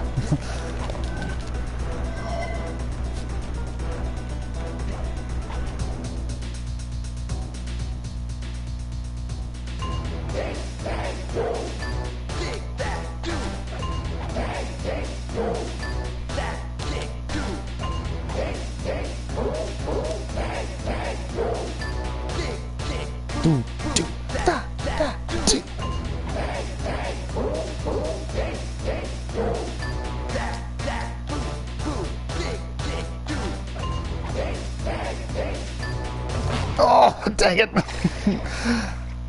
I realized I knew like a millisecond in advance. Wait, no, go back. Run input, no!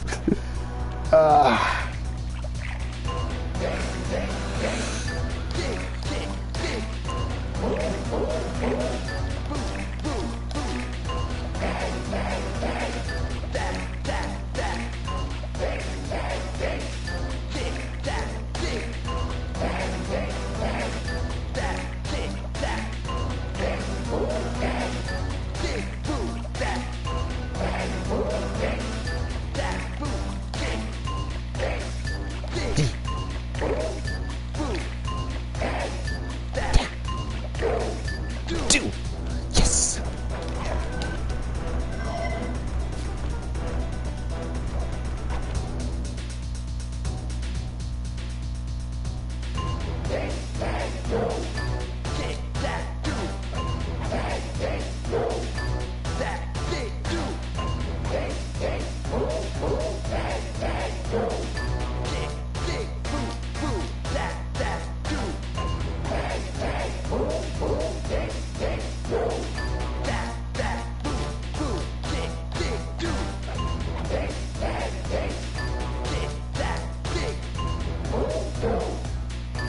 Voodoo.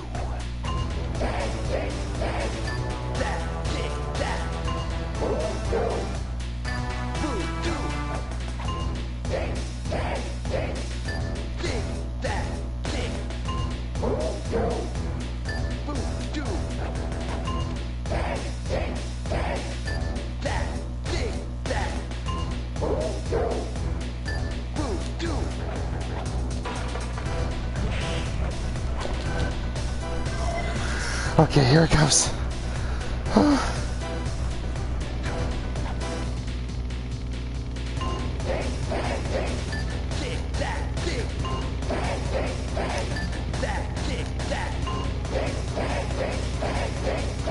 No. Oh, fuck.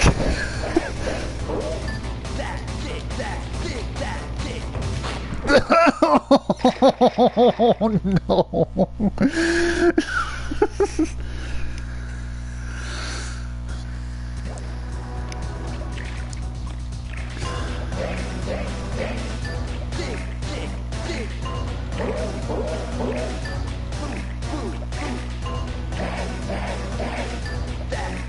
I'm sorry in advance, this might take me a bit.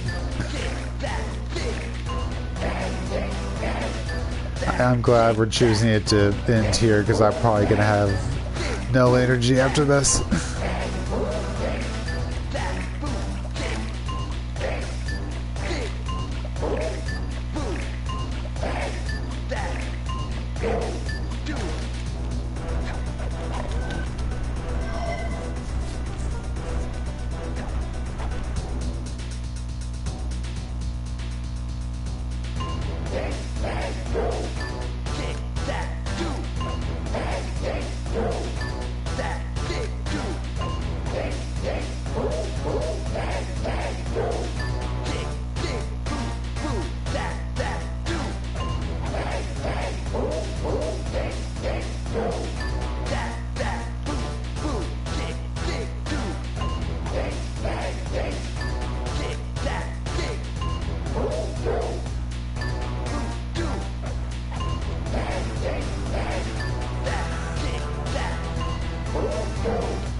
Yes. Okay.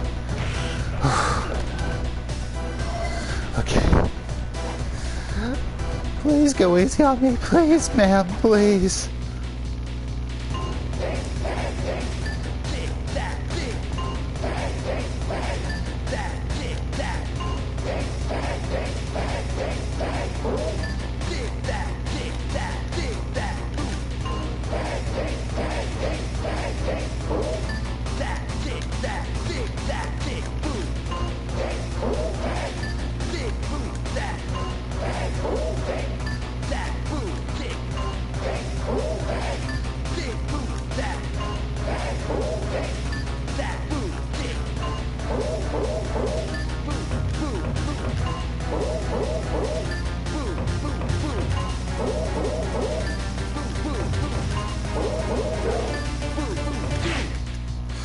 Yes! Come here!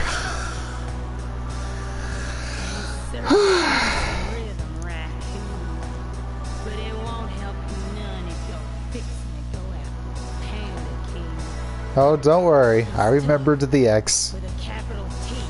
All too well. I remember it.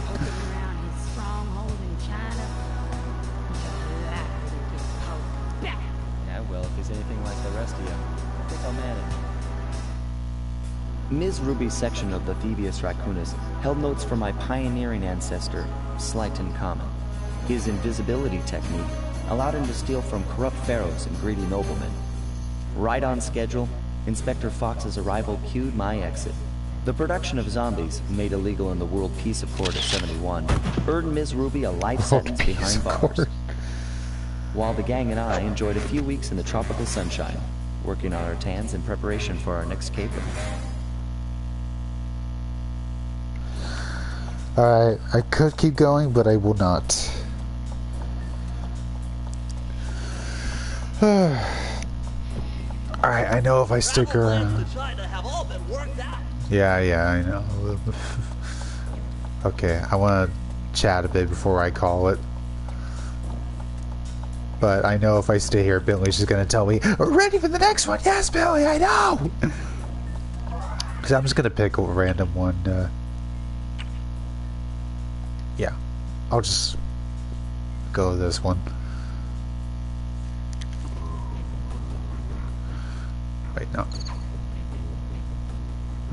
This button.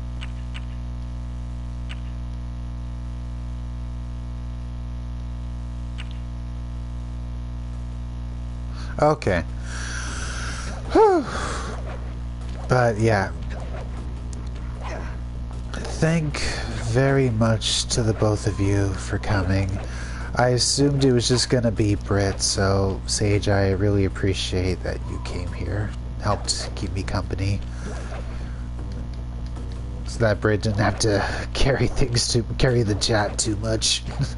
She got to, you know, unlock Brain and work on some Peyton. No, it's fine. It's just I kind of just linked you on a whim. It's like I don't really know what your schedule is, so I was like, there could be a chance that Sage might be awake. So I have no idea what your schedule is, so I just kind of took a chance on linking you, and I'm glad I did. So yeah, with this and any future streams, I generally stream at night after work. I pretty much never stream before work during the day, because then I lose track of time and that makes me late for work. I speak from past experience of making that mistake a couple times. Oh, that's okay. Most of us don't really have schedules, but still, some general time where, if not consistency, I can at least have an expectation.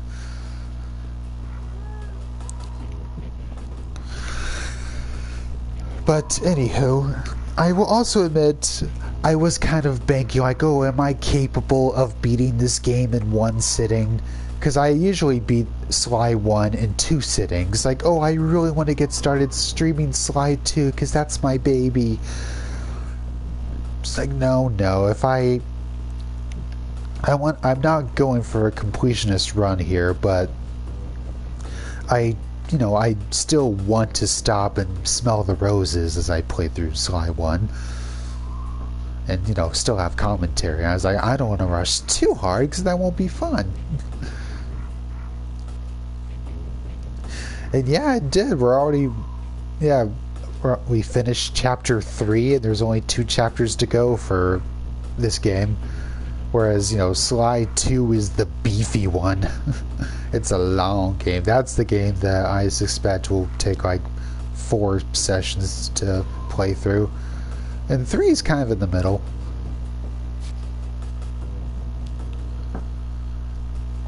And yeah, I do stream on Wednesdays sometimes, and that's my usual day off. It's just on Wednesdays, that's usually my errand day.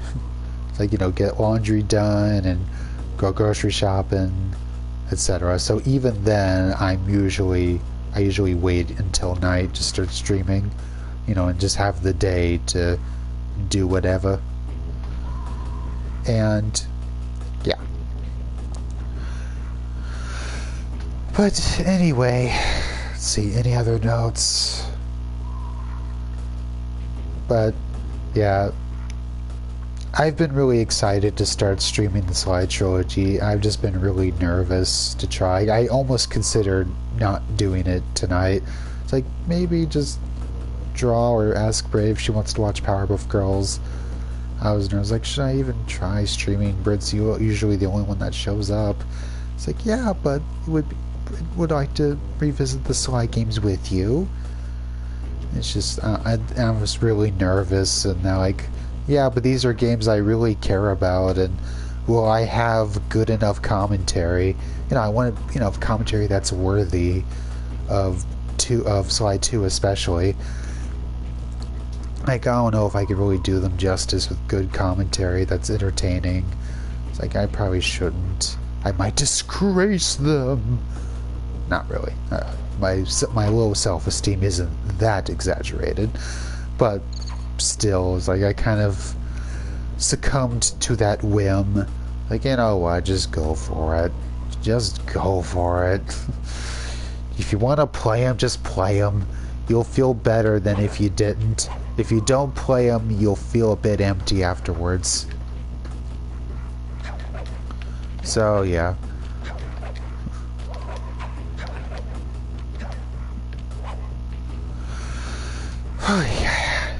But yeah, now that once I started, I felt good for starting.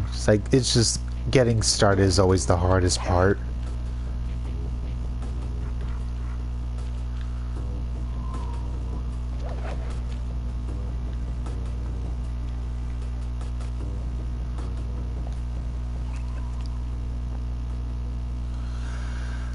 But alright.